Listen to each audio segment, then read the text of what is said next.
Die Europäische Zentralbank legte den Referenten. This is the Opie and Anthony channel. And now, a show the likes of which America's never seen. So appalling, so offensive, yet so entertaining. It's not your normal show. Beamed from satellites in space down to you every single day. What planet are we living on? It's the Opie and Anthony show with Opie. We're experts and we already know this is going to be great radio, so shut the fuck up. And Anthony. I live in a big house, I make a lot of money, and I fuck attractive girls. And little Jimmy. I don't even like in our opening, it sounds like a little... You dang open hand and don't listen to dang open hand. Stop with that shit. And now, here they are. Why am I introducing these buffoons? I'm William Shatner, goddammit. But enough of this palaver. Let's get the show on the road. Yes, good morning, everyone. No plava. As Larry King calls it, plava. I heard the food pigs didn't like my steak. Whoa, no. Your steak took a beating. Oh, real brave when I'm not here. Oh, I learned it from you, sir. Bring in the food pigs. Yes, Hope, that's what I heard yesterday. Wow. They were trashing the old steak-a-rooney. Were they? Yeah. Good for them. Yeah, and I'm sorry I didn't infuse it with anything. Infuse? You fucking fat slobs. Yeah. How about next time you wait until I'm back? Oh, no. I didn't infuse it with blue cheese and put whipped cream on top with a little balsamic glaze and then deep fry it. Yeah, that was pretty much the... Fucking food pigs. Wow.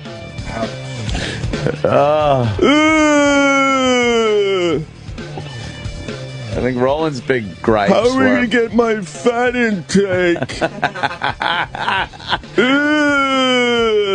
They put barbecue sauce on a barbecue. He didn't like that you flipped it more than once. You mean Roland, who falls asleep literally as you're talking to him 10 times a day? He's gonna fucking make fun of my fucking steak? Holy you shit. Food slobs. Go fucking eat somewhere else. Wow.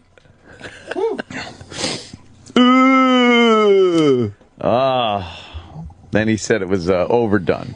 He said it was... yeah, I did overcook the steak, that's for sure. Overcooked and... I only learned how to use a barbecue this summer, so give me a fucking break. Good morning, everybody. Hey. Look, I'll take anyone on, but don't fucking do it behind my back, you pussies. You food pigs. Holy shit. You couldn't wait a day. And then what? Then they had a problem because I went to bed at 11? First of all, when you have a beach house, if you make it to 10 o'clock, that's amazing. And fucking Roland was falling asleep on the couch, falling asleep at the fire, falling asleep as he's eating the steak, falling asleep as he's falling asleep. He takes naps, I guess, right? Is that it? But these guys are going to make fun of me? Are you kidding me? They, yeah. Let me tell you something about being a parent. When your kids go down, it's called going down. That means you get yourself to fuck to bed. Because you're on the fucking clock. Oh, boy. I went to bed at 11. Yeah, I was up at 5:45. Did you want to join me at 5:45 when the kids start waking up? Erock comment? Oh, no, it was a one-sided conversation. Oh. He had his fun yesterday. Oh, damn. The funny part, I got really nice text messages from both these guys. Yeah. And then I got my guys. They're like, oh, they're trashing your steak. Uh-oh. They're trashing your steak. Erock. I will say it was more Roland than Erock. Oh, really? Yeah. Roland was really... Because you know Roland what a foodie had the big Roland problem is. with you putting barbecue sauce on the steak and cooking it on the grill. Most of the food stuff was Roland. Yeah, Roland... what was your gripe? I don't I know. don't really had one. Oh, all right. I don't know. The if story Erock was I'm going sorry. nowhere, so we had to bring up the steak thing because Anthony goes, "Wow, you had a riveting wow, what a weekend." weekend, you know? So we were kind They of weren't just saying anything. treading water, and I said, "Oh yeah, guess what? We had steak." And then Roland went off. Erock was had kudos for your beers, for the beers that you had there. Well, What brand was that? Well, of course, Erock brings a beer and goes, "This one tastes just like Fruity Pebbles." And it was awesome. Of course. Thank you. Of course. I'm not saying it was shitty, but the point is, of course. And it actually did taste a little like Fruity Pebbles, so I appreciated that. It was very good. And then a little Blue Point, a little blueberry beer. That was mine, though. But if you heard, It was a fruity beer weekend. nothing And then wrong these with guys, that. and then Sunday comes along, and they just take off at like 10:30 in the morning. I'm like, I bet you because these fucking food slobs need to go eat a fucking buffet somewhere. I think fucking Rollins was saying he was hungry. Yes, but we didn't stop for food. One, No. two. Roland again, head back, choking because he can't breathe while he's sleeping in the He's car. sleeping. And three, we were sitting in traffic before we even got near Flushing on the LIE just because of the Jets game, probably. and U.S. Open US had Open. something Right, going right, on. Like yeah. there was just The so U.S. much. It Open took had forever to something get going home. on. It's called the U.S. Open. Fair enough. But no. My point is really simple. It's like, I know we all had a good time, and then I listened to the radio show. I'm like, what the fuck? Who is this horrible person that threw a horrible barbecue? We all had a good time. Like, this show's not even based on reality anymore. I think it was Roland and the steak. That was the biggest I kept part bringing of up it. all the times Roland fell asleep, But and they- then Yeah, go ahead. and sorry. then falling into holes that he was digging with your son on the beach. Right, yeah. Roland was very cool to my son. Yeah. They had a good time. They had a great Saying he was time. throwing water balloons at Yeah. him. Yeah, because they're the same mental capacity. Yeah, Roland doesn't know fair play. No, he doesn't. If he could get one over on an infant or a Poor little kid has that child. little pump like a 2-inch water balloon. Roland goes, "No, I'm going to go and get the hose, and blow it up to 6 inches, Right. Made and then big arc balloons it, and- so it yeah. has more velocity as it tags the kid on the beach." Well, he was throwing the water balloons right at my kid's feet, but the problem is he's a foot and a half off the ground, so Right. all the sand in there comes splashing up. He's getting some splatter. I didn't mind, actually. I like that, he's getting a little tougher. Oh, God. Oh, I wish Roland was here now, because, oh, boy.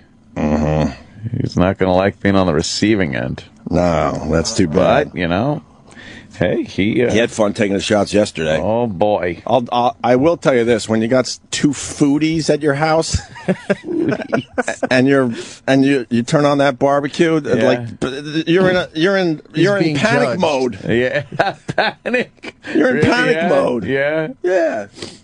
So I decided to soak the steaks. Nice cuts of steak, by the way. Probably too boring for these guys. A little filet. Oh. Less fat content. Oh, my And you God. put them in a bowl with some barbecue sauce because it was supposed to be a quick barbecue. Uh-huh. Sweet Baby Jane's, whatever the fuck that Oh, barbecue boy, sauce let me is tell called. you. Apparently, Roland says, no, that is not what you do. Oh, when I go over to Roland's house and oh, that's right. Oh! He only takes. And I haven't seen him fucking cook for me yet. Wow! Well, Although he does bring food in here, so I guess that's not fair. What? I think he's doing something for you involving food Why?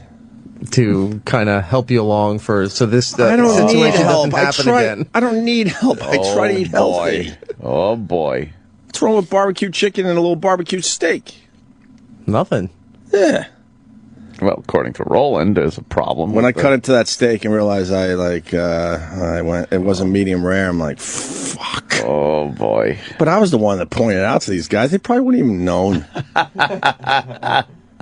Well, I did say Roland put everything possible that you had on top of the steak, What do you mean? just because it was there on the table. So it was blue cheese, it was horseradish, That's what it was I'm saying, Parmesan, yeah. it was fully covered. A lot of condiments. There was plenty of stuff to fucking jazz up the steak, but I wasn't going to infuse it with anything. He likes a good infused Of course he steak. does. Like a good dry rub on it. Yes. Some kind of dry rub. Some kind of, mix the fucking food groups. Oh, my God. Yeah, Roland pretty much.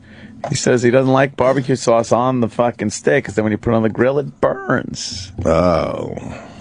I had no idea until this weekend that there's a whole other process of cooking a steak that even I wasn't aware of. Oh, you can only flip it once. You have to pre-cook it before you grill it, and then you put it on the barbecue, you cook it, and then you flip it once. What was the problem with my steak? Oh. Oh, Anthony was correct.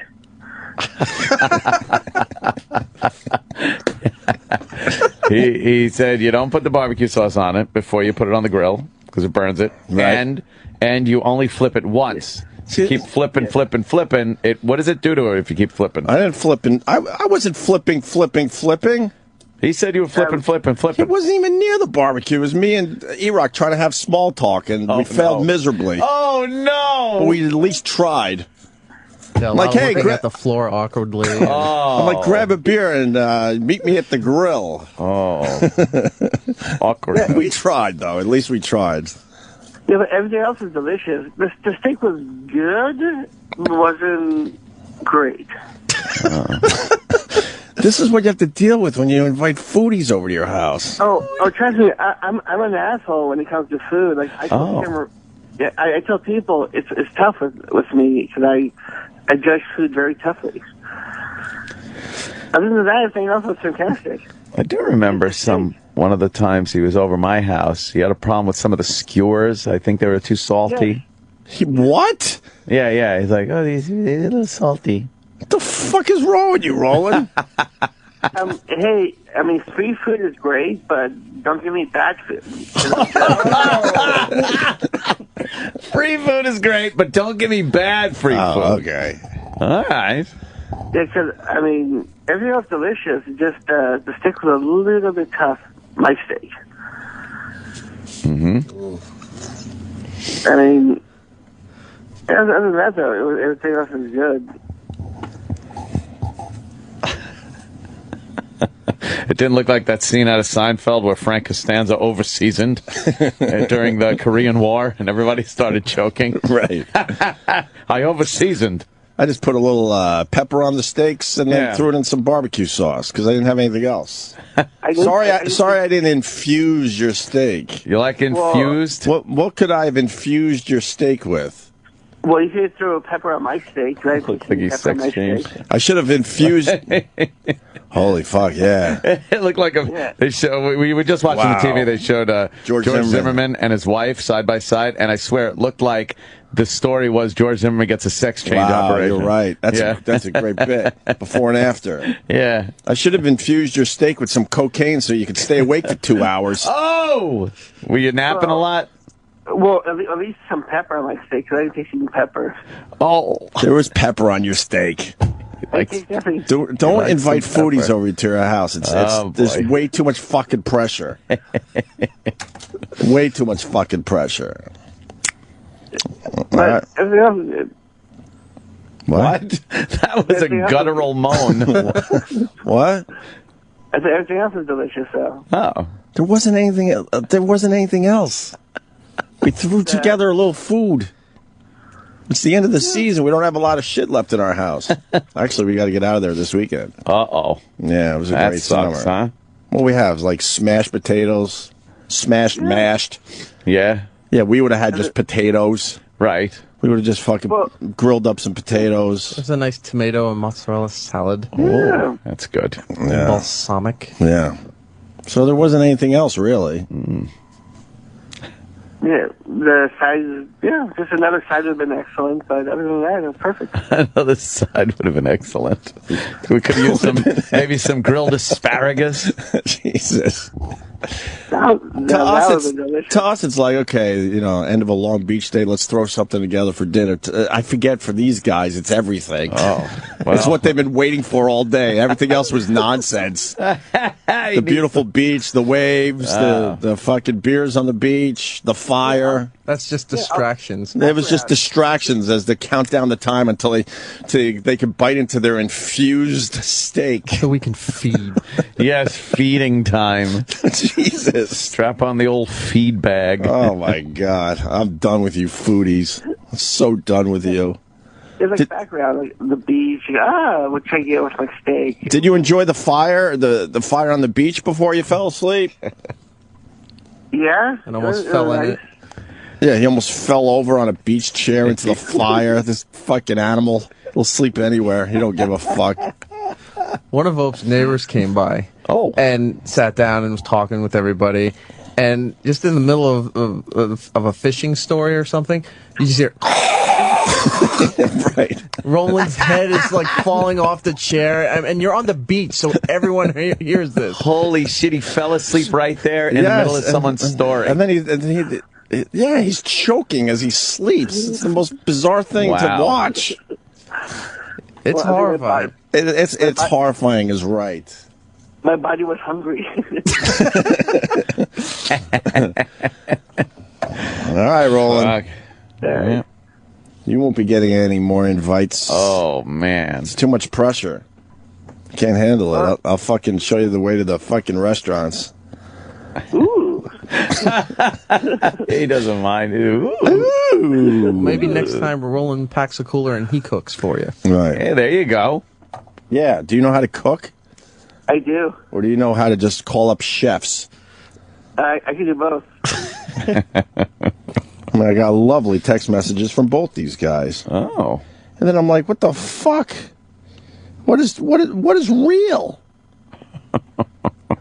Seriously, thank you for inviting us out. We had a great time. The fire was awesome. All right. Hey, so there you go. Eric is not talking about the steak there, obviously. The fire was awesome. They just didn't like what was on top of the fire, which was the steak. Right. And then and almost Roland. And almost Roland. And then Roland, thank you again for everything. Had a lot of fun. Just when my allergies hit, because I was like, what the fuck? Because I was trying to figure out what we could eat, the next day. And these guys took off immediately when it was a beautiful day. You missed a beautiful day. Just when my allergies hit, I don't eat anything. We didn't stop for food. I came home to a bottle of Benadryl. Oh, man. What were you allergic to, Roland?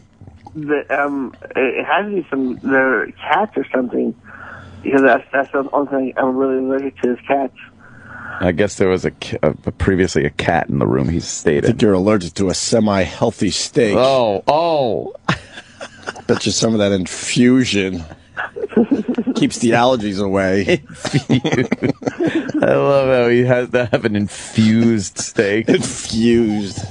You just gotta fancy it up, though. Yes. Gussy that steak up. Your food has to be fancied up.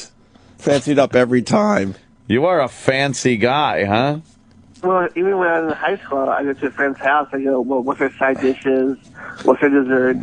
No one's going to want you around if it's too much. But it has to be delicious. How about you have a healthy weekend of, basic food without any of that infusion?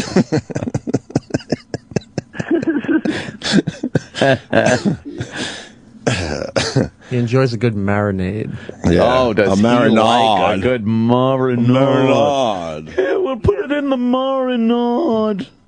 But just an over-marinated, just perfectly marinated. In between his 10 naps a day, I didn't realize that I needed a good marinade. Jesus, you fall asleep all the time. It's like a shark. Like a kitten.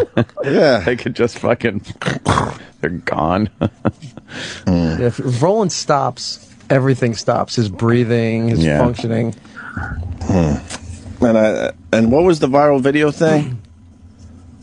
Oh, that you kept trying to get Roland to tape a video on the beach. On the beach. And then he didn't want to do it. He just kept flat out refusing to do it. But we didn't even have any ideas. I was just fucking around. How about this? Roland sleeping on the beach. Right. Well, we did pull out our cameras. Oh, did you? Oh, yeah, we did. Got a few shots? Not really. Well, I guess we got a shot of him sleeping, but I wanted the 15-second Instagram video of him, that guttural snore of his. I think Eric has some on his phone. Oh, wow. Well, that looks like a crime scene photo. Let me see. He's just Did he passed post out that? in the sand. Yeah, post that. Okay. That's what I was dealing with this weekend. You can see right here Roland's feet as he's starting to roll towards the fire. Oh, he's going toward the fire. Right. Yeah. He's sliding down into the fire. Yeah. And then Eric was nice enough to get my son one of those giant styrofoam airplanes. Oh, cool. It's bigger than him. Yeah. And then Roland proceeded to throw it in the ocean, and the first off. wave just fucking destroyed it. Oh, no! So we kind of had to hide that from the little one because he was very excited by the gift he got. And then what? He just forgets about it? That it would even existed? I hope. So Let's far, dig so another good. hole. The wave just smashed it, huh? Yeah. Were you looking at it like, uh-oh? Oh, it's so obvious There it that is. it's not going to survive. Are you kidding me? Those things don't survive if you just throw them in That's a park true. somewhere. Yeah, they can't take a good hit with a wave. All right, Ro. Right. I'm off to the subway. Anything else you want to get off your chest? No, I mean just. Was the bed okay? Oh. The shower? Oh, the shower's phenomenal. Phenomenal. Yeah. There's one of the showers in that house where the water shoots at you from every direction. Oh, yeah, those are nice. Yeah. Not this one. Did you use that one? It hurts. Yeah, my balls are like. Oh, you got to keep your balls away from that shit. Yeah, no, it hurts. There's one shower in Like that house. needles? Fucking hurts. Yeah. Yeah. What is that? Huh? I don't know. All right, Roland, we got to go. Right. All right. Marinade. Fucking asshole. He really, well, he likes his steak a certain way. All right, just bring it up in front of me. Oh, I know. I do remember that, though, with the skewers. It was shrimp skewers. Right. And he was like... He actually tells people? I think very good. It's skewers a little salty. See, that's puzzling because the guy you have that cooks for you at all your events is very good. Yeah, all his food is amazing. I wouldn't be able to take it if I had to fucking stand behind the grill and be judged. So I just fucking get somebody. That's it. And Roland, Man, this skewers a little salty. Right. You don't have to grill the lemon with it. yeah. Oh man, wow. Oh, man. Okay. Yeah. Yeah, but you realize, when you get these guys that are really into their food, Yeah. that's the headline here. There's a lot of fucking pressure. A lot of pressure. And I don't fire up a barbecue often. I live in an apartment in a city. He's We're not allowed not to have barbecues. Yeah, he's not one of those guys that just give me anything, I'll just shove it down my throat. He needs infusion. Well, I set him up nice, too, because I'm like, oh, fuck, I think the steak's a little overdone. Oh, boy. And I'm like, fuck. Oh, boy. So he didn't like that. No, I knew they didn't like it because they didn't go back for seconds, those food slobs. I think that's what he said. Because they made extra, knowing that they consume a little more than the Opster. I was still hungry. Hey, whoa. Anyway. Yeah, it's something. So what happened with George Zimmerman? Is this all bullshit? Oh, man. I don't know. His wife, or future ex-wife, they're estranged. You can understand having a problem with an ex, right? Yeah, and for all the shit I went through, at least, all the lying and stuff was kept in court. There was no outside of the courtroom drama. Right. But I know enough people that have been through divorces where, man, shit gets, twisted around, used for future courtroom hijinks and stuff like that. So I guess he was over at her house, and her father was there. So he comes up, and there was a problem, some kind of problem, and she called 911. And the cops, and of course the news covers it as there's a domestic dispute involving a gun with George Zimmerman. And then when you find out all the facts, the cops never even saw a gun. She was way over dramatic on the 911 call. Oh, Dad, walk away. He could start shooting us. It's like, what? Wait, what? What? Yeah, she really... Is she a little crazy? She really poured it on. She a bit psychotic? I think she's a little crazy. Yeah. Look, I'm not fucking sitting here and going to be Mr. Rah-Rah for George Zimmerman's personal life. For the trial, it was one thing. He could be the biggest asshole in the world. I never met him. I don't know. But Yeah, because they were going after you on Twitter yesterday. oh yeah, yeah. Like, And I'm just hey, like, your boy. your boy right there. What about your boy George? I read a few of them. Hey, Yeah. your boy. Hey, look what your boy did. I'm like, But then I love your supporters are like, well, here they come. Yeah, yeah. And sure they came. yeah. Oh, this is the guy you were supporting? Exactly. Idiots. Exactly. They're all idiots. Oh, Oh, God. look at your boy. Oh, this is the guy you're backing, huh? Hey, I guess, you know. It's two different things. It's just. Like you just said, he could be the biggest asshole ever. Well, we have no idea. I don't know. But you had, a lot of passion behind that case, and you felt like the guy was being done wrong. Right. For that particular For incident. that case. Oh. Right. Hey. Yeah, what is he doing? Standing his ground with his wife? So, yeah, he... The best one was, why didn't you bring Skittles into the house? Right? Yeah. Anyone? Where's my retweets? This is a good one. You bring Skittles? Yeah, I read those. Did you? I read those. Really? Maybe a few? times. Skittles. In between getting pictures of the guy that made the giant fucking pistol mailbox.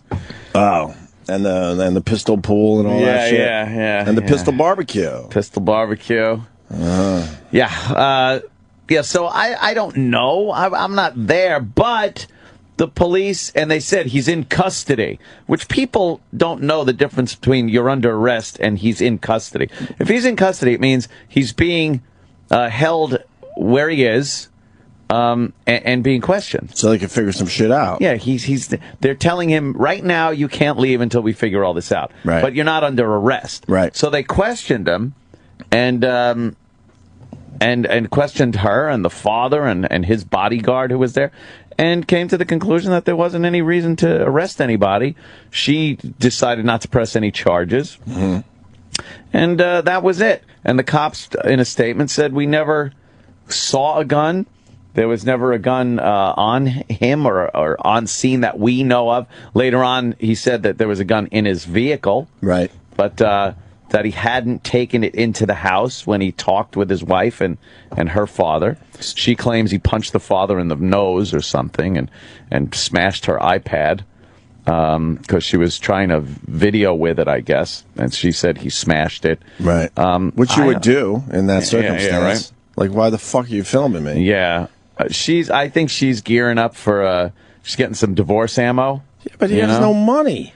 Where the fuck is she going to find money from? He could write a book. He could do things like that. Yeah. She's just looking for something, some ammo. Right. To fuck him over in a divorce case. But, so who knows what both sides are. Like I said, though, he could be the biggest asshole, and, I don't know. But the bottom line is, now they're going through illegal. They're going through a separation. They're heading toward a divorce, but they're still in the same house.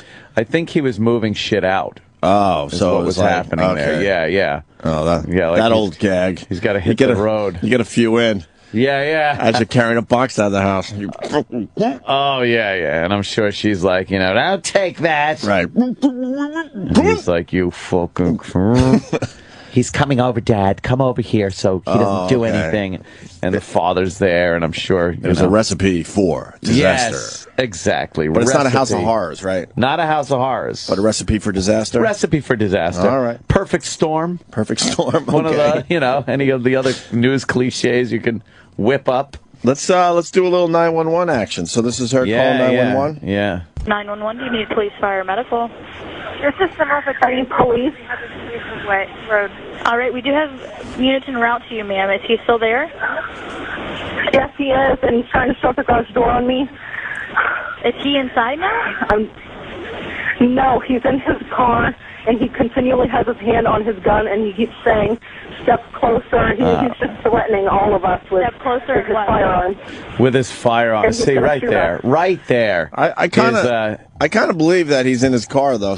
Kind of like, He's very dangerous in that car. But he's still, legal. He's staying in the car this time, man. But just the fact that she brings up the gun very quickly, you know. Right. He's threatening us with his firearm. You know, it's George Zimmerman. Look out. I always thought he was irresponsible. Yeah. I just had to keep my mouth shut during the whole court thing. She said in a recent statement that they've been married 7 years and she just doesn't even know who he is. Oh, really? Yeah. This is just divorce shit. You can't believe either side when you're talking divorce shit. So who the fuck knows? I believe he was in his car, and I believe he was probably saying exactly this. Like, yeah, come on. Right. But knowing he's still legal there. Yeah. He's going to shoot us. Okay. He punched my dad in the nose. My dad has a mark on his face. I saw his glasses were on the floor. He accosted my father and then took my iPad out of my hand and smashed it and cut it with a pocket knife. Cut it with a pocket knife? What? So, but they didn't arrest him, right? No. She didn't press any charges. And I assume if there's evidence of domestic abuse and violence, it doesn't matter if she presses charges or not. They arrest the guy. Right. But in this case, I guess she was just like, oh, well, no. Oh, my God. Dad, get behind a car or something. I don't know if he's going to start shooting at us or not. Are you guys outside right now? See, that's what way... did she say there? That's way over the top. I don't know if he's shooting at us or not. Get behind the car. I don't know if he's going to... Oh, gonna? Yeah. All right. Start shooting. At that point, the cops are there. They're trying to get him out of the car, I guess. They're talking to him. And they have their guns out. Because of, her 911 call is saying, hey, he's got a gun, he's threatening with a gun. Right. So she's probably hoping the cops just light him up at that point. Wow. Are you guys outside right now? Yes, we are. And the police have their weapons. Dad, get inside the house. George might start shooting at us. I don't know. We're going inside George the house. might start shooting at us. Okay, go back inside. Oh, my God. Are you guys both inside now? Yes. Okay, stay in there, okay? Let the police take care of it. Okay. He's got his hands in the air. He's not touching his weapon. Okay. I don't, She has to bring up, she's bringing up that weapon a lot. I don't like her. He didn't have it on him, by the way. Right. What was in it? Was it in his glove I guess box? it was in the vehicle. Now, whether he had it on him beforehand, I don't fucking know either. Did people actually used to put their gloves in the glove box? In the glove They're box. driving gloves. Put it in the glove box. In the glove compartment. Can't we just change the name of that shit? No one wears gloves. Yeah. I don't like her. No, she... I mean, this is your thing, really, but... I just don't like her. This is just a bad divorce situation. She brings up the gun much too much. I think she's posturing to have... She knows that this 911 tape will be played in court during some divorce proceeding. Right. And the more her lawyer can say, listen to the fear in her voice. She's afraid of that firearm. This man's a monster. And then it just gives you more negotiating power for the settlement. Right. When you're like, does he want to go through all this and then he's got to settle. It's way over the top dramatic for what apparently happened based on what the police said. Okay. Okay. Oh, my God.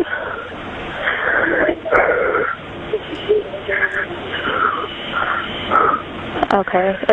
You guys are safe inside, correct?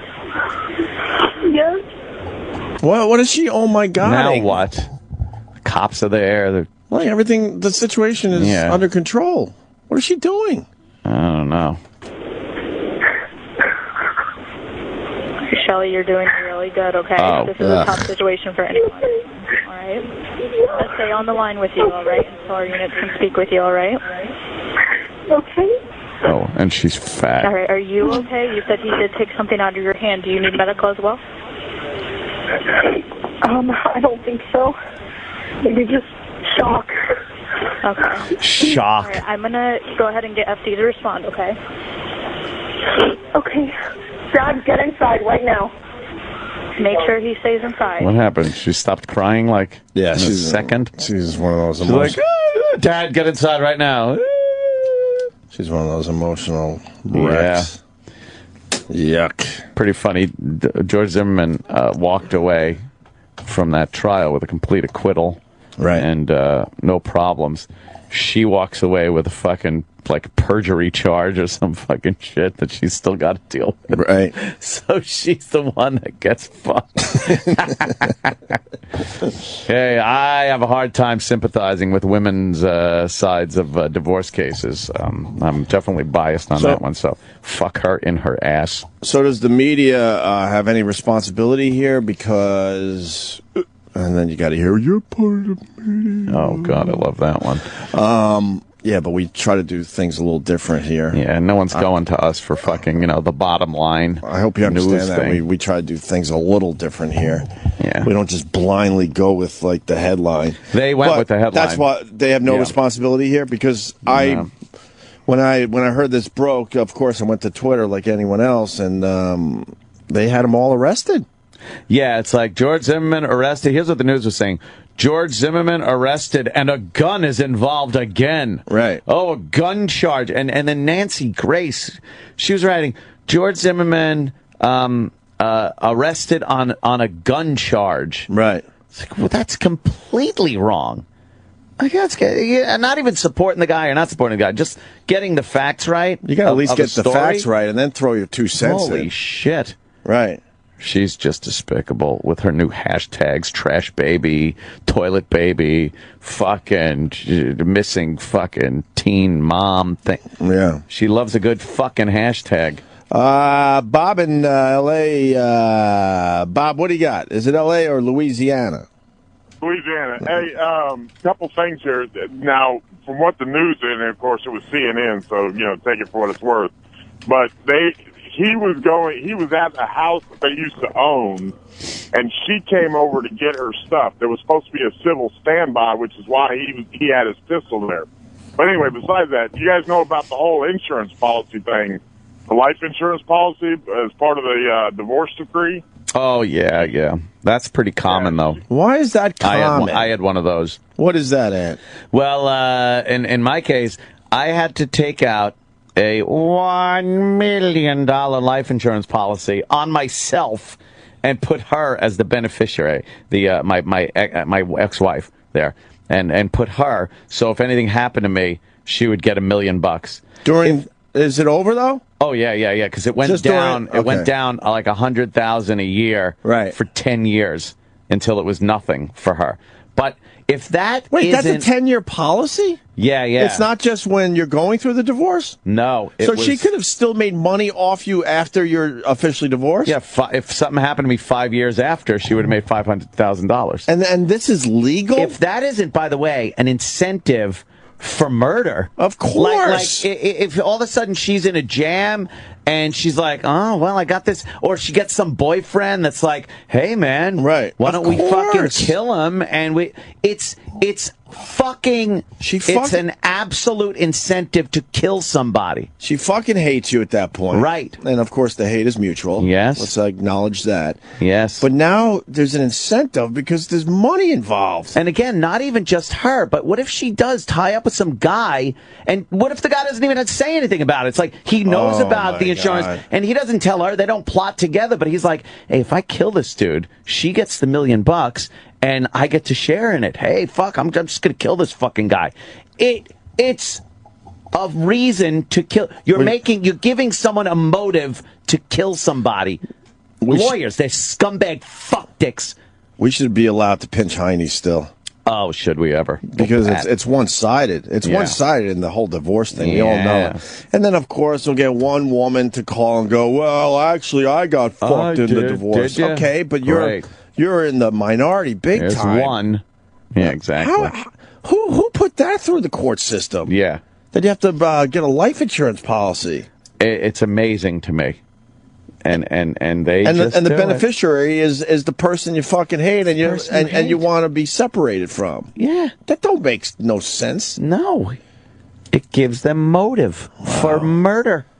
I think I remember you telling me about that. I forgot. Oh, it was fucking... that terrified me more than anything I might say on the air that Sure. people disagree with and stuff. That right there was the thing that I feared most. Was Of course. that some fucker is going to think there's a payday in, a family member of hers, anything. There's a number of people that didn't like me, and now it gives them a great motive to fucking off me so she gets fucking rich. Amazing. Yeah. But women want equality. Yeah, You equality. can't have it both ways. Until it goes that way, then they don't want the equality, and then the poor fucking. I think I think the glass ceiling broads should get together and go, okay, look, this isn't fair. Yeah. We want equality, but look, Yeah. we get the better half of any divorce out there. Yeah, you do. Yeah, we know that. Fucking bitches. We all know that. We've done hours on this. Yeah. Hours and hours and hours on this fucking shit. Just watch Basketball Wives. Oh God. Sam knows. I'm obsessed with the show because they're a bunch of twats, and they're all living in incredible mansions that they had nothing to do with in the end. Yeah. I'm all for taking care of somebody after the marriage goes bad, but not to the extent where these women are living in sick palaces. And then you see who they were married to, and you're like, oh, okay. They had nothing to do with the money that was coming in. That's why I'm fucking... Oh, here we go. Listen to this guy, John in Ohio. What's up, John? Hey, I got divorced when my daughter was 2 years old, and I had to carry a $3 million life insurance policy until she turned 18. Oof. And then after 18, I had to, if she went to college, I still had to carry a policy for when she was in college. But once she was, I'm trying to think of the name. Well, I 18.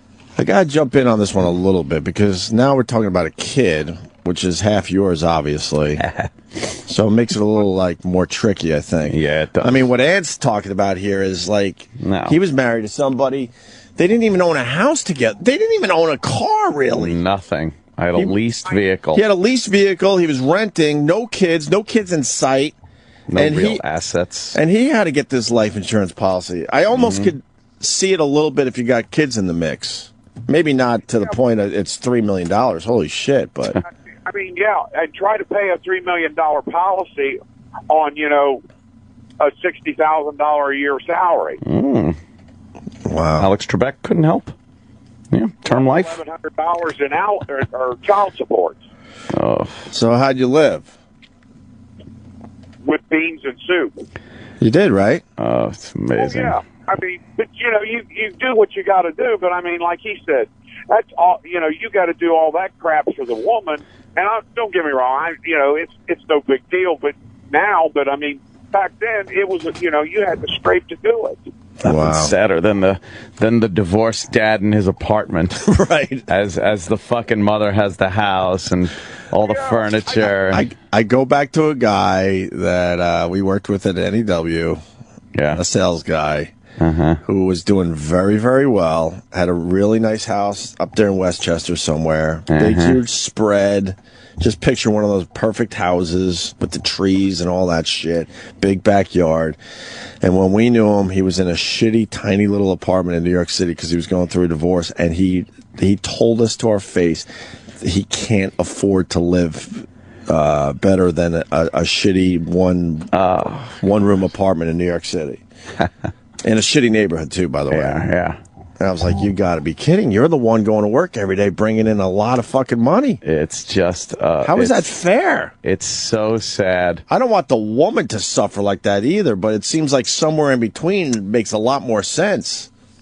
The tiny little apartment. Fucking... Oh, it's terrible. Well, here you go. This is your nightmare right here. Eric in Colorado. Who I think makes up stuff for the show. Eric, what's up?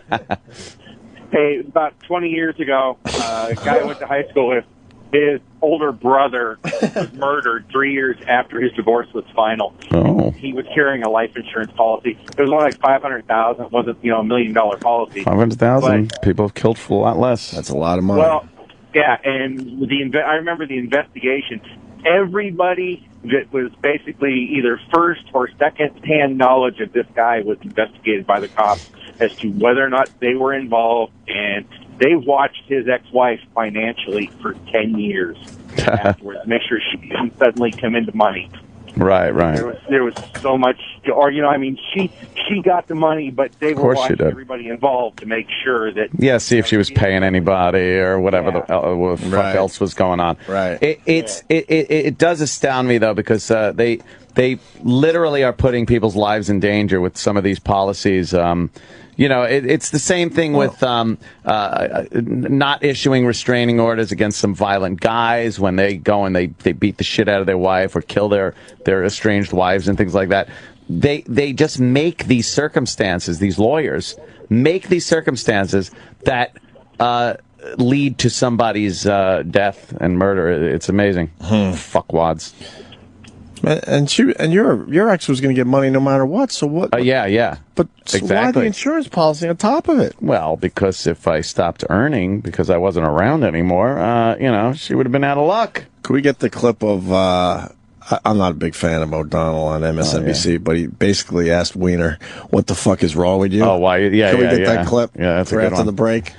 Even crazier, and this didn't go through. Even the judge didn't go for this one. Right. Was the fact that if she had died, I would still have had to pay for 9 years to her estate. To who? Exactly. It would have gone she to. Doesn't have it. She didn't have anyone. Whatever her will would have said. Her cats? It would have gone to her mom or her brother or another family member or some fucking dopey boyfriend maybe that she wanted money to go to. I still would have had to pay, but even the judge fucking threw that one out. He finally said enough, right? Yeah. Could you imagine if she fucking dies and I'm still paying some dude? Just say some freeloader. Yeah. Could you imagine that? And then some stranger's calling you, "Where's my check?" Anthony, where's my check? And this is like fucking 7 years later. Right. Anthony, fucking check's late, man.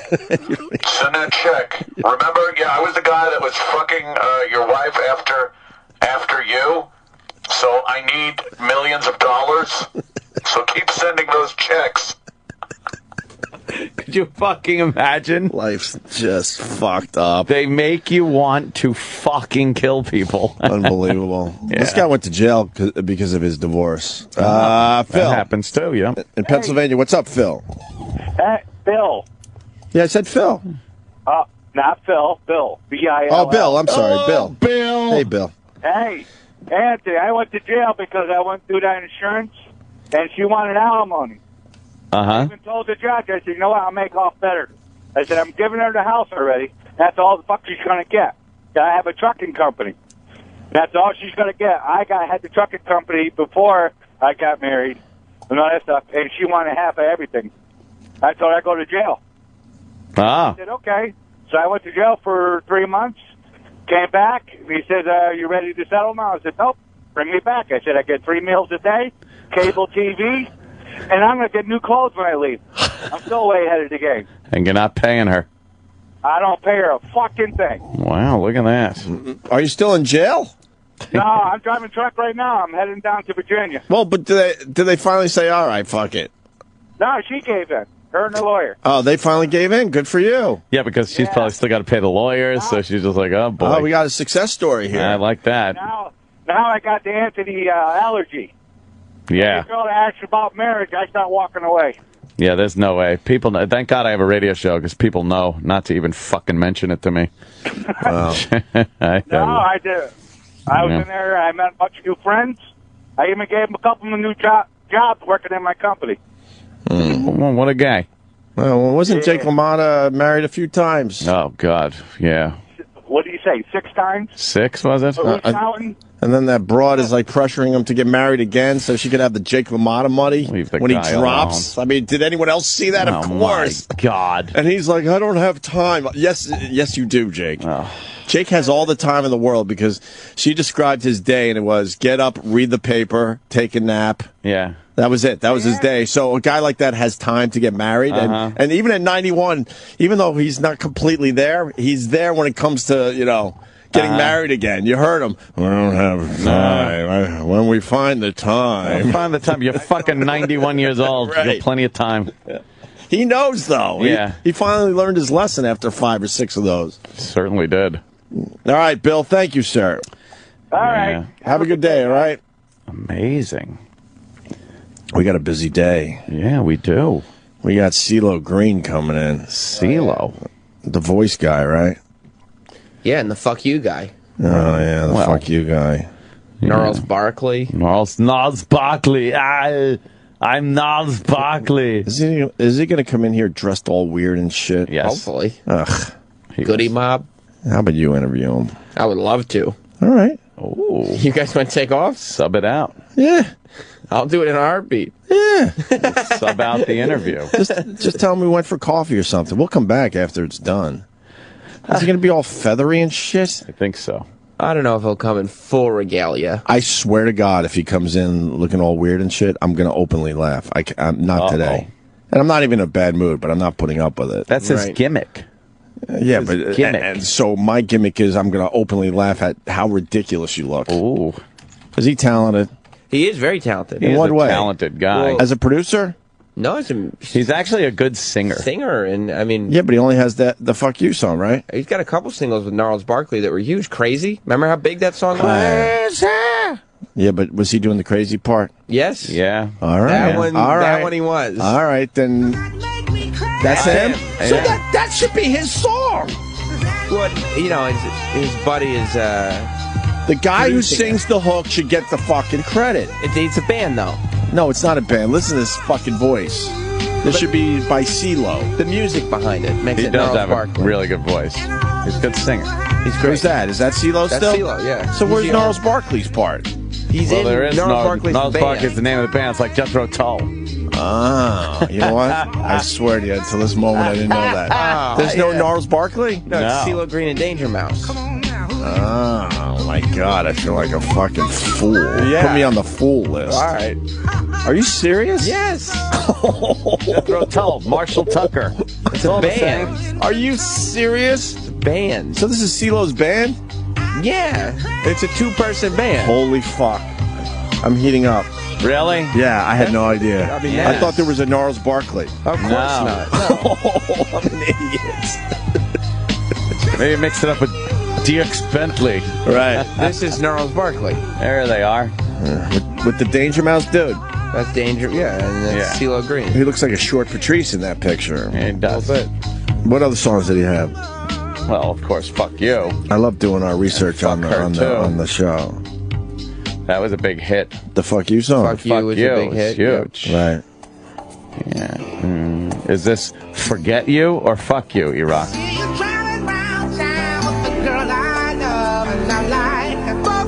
There you go. What a huge song this was. Yeah. Huge.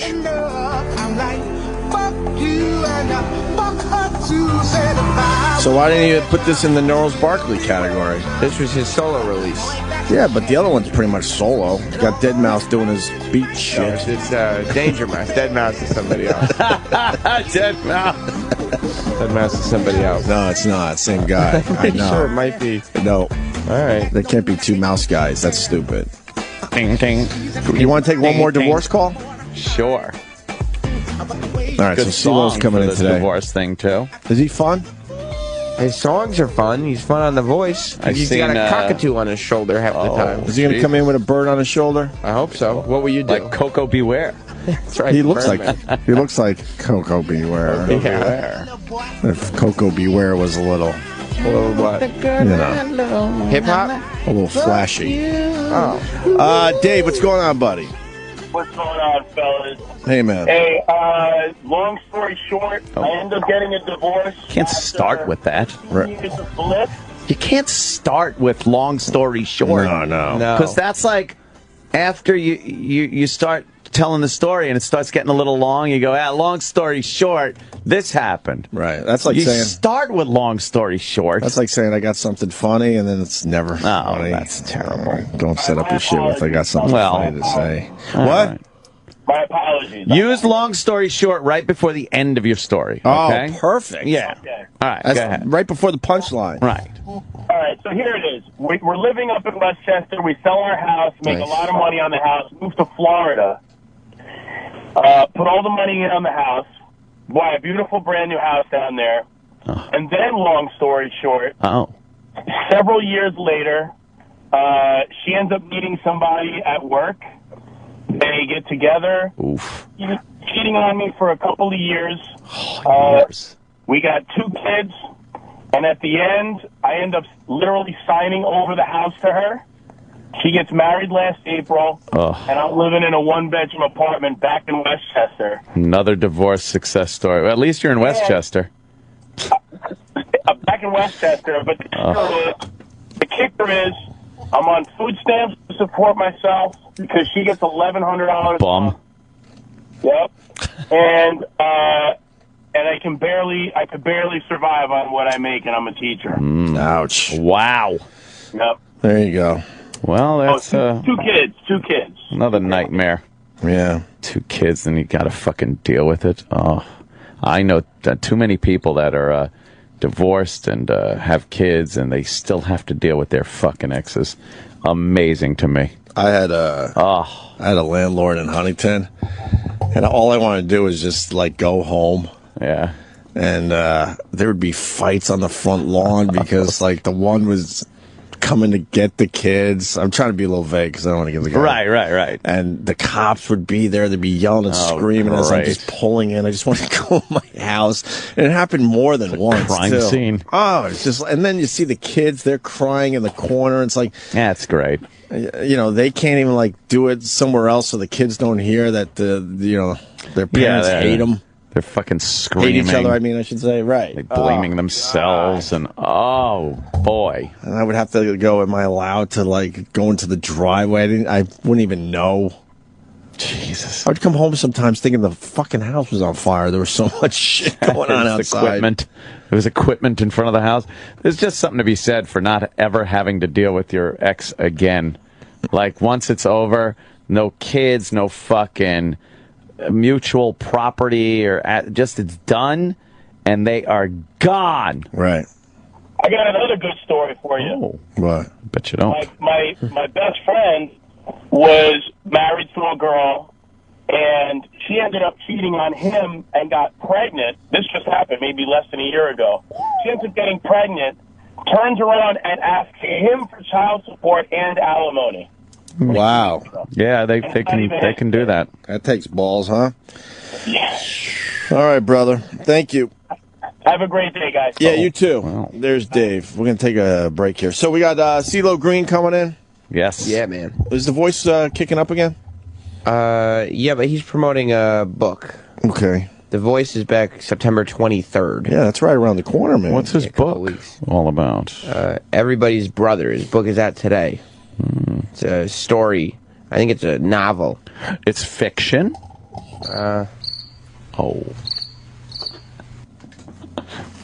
What? What happened?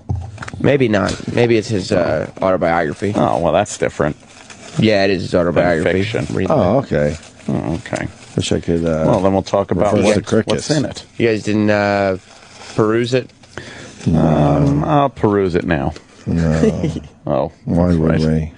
I like being surprised. Jimmy's the reader. Oh. Jimmy's where? In L.A. today? Yes. Nice. Leno, nice. Mm-hmm. Oh. Is Leno faking viral videos too, or what? Oh, man. That's Kimmel. He's killing it. Kimmel fucking nailed it on that one. Yeah, we'll talk about that after the break. Uh-huh. He's got a pink cover.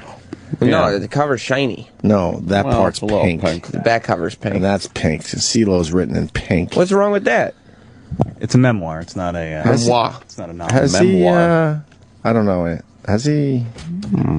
He's fucking girls. Or is it still mysterious? He's banging. Is he? He bangs broads. Bangs broads on the daily.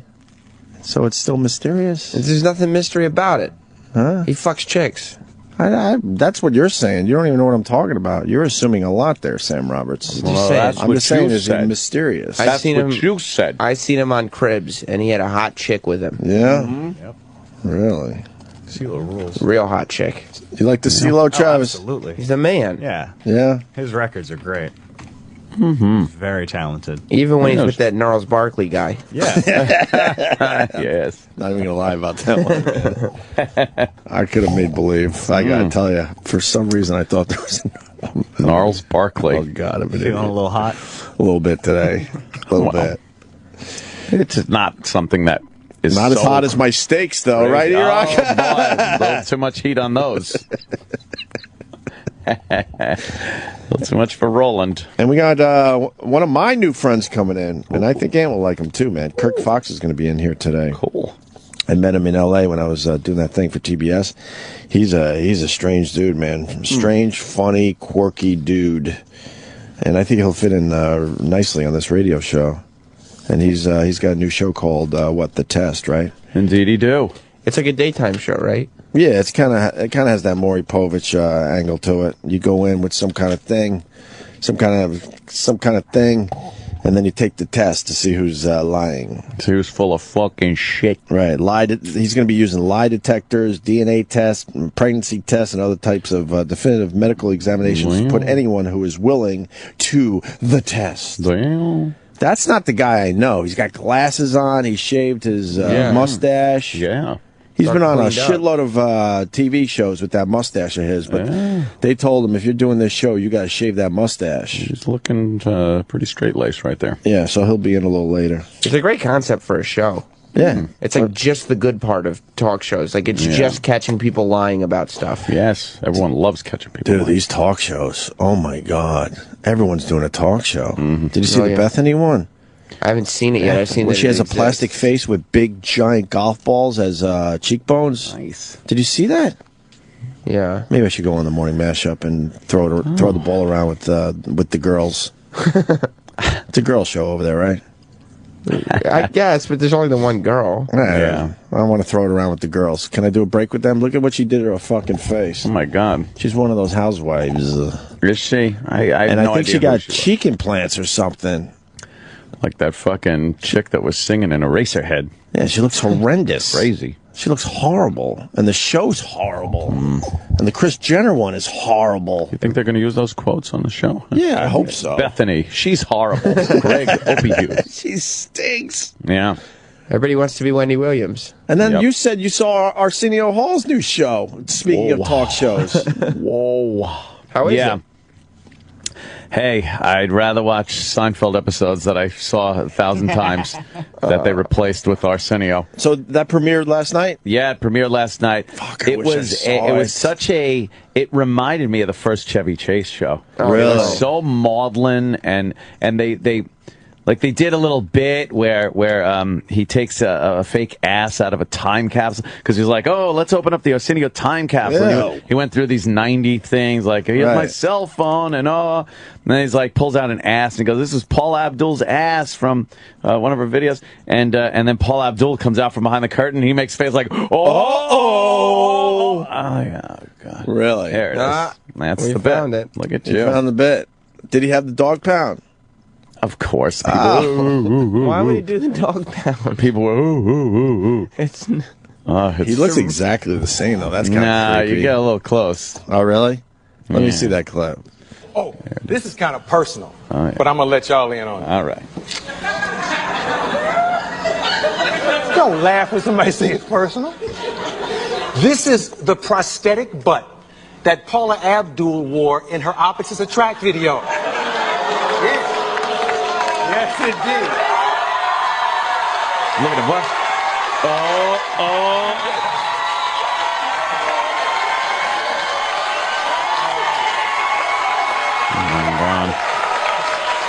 Paula Abdul, ladies and gentlemen. Really? Paula Abdul. Are you fucking coming out like it's a big star? Why'd you stop? Like someone cares. Because Jimmy Kimmel is like, Yeah, exactly. like he couldn't be more relevant and faking YouTube videos and making a name for himself in 2013. Right. And Arsenio is surprising people with Paula Abdul And this is butt jokes. Yeah, and it's his first show out of the box after taking, 25 years off, and we're all wondering, why did Arsenio take 25 years Chris Tucker came out, too, later on. And that was my God. what a magic moment that was.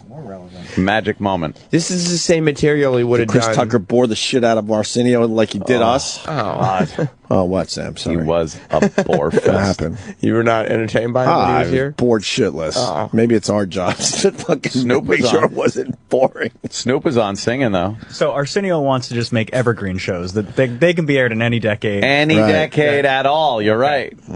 What a shame. Oh, it was bad. It was bad, huh? Yeah, it was just bad. I'm sure they'll bring back Seinfeld soon.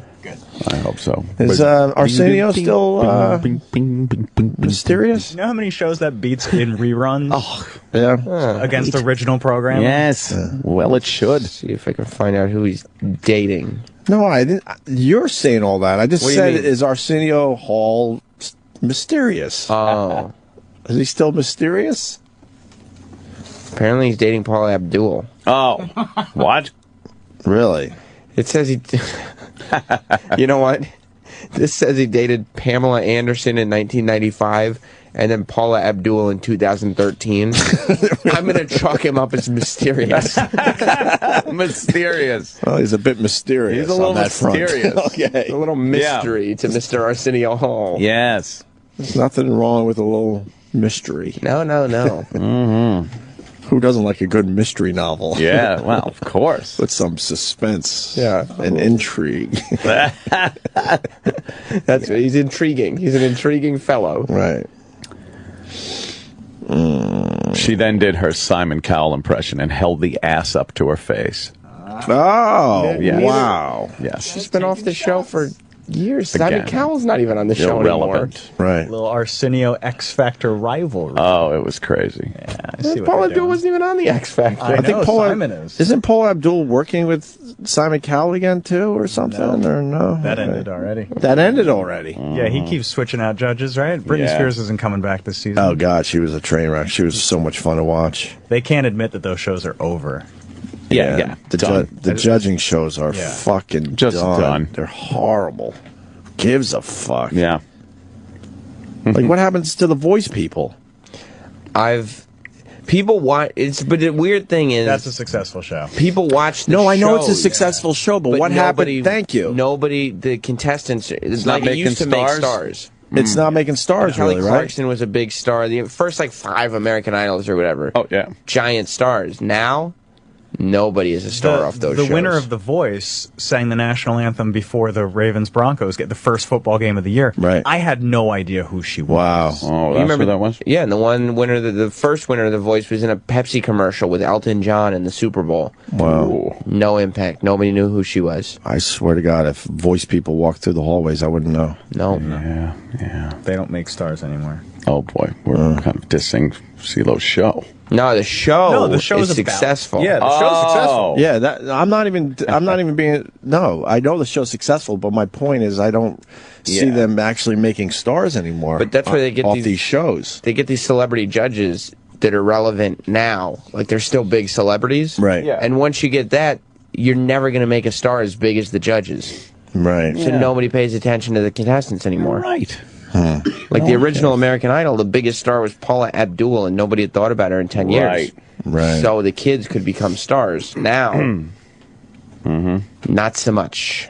All right. We should take a break. Also, Joe DeRosa's coming in. He's got a new CD, right? Yes. Very cool. Good for Joe. Yes. And we're going to talk about Anthony Wiener. Oh. I think Joe's annoyed at me for hanging up on him on the after show. Oh, boy. Well, you guys could. Why don't you guys handle that? Me and Ant will take a little coffee break. What happened? And then maybe me and Joe make up and handle the CeeLo Green interview ourselves. You guys, well, yeah, sure. You might as well. I get mean, a bagel for yourself or something. Do it up. Yeah, do it up. Make us proud. Are you onto our shit at this point? Yeah. Okay. Kirk Fox is coming in. No, I'm Opie. And he's like, no, I did television with Opie. I You are like not Kirk Fox. Opie. No, we'll come back for Kirk Fox. All right, so you're going to step out maybe. But you get a strong hour with Joe DeRosa and CeeLo. Okay, you know? all right. And we'll be back. Okay, cool. I'm going to go get some eggs or something. Yeah. And I mean, no one's running the ship officially, right? No, I mean this. Are we still in the? transitional? Yeah. Technically, we're still in the transitional period, but it's one of those weird transitional periods where the first bosses are kind of hands off, and the new boss is not quite hands on yet. Oh, nice. So, I mean, there are no hands. Very on this vulnerable thing. moment. Yeah, this thing is just shaking. Yeah, yeah. Why didn't Gary take his participation trophy? It's still in studio. I think he was insulted. Why? Because you referred to it as the first fucking trophy we ever bought. You referred to it as a participation trophy, and the trophy itself says world's best secretary. Well, best. So I think he's insulted by that. Are there any dealings with him anymore? Like, is it just done now? No, I said hi to him in the bathroom yesterday. Hey, that was that though. Is he officially like cut ties? Yeah. I emailed him yesterday. Just because you had a question? I wanted to know if they should still be on the emails. He said, yeah. Technically, the transitional period is still happening. Yeah, technically. Till when? Nobody's moved to finance yet. When is he going to start counting beans? But we're not going to have any meetings with him or anything. No, I mean, even like he's not even going to walk up to the door when the show is over and ask us things like that. That's done. That's done. Yeah, that's over. even our staff meeting got canceled today. Oh shit! Oh really? Oh yeah. Yep. All right, so you're just waiting for Tim Sabian, I guess, and then we get to start having big boy meetings. I'm looking forward to that. Are you guys going to come to some meetings? Big boy meetings, yeah. All right. Big boy meetings. I always wanted to do big boy meetings. Yeah. Yeah. Why wouldn't you refer to the meetings we used to have as big boy meetings? They were a complete waste of time. Really? Yeah. Yeah. Complete waste of time. I mean, we all tried, you know. And yeah. Well, I didn't want to have to sit there and watch you guys just trying. Sad. Oh, I see. And then see the reaction from them, and it was just lost in translation. Yeah, too much. Imagine how we felt. I bet. I'm trying to think of a very successful band where they had that period where like it was horrendous because we just fucking moved on from that period. You're saying this was our Gary Sharon period? Oh. Yeah, this was like the third lead singer for Van Halen. Yeah. Wow. Yeah. But now we're bringing back David Lee Roth. Right. Oh God. God help us. So Tim Sabian's coming out in overalls and announcing the band is back together at the VMAs. Dopey smile. Aerosmith, what about them? Done with Mirrors, I think, was their shitty album. Oh, they had, before fucking. Yeah. So we're moving into the Genie's Got a Gun period now. Yeah. Oh, I thought this was Pink. No, there was one before that, right? We're going into Love in an Elevator. What was the album right before Aerosmith had the big comeback? I think it was called Done with Mirrors, wasn't it? Maybe. Something like that. And then they had what, Pump? And then Pump just put Pump was the Yeah, that was awesome. Pump was huge. That album's got to be close to 20 years old now, huh? Yeah.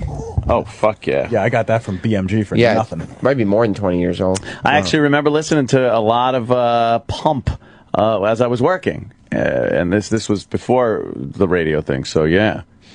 Wow, it's a while ago. There was a parody song done to Janie's Got a Gun that every radio schmuck played. What was it? I believe I even gave it a couple spins. Oh, well, parodies were very big. Thank if you God. can find it. Thank goodness. Pump is 24 years old. Holy really? fuck. 24 years. 89. What was the album right before? That was Permanent Vacation. Permanent Vacation. Oh. That's a great album, too. Wait, so what was the one before Permanent Vacation? Done with Mirrors. Yeah, Done with okay. Mirrors. Done with Mirrors. We just lived through the Done with Mirrors period. Of Oh, Aerosmith's dude, so we career. got Ragdoll. We might have one more shot at this. Dude looks like a lady. Wait till Miss Doubtfire comes out and really puts us over the top. We might have one more fucking shot at this. Yeah, we could. After all these years. Get our own ride at Disney. What was the song off Done with Mirrors? I don't even know. I think it was Pink. No, it wasn't. No. Oh. That's your Gnarls Barkley moment. They didn't have a hit off that. And I remember. Music, Do the Talking is the most notable track.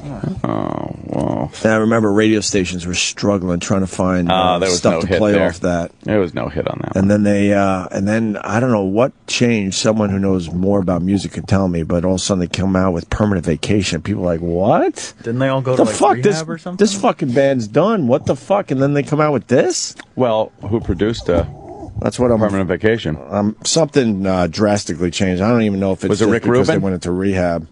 He can do anything. Rick Rubin? Let's just say it was Rick Rubin. Well, just going to say that. It was Bruce Fairbairn. Or him. Bruce Fairbairn. Rick Rubin produced which one for them? I'm not sure. I think Pump. I can tell you. I can tell you what Bruce Fairbairn did. I'm going to say Pump. Yeah. But the parody was called Bambi's Got a Gun, see? Oh. And the reason I bring it up today is because we're heading into hunting season. So Yeah. That was a big fall song. For, Oh, it was, for right, Morning right. Zoos. Bambi's got a gun. It's See, there. you got it? my Of course. This thing was huge. Oh, it's an advertisement. An advert. Skip the ad. Stupid adverts. This is not. Oh, this is not This it. is just a video called Bambi's Got a Gun. Video. No. You need the it- song parody. You've heard Bambi's Got a Gun. Oh, no. Turning the gun on the hunters. I thought that was See, because... I thought that was too easy right there. Parody. Elmo's got a gun. Stewie's got a gun. No. Oh, we want Bambi's Got a Gun. Baby got Buck. No. By Sir Hicks a lot. Oh, God. Baby's Got Buck. Yeah. Damn. I don't see. I got a new channel I listen to on Sirius XM. Oh yeah? Yes, I do. Backspin. Oh shit. What's on that? School hip hop. Oh, my God. Backspin's great. Has Ed Lover on it?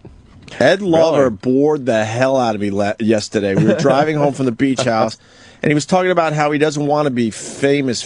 He likes that he's just famous. Well, he doesn't have much of a choice in it. And thank you. At one point, I'm yelling at the radio, going, "You're full of shit." He's talking about how Jay-Z's life is one big fucking hassle. That, when Jay-Z takes the subway, people all take the exact same subway, even if they're not going that way, because it's Jay-Z and they follow him wherever the fuck he goes. And I'm yelling at the radio going, you wanted to be as big as Jay-Z. Who are you kidding? It just didn't work out for you. Of course. That's why I made the Ed Lover dance. You don't get into entertainment and want to just not be famous. Right. He goes, I like my level of fame. I never wanted to be famous. This break went on forever. You just wanted him to get back to some old school hip hop. Yeah, and then and then I think he picks his own old school hip hop. I'm gonna fucking go thumbs down on Ed Lover's show. Wow. I didn't hear one hit. You got to play the hits for the white boys. What hits? Like yeah, what? well, what'd you hear? Well, like when I was listening prior to Ed Lover's show, you got a little Naughty by Nature, a little, the OPP. Yeah, you know You know me. And I would point to myself, by the way. The Opster would point to himself.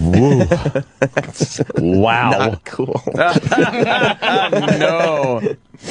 I told my wife, she wouldn't look at me for the rest of the ride. I go, yeah, when this song was out, because it's close to, it's OPP. I go, you know me, and I would point to myself. Oh. She begged me. She goes, please don't say that on the radio. Please don't do it. Don't do it. And now Please, look what you please did. don't do it. And look what you did. I go, the Opster would go, you know me. Oh. It's a very Opster thing to do. It is an Opster thing. I'm just happy to announce that I'm not the Opster anymore. That's why it's okay to look back a little bit. And if you ever went back in time and saw the Opster, what would you do? I'd punch him in the fucking face and drag him around the room by that. I think that's cool long hair. Wait, I think if I grow my hair out, people will think I'm younger than I am, and I'll be accepted by the grunge community. I can squeak a few more years out of this. All I have to do is grow my hair out. Wow, yeah. And then I heard a little Missy Elliott, Rain. Okay. Stop the rain. That's a great song. And then some old Jay-Z song that I didn't know. What song? I don't know. I didn't know it because he wasn't sampling anything. Oh, you don't know the samples. Right. Uh-huh. There's just room to hit it. What was the follow-up hit? Hip Hop Hooray. Hip Hop Hooray, Uptown okay. Anthem. Yeah, No, I know Hip Hop Hooray. That was the after one Hip Hop I was thinking Hooray, about. Hip Hop Hooray. That's clever. Right. And they love playing the funky Cold Medina on backspin. Oh, yeah? Jesus. That's a power hit. Oh, God. It's called a power hit in the business. Is it Funky Cold Medina or is it the other? Wild Thing. The Wild Thing. It's the exact same song. They just changed the words. Do the Wild Thing. Like this. Go to break with this.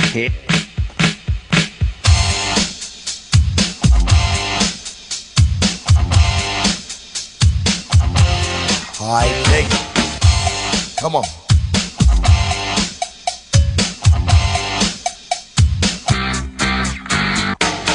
Coolin' at a bar, and I'm looking for some action. But like Mick Jagger said, I can't get no satisfaction. The girls are all around, but none of them wanna get with me.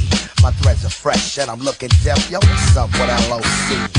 The girls is all jocking at the other end of the bar, having drinks with some no-name chump when they know that I'm a star. So I got them strolled over to the other side of the cantina. I asked the guy, why you so fly? He said, Funky Cold Medina.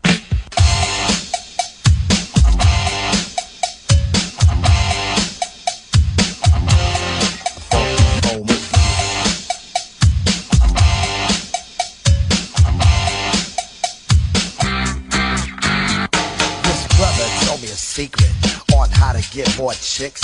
Put a little Medina in your glass, then the girls will come real quick. It's better than any alcohol or aphrodisiac.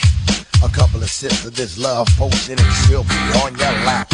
So I gave some to my dog when he began to beg, and then he licked his bowl and he looked at me and did a wild thing on my leg. He used to scratch and bite me before he was much meaner, but now all the poodles run to my house for the Funky Cold Medina. You know what I'm saying? I got every dog in my neighborhood breaking down my door. I got Spuds, McKenzie, Alex from Strohs. They want me, my dog, along with that Medina pal. I went up to this girl. She said, hi, my name is Sheena. I thought she'd be good to go with a little Funky Cold Medina. She said, I like a drink. I said, I'll go get it. And then a couple of sips, she go lick the lips, and I knew that she was with it. So I took her to my crib, and everything went well as planned. And when she got undressed, it was a big old mess. Sheena was a man, so I threw her mouth. I don't fool around with no Oscar Mayer wiener. You must be sure that your girl is pure for the Funky Cold Medina. You know what I'm saying? Ain't no plans with a man. This is the 80s and Locust down with the ladies. No joke.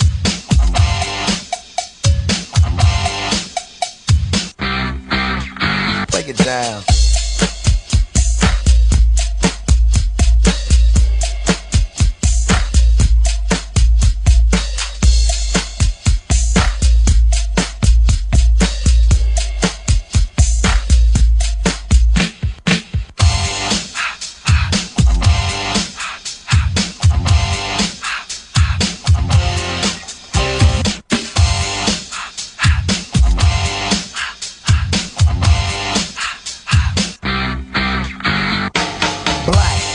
Saddle, looking for a little affection. I took a shot as a contestant on the Love Connection. The audience voted, and you know they picked a winner. I took my date to the Hilton for Medina and some dinner. We had a few drinks, I'm thinking soon what I'll be getting. Instead she started talking about plans for a wedding. So I grabbed my coat and hit the door and said, baby, I'll be seeing ya. That's why I found you don't fool around with the Funky Cold Medina. You know what I'm saying? That Medina's a monster. Funky Cold Medina.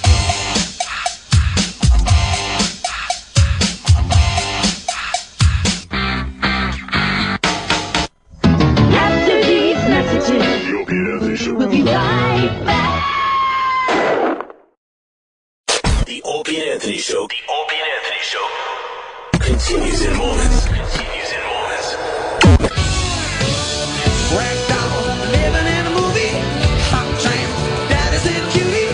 Or we're gonna continue now.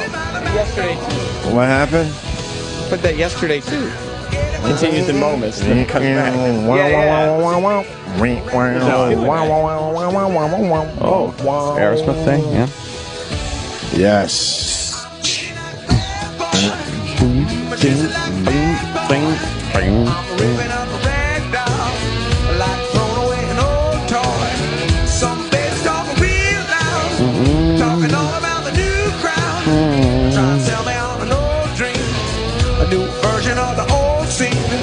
Sometimes I sit here and I think I'm just listening to the radio. And then you realize, oh fuck, we gotta do something. We are the radio. I think I would crank this one up still.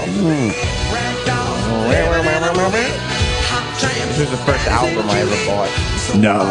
Oh, wow. Yeah. Really? Yeah. Permanent Vacation. Mine too. Yeah. Yeah. Yeah. On cassette. First album I ever bought. Now we're talking radio bit. God, I couldn't tell. Oh, it was Kiss. Yeah, me and Jimmy had very similar music tastes, and then I just went off the rails, and he never stopped. I was into Black Sabbath and Kiss, like Jimmy. But then I blew off the Black Sabbath for the Zeppelin, which pisses Jimmy off. Do you remember which Kiss album it was?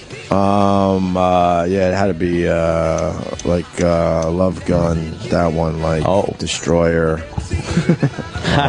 Something like words. that. And then I got the albums when they all, did the solo thing. Right. I got all 4 of those. I think that was it. I think that was the first album I bought, was a Kiss album. I believe. Well, I think so. What was yours, Ant? I'm thinking, boy, it might have been that Boston album. Really? Yeah. The first Boston album. Yeah. It's a good choice, though. Yeah. That one was That's like a great choice. I think it was right at the point because I know I had Frampton Comes Alive, but I didn't buy it. Right. I might have gotten that for like a present or something. Right. The first one I bought was the Boston. I got into music late, really. I knew a lot of pop stuff because that's what was coming from my sister's room when she was, when she had downtime between beatings. Oh, Jesus. I bet that was a lot of first people. Bat Out of Hell, Meatloaf. Yeah, it could that be was probably a lot of first. It could be Bat Out of Hell for a lot of people. That makes sense for our. On a hot summer night when how was that rock? I don't know. Like, how did that come on the radio and you went, yeah, I'm into rock music? Is he mysterious?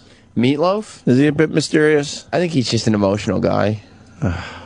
Emo. He's the grandfather or the godfather of emo. He is the godfather of emo. What? I'm gonna call Meatloaf the godfather of emo. Yeah.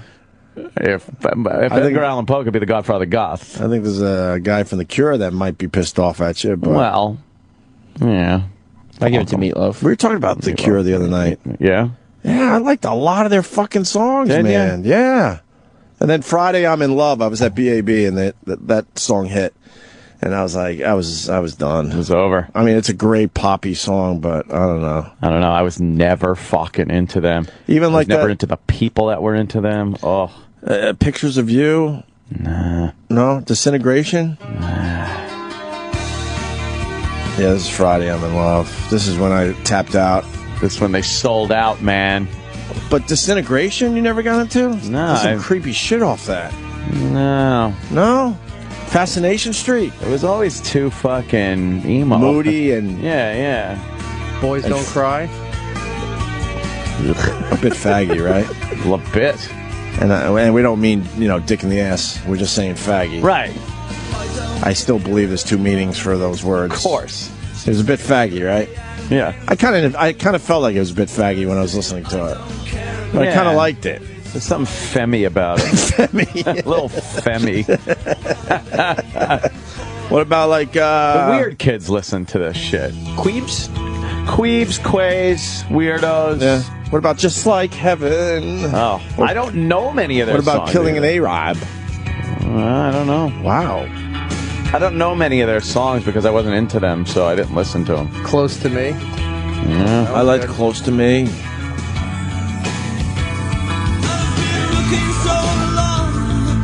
You may know this from the Hewlett-Packard commercial. Oh, yeah? I don't. All right, let's move on. My emotional side is showing. Some eyeliner on. Right.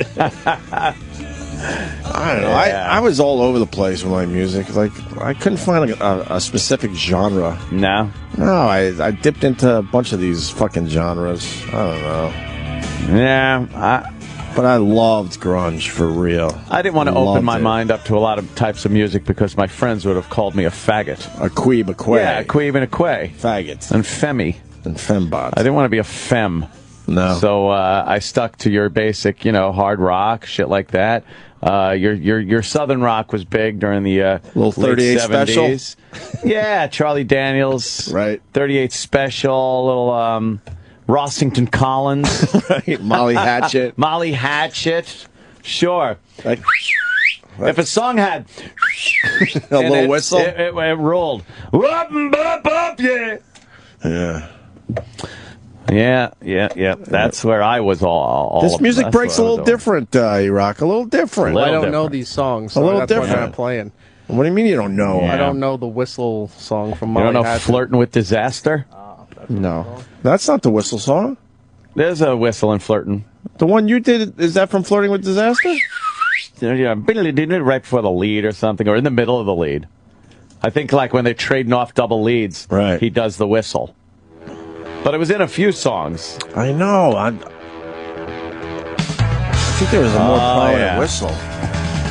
Coolest guy in the neighborhood had a 40 Econoline van, and it was painted, not spray painted, it was fucking painted. And it had a big Molly Hatchet mural on the side.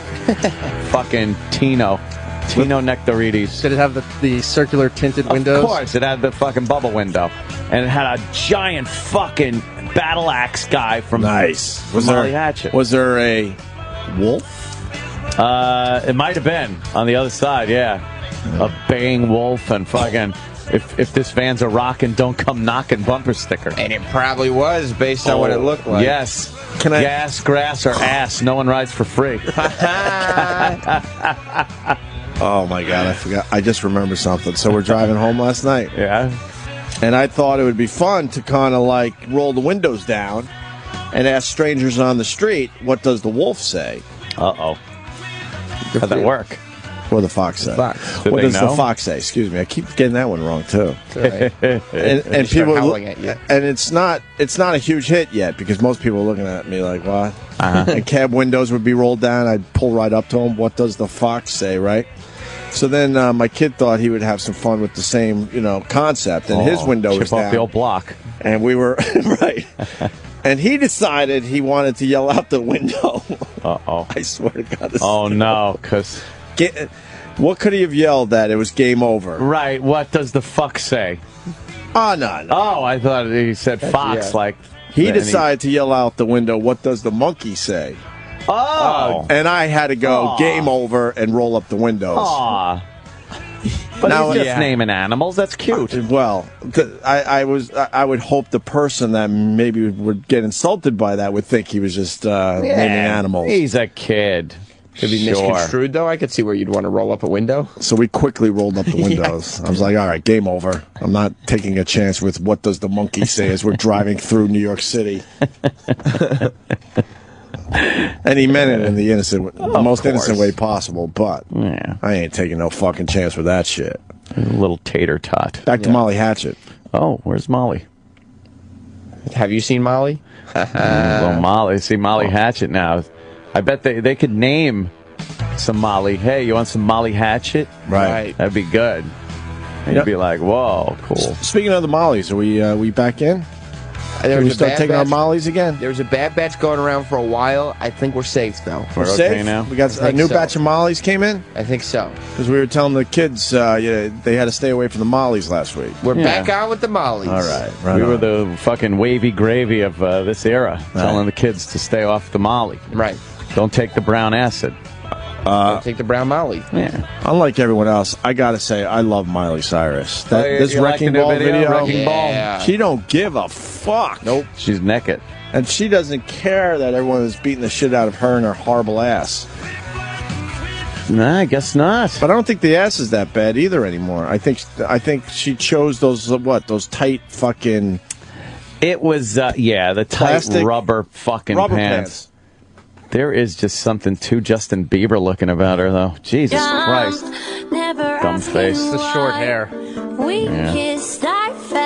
It's gonna be trouble if she grows a mustache. Simply irresistible. She could probably grow one sooner than he could. She's a simply irresistible girl. Yeah. Looking like Robert Looks Palmer's like girls. Robert Palmer girls. Oh, she's got a sledgehammer. Look out. Yeah, I don't know. Just gotta grow the hair back out. Oh, look, it's fake emotion. She's acting. She's in her underpants. She is in her underpants. I like that. Why is she making love to a fucking sledgehammer? She's unbreakable. Look at her tits. Yeah, no bra for sure. No. I was just looking at her tits through that shirt. Now she's riding a wrecking ball. Her ass looks a little better when it's pushed up against a wrecking ball. A wrecking ball, yeah. When compared to a wrecking ball. Whoa, naked there. What's up, Miley? This is a little risque, this video. I don't think the children should see this. Could you put this on the morning mashup so we can throw it around with the girls? I want to throw it around with the girls and discuss the Miley Cyrus video. Sam? Mika's going to want somebody fired over this video. Yes. Oh, what'd she say? Holy shit, I could have jacked off to this. Like growing up, this would have been ultimate jack off video. You know that the morning mashup is just one girl, right? It's just because they're all boys. Yeah, but this is a really big video. Everyone's talking about this, so we want to throw it around with the girls today. She's fucking... Why is it okay that she's naked from the side? Like, she's naked. That's awesome. They're going to run you out of town. Will you shut up? It's totally acceptable, Anthony. Oh, dude, I got no problem with it. She looks really good in this video. I don't know if she has a good body. I don't know. But they're working it in this video to look really good. Yeah, you got the side boobs. Yes. And her ass is definitely better than what we saw in the VMAs. Yeah. Whoa. Oh, well. I'll bet her vagina and cheeks are very cold on that wrecking ball. I bet. Think it's a real wrecking ball? I bet it is. 100%. I think it's a prop. What? Are those real tats on her? Yeah, I think so. She got some like prison tats on her fingers and stuff. She's got the Michael Jackson Bad logo on one of her fingers. All right. What's this fake crying thing she's trying to do? Acting. Line. I saw her vagina. I think that was her vagina, right? I saw her vagina. It might have been her vagina. You're right. How is this acceptable? I don't know. She knows how to work a wrecking ball, though. Yeah. Oh, yeah. Some parenting has to be done here. If the kids want to watch this. This is just out of hand. Anthony, you all right? I would just be jacking off. If I was a fucking kid and this is available to watch, spanking. She's naked. It's one of your pop stars naked. She's following that Christina Aguilera business plan. Yeah. She used to be a Disney girl. Oh, yeah, she did. Yeah. Remember when she was Hannah Montana? Oh, boy. Forget about it now. Now she's naked on construction equipment. It's a shitty song, though. Well, it's not a bad song. It's not catchy, bad. That's all right. It's no roar. It's no roar. It's a slow song. How huge is Roar? Oh, God. Holy fuck. We should go over and talk to the girls about it over in Morning Can we Master. throw the ball around with the girls? Throw the ball. The girls. I love when they come up with new ones. I can't wait to use that 100 times. But see what the girls are thinking about. There's just one girl. That's the beauty of it. Oh, God. There's Rich and Stan and Ryan and boys. I was deeply depressed that we're moving on from the Radio Wizards, so that's the new one. That's true. Me and Ed want to throw the ball around with the girls. Yeah. Take some of these pop culture topics and let's just throw it around with the girls. So it's Sal and the mashup that are in trouble after this Gary thing right now? Yeah.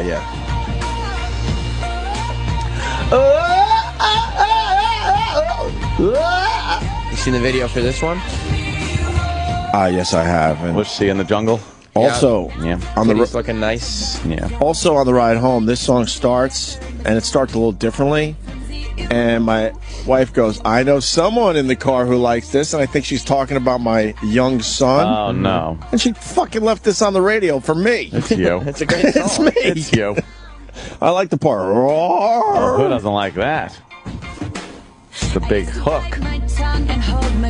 It's a great song. She's got a good voice, this girl. Katy Perry? Yeah. What about the Applause song?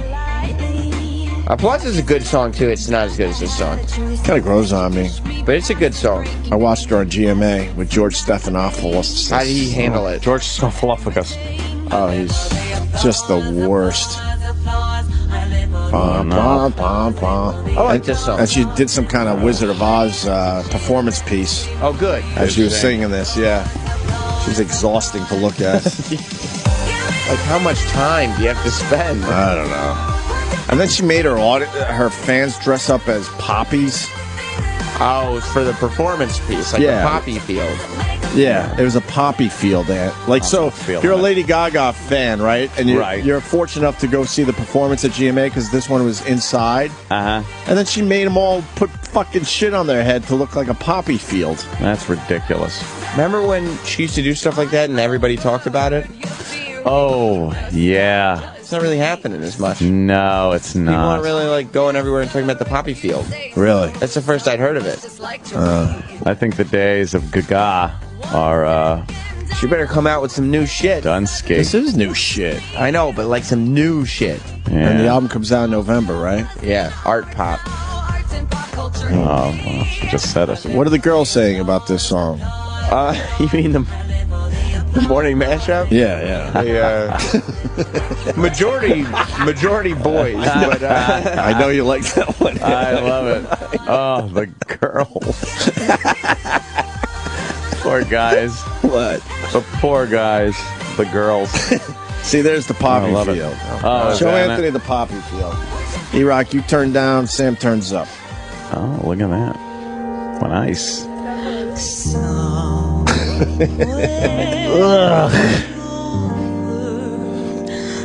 What the fuck is she doing? That's why I had to play this. It's a real dog.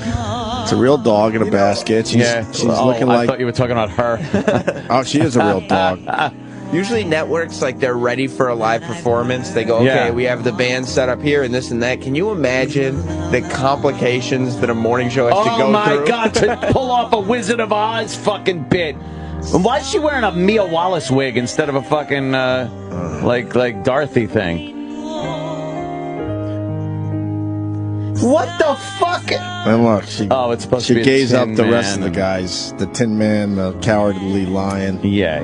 It's a sexy-ass Tin Man. They're the gay version of those characters now. Of course they are. Why did she have to do that? Tin Man Why did looks she have more to like gay them up? Tin Man looks more like a copper man, if you ask me.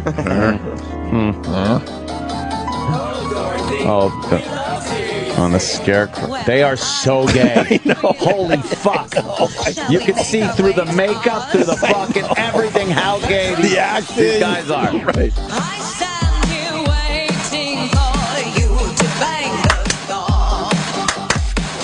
I hate her. Oh my God, how gay are these dudes? This is when somebody's allowed to be like a drama club kid forever. Yes. This is what happens. This is what you get. The Scarecrow, the Cowardly Lion, the Tin Man. On a flying monkey. The Flying Monkey. Why is she doing this? I don't know.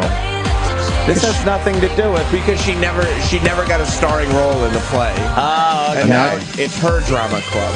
Oh, now she's the good witch. Yeah, she comes out as the good witch with a blonde wig. She's Glenda. But the Gaga version. Right, of course. Giving it her own spin. Whoever was directing the drama club never gave her the starring role. That you are exactly right. And so she's now created her own drama club where she's the star. I'm going to put on a little play, The Wizard of Oz. Yeah. And then they have to dress like a poppy field. It's like, look, man, I just want to see Lady Gaga and go get some lunch in Times Square. Why do I have to wear this on my head? Right.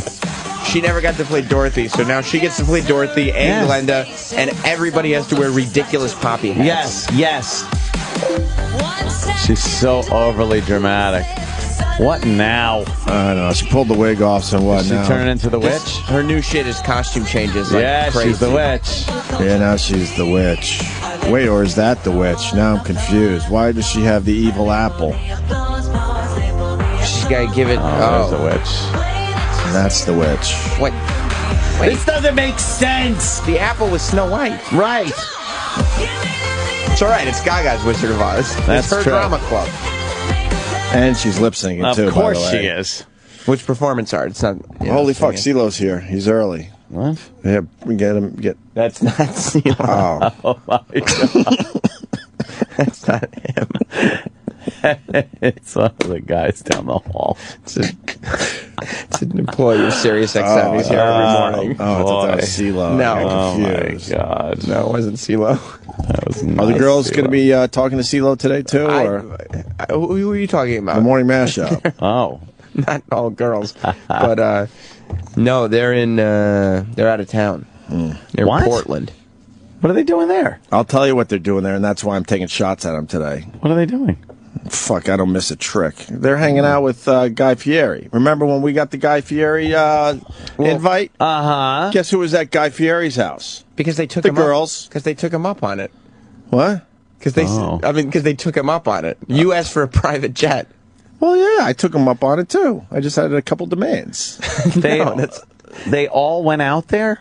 No. Are they doing a show? Yeah, because they're doing a weird promotion where they're going on some. You know the band Fun. Uh-huh. Yeah. Some of Fun's tour dates. They're flying out.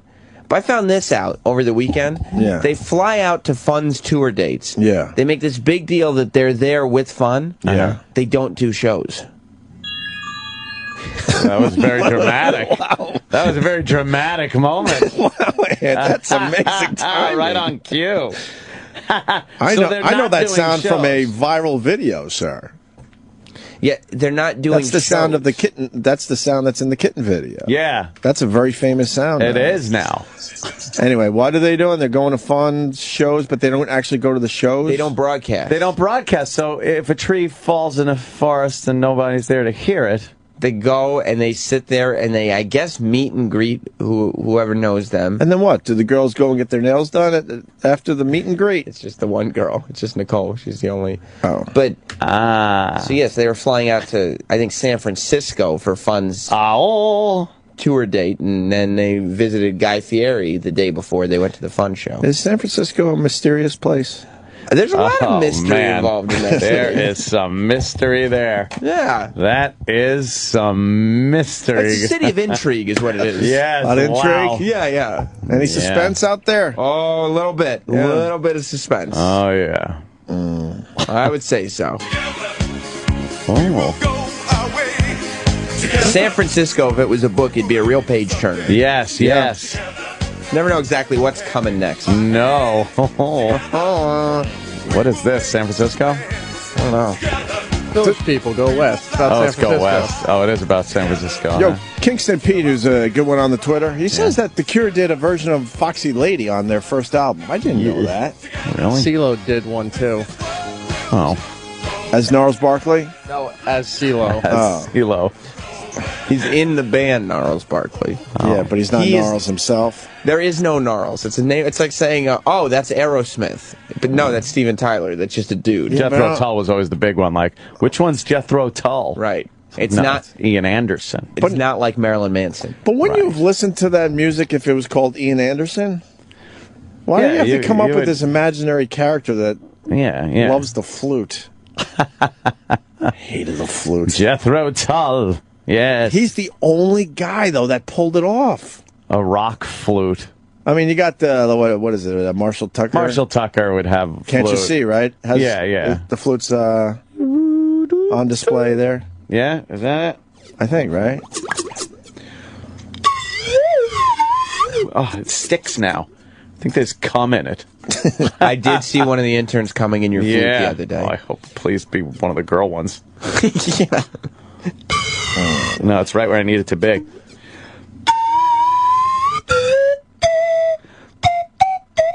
Who's that? That's Lady Gaga. Oh, that is Lady Gaga. Looking like one of the Joker's girls from the 1990 or 1989 version of Batman. Look how artistic she is. She's just the worst. I think she painted her nipple red. She painted it, yeah. They're too small. I don't know. I like them. Red or something. No, you need Look at her fade pads. out. You could just You go need to have it slap.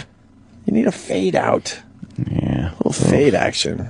Some shots she looks pretty hot, but yeah, I say what's up to Lady Gaga. She's all right. What's up? How come growing up, our pop stars never got naked? if the thought of any of like Debbie Harry, right, Pat like, Benatar, seeing them naked would have been like, and not just a fucking nip slip or something. Sure. I'm talking fucking nudity. Slim Linda Ronstadt. All right.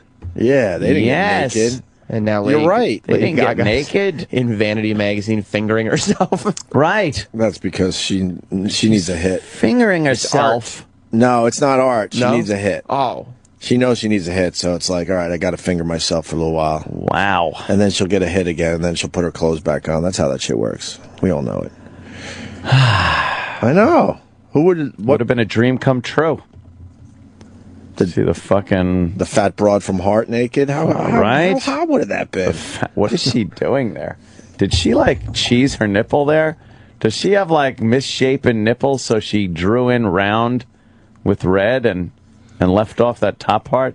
I don't know. It looks like she painted this little part red and then added some kind of like concealer or something. Yeah. Around. Maybe she might have some grease stain type nipples. Oh, right. And she's like trying to make them look round like a sloppy with makeup. Like a sloppy egg. Looking like brown pepperonis. The fucking yolk fucking breaks. Yes. She's fucked. Yeah, I'm not really into the gags. Ugh, I like a few of her songs are catchy, but I don't like this nonsense though. This is just nonsense. Nonsense. Really, it's just nonsense. I don't know. The more ridiculous, the better. I love it. Yeah. Just so stupid. Loving it. Loving it. Yeah, like Pat Benatar. Seeing her naked would have been like, oh, cool, look, Pat Benatar's naked. That would have been true. Is that what it would have been like? Yeah, it would have been just like that. Dope. Hey, look at that. She's naked. Should we break or? Fucking. Yeah, you could break. Like Walking on Sunshine girl. Katrina and the Katrina and the Waves. Katrina's fucking naked. That would have been nice. Right. I got one. The Till Tuesday broad. The Till Tuesday. The fucking other one that sang the fucking Take My Breath Away. Berlin. Yeah. Nothing. She would have been good. What about the 99 of vodka. Right, Nana. Exactly. Exactly. How about the entire band, the fucking Bengals? Oh, yeah. The Bengals. That would have been sick. The Go-Go's. There were some pigs in the Go-Go's. Let's relax. Belinda Carlisle was all right. And maybe one more. 2 out of the 4. Yeah. Nothing, though. We never got that. The Jane Broad? No, kids thank are lucky. you. Jane, what was her name? Weiland? Yeah, no, I wouldn't want to see her. Let's look at the Go-Go Girls. Oh, no. What do they look like now? You want them now? Looks like a reunion for the cast of Grease. Yeah, let's look at the Go-Go Girls. Oh, shucks. Oh, Jesus. Oh, boy. By the way, ladies, gray hair is not cool. Relax. You don't think so? No, it's becoming a thing where like they let the gray come in. Yeah. It's not cool. Color that shit up. Color that shit up. Please. Definitely. Wilson Phillips, naked? 2 out of 3? Yeah, 2 out of 3 is right on that one. See, look. Maybe 2 Go-Go's out of the 5. Yeah? Maybe 2 out of the 5. Let's say, wow, which one's Belinda Carlisle? Why did 2 of them look like Belinda Carlisle? Belinda Carlisle's all the way to the right. Are you sure, though? I think. Oh, boy. Oh, my God. Which one is done. Belinda Carlisle? I know what which did she one do Jane to her is. face? I think it's the one to the right, yeah. Yeah, Jane has to dye her hair green. Look, my hair's She's the green. quirky one. Yeah, I'm crazy and quirky. I never changed. Look out. I swear to you, I don't know which one is Belinda Carlisle. That is fucking weird. I think you're right. I think it's the one on the right, but almost unrecognizable, right? It looks like something's pulling her ears back. Oh, yeah. Yeah, some mysterious force. Right. All right, we're going to break. We're going to get Joe DeRosa in here. We're going to do some Anthony Weiner. We're going to talk about the brilliance of Jimmy Kimmel, an old friend of ours.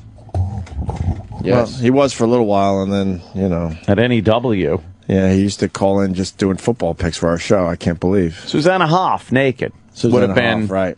Would have been fucking crazy. Imagine her in a wrecking ball. She's swinging back and forth naked.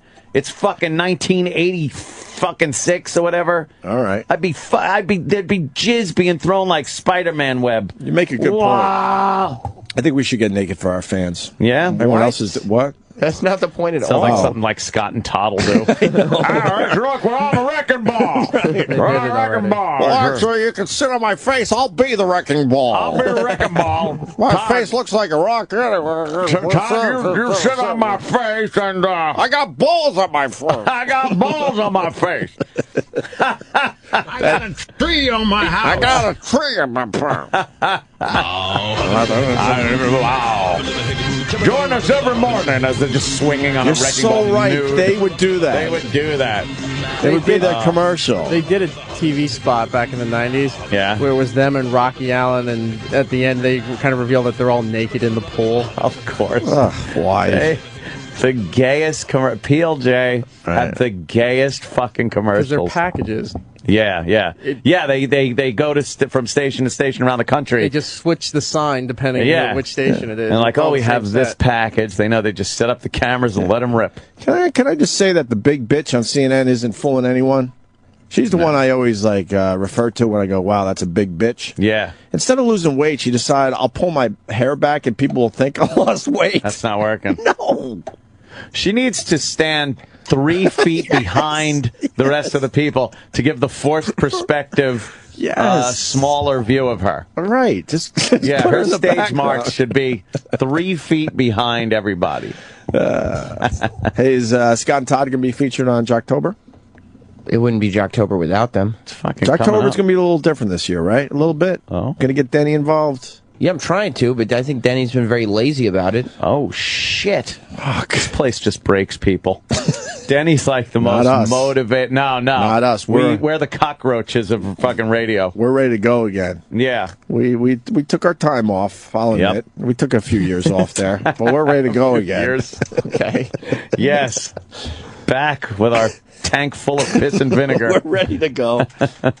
This will be the final shot at fame. Oh, yeah. This is it. I can't do this anymore. One more shot at fame.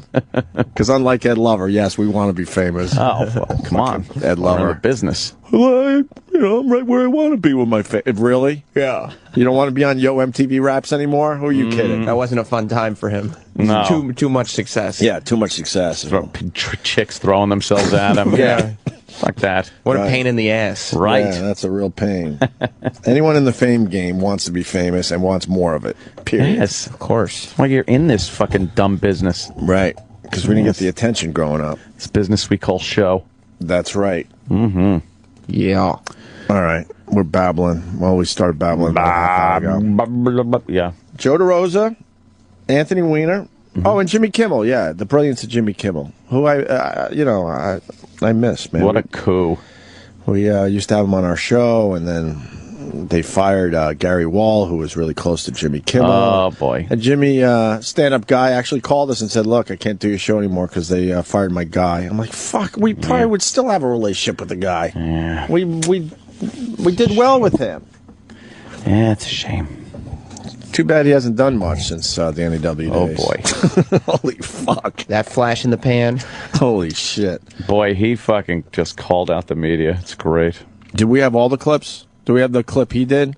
Yeah. Where he calls out the media, that part of it? And he plays the clips Yeah, of all yeah. the media. All right, great. playing. Yeah, we'll do that whole thing next. It is wonderful, man. Him and Fallon, they just know how to work it in this day and age. That's Yes. right. It completely blows my mind that what Arsenio Hall did. He's coming back to Coming late back. night. And he's No. doing the exact show from the 80s. You Oh, yeah, idiot. he You is. got to up your game. Of course you do. It's the exact same thing as the 80s. Nobody's watching Or TV, 90s, so whatever you it was. go out of your way to do stuff that the internet's going to talk about. Yeah. Right. That's the game. That is the game right now, is getting on the internet and having people, like, talk about your fucking shit. Yes. I'm trying, man. Oh, I'm trying. You're doing a great job. I saw. Now I'm going into the slow-mo world. I'm doing everything I can. Jesus Christ. Hey, I'm dealing with cat food and kitty litter boxes just to get some fucking hits. I'm just getting props and hoping he falls. Yeah. Yeah. Just set up a lot of things he could fall off of and keep a camera on the fucker. Put some catnip in a little jar and see if you can get yourself stuck in there. Yes. Wow, that girl came to work with her ass showing. Is that, I was just looking at that. Is that legal? It's the Miley Cyrus generation. Holy What's going fuck. on? Yeah, no one cares. You know that whole under ass thing that is happening now? Yeah. One of the employees is outside our studio. Under ass. And she's got her ass showing. Yeah, if she was in here, we'd have to close the curtains. Probably. She's out there. She's out there. She's cool, right? She's very cool. Yeah, I like her a lot. Look at yeah, she is chilling. Dude, that skirt is really short. Do you want to bring her in? Maybe later. I can introduce you guys. I know her, actually. She's very cool. I've rode the elevator with her a few times. Oh. With her ass showing? With her ass showing. Oh, yeah. Wow. Nice. Wow. Oh, yeah. The Opie and Anthony Show continues in moments. And now these messages. You're listening to Opie and Anthony.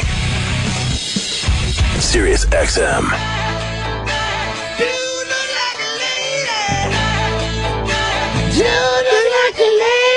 Are we playing this for Joe DeRosa? Of course. I wasn't sure because we did Aerosmith last break, so. Hey, you got walk-on music now, Joe. This dude looks like a lady. This is perfect for you. Joe. Nice satchel. You're a satchel guy, huh? Today I am. Yeah. Today I am. Carrying around a few CDs, are you? I got some of my new album, You Will Die, available now. Yeah, I like that you're keeping it positive on this one. It's so funny. After the first two CDs, I was like, the next one I'm going to do brighter stuff. Yes. And this one's darker than the first little. one. Yeah, I'm going to brighten it up a little bit, keep it on a lighter note, and no darkness. No, it's funny. I drove in today from Brooklyn.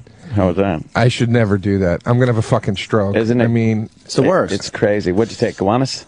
I took the Williamsburg because that's right near my apartment. And I came in. I mean, dude, just punching the steering wheel, just fucking screaming. If I got stuck behind one more fucking municipal pickup truck where all the guy is doing is tossing orange cones into the bed of the truck, there's no apparent work being done. He's just blocking the lane and throwing. And of all the ignorant rants I've ever gone on this show that had no base in any educational whatever, this is probably the stupidest.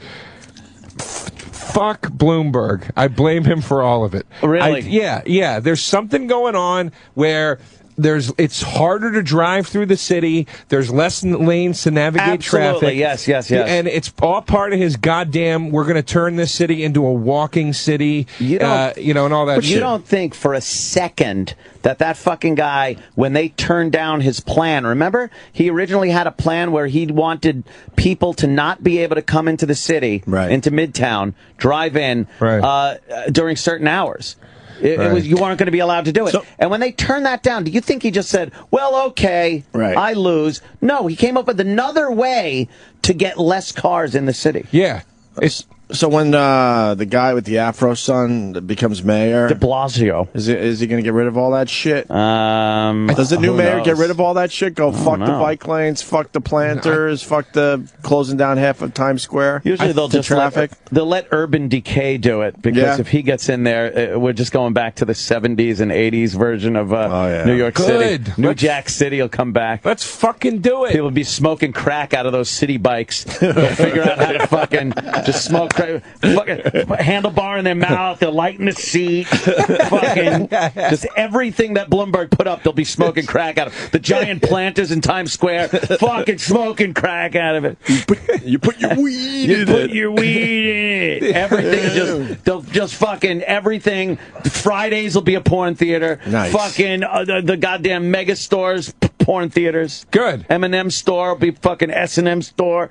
Back to the way it was. I want to see it. I want to see it. I want to see it crumble. He's turned this city into a fucking shopping mall. It's disgusting. It's amazing we can't figure out how to move the people around still. I mean, we have a unique situation here. We got millions and millions of people living on this island with, and no way to get to and fro. But sometimes you got to get fro up, and sometimes you got to get to. Got to go fro. Sometimes you got to get fro. Here's the thing. To and fro. There was a way to get around, and it was working fine. There were car lanes, and that was it. And there were bike lanes still, and it worked. It got a little trafficky at times, but it worked. And what Bloomberg did is the same fucking thing he did with the cigarette taxes. He said, for the good of everybody in this city, sorry, I didn't mean to do the Bill Maher hands right there. That's okay. I didn't mean to do that. But he said, for the good of everybody in this city, I'm going to make it so there's less car lanes because we need to clear up congestion. And all that was a fucking excuse for him to hike the tolls at every tunnel and bridge from $5. Yes. They were $5 5 years ago to $13, and he knew nobody was going to stop driving. The same amount of cars were going to come in. Same thing with smoking. I'm going to hike it to 14 for your own good. Fuck you. You're going to hike it to 14 because you know we're still going to buy the fucking cigarettes. It's all about revenue streams. We know that. I gotta it bring has up nothing to do with something. your actual health. I got to bring up something too that he's done that's very subtle, but it is fucked driving to the point where it's almost impossible to get around the city at all. It's and it's a huge thing, but you don't really notice it.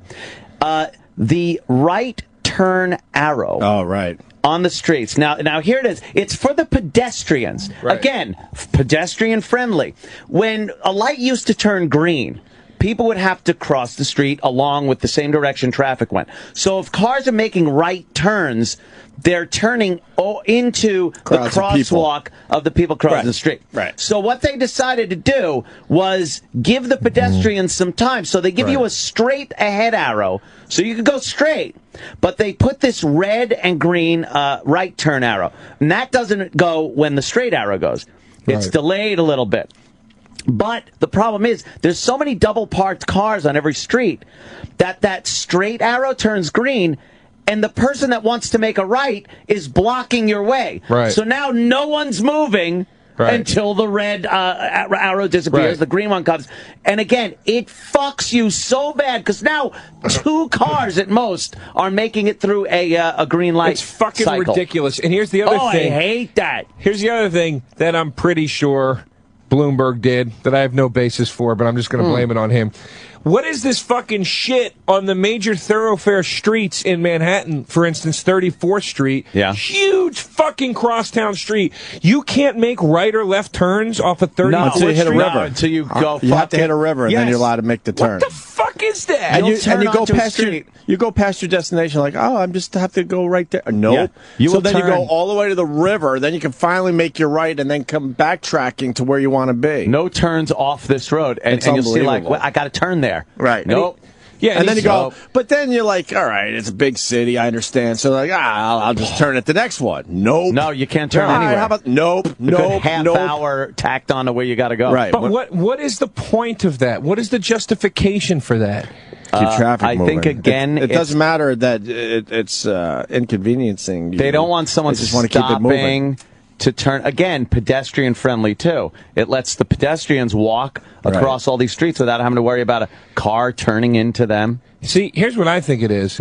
I think it's another way to make driving in the city infuriating. Yes. Okay? So then what he does is, see, he fucks you, he double dicks you from both ass and fucking mouth. Yes. Okay? Yes. Because he fucks you from one end going, okay, if you're going to drive in like I know you are, you're going to spend all this extra money to do so. Uh-huh. And then on the other side, he's like, if you don't decide to drive, now you're going to spend all this other money doing this other stuff. The fucking day, because I used to live right over here. The day that those bike lanes converted in Times Square, when you couldn't drive through the heart of Times Square anymore between 12 and whatever it was, the day that fucking converted, the MTA fares went up 50 cents. The day. And I know he doesn't run the MTA, but they're without a fucking doubt in cahoots, They're especially all in cahoots. It's all part of the same hypocrisy, Kay. gay. Yeah. You know, it's but it's like, especially after when they went on strike and he went on TV and said, you should be ashamed of yourselves, da-da-da-da. You think there was no way they didn't fucking link up after that and go, we got to be on the same side here? What does this have to do with the guy listening to us in Wichita? Oh. Who? There's a guy in Wichita. He's going, who gives a fuck? I don't live there. I don't know. Okay. Oh, maybe he's got fucking a problem in his city.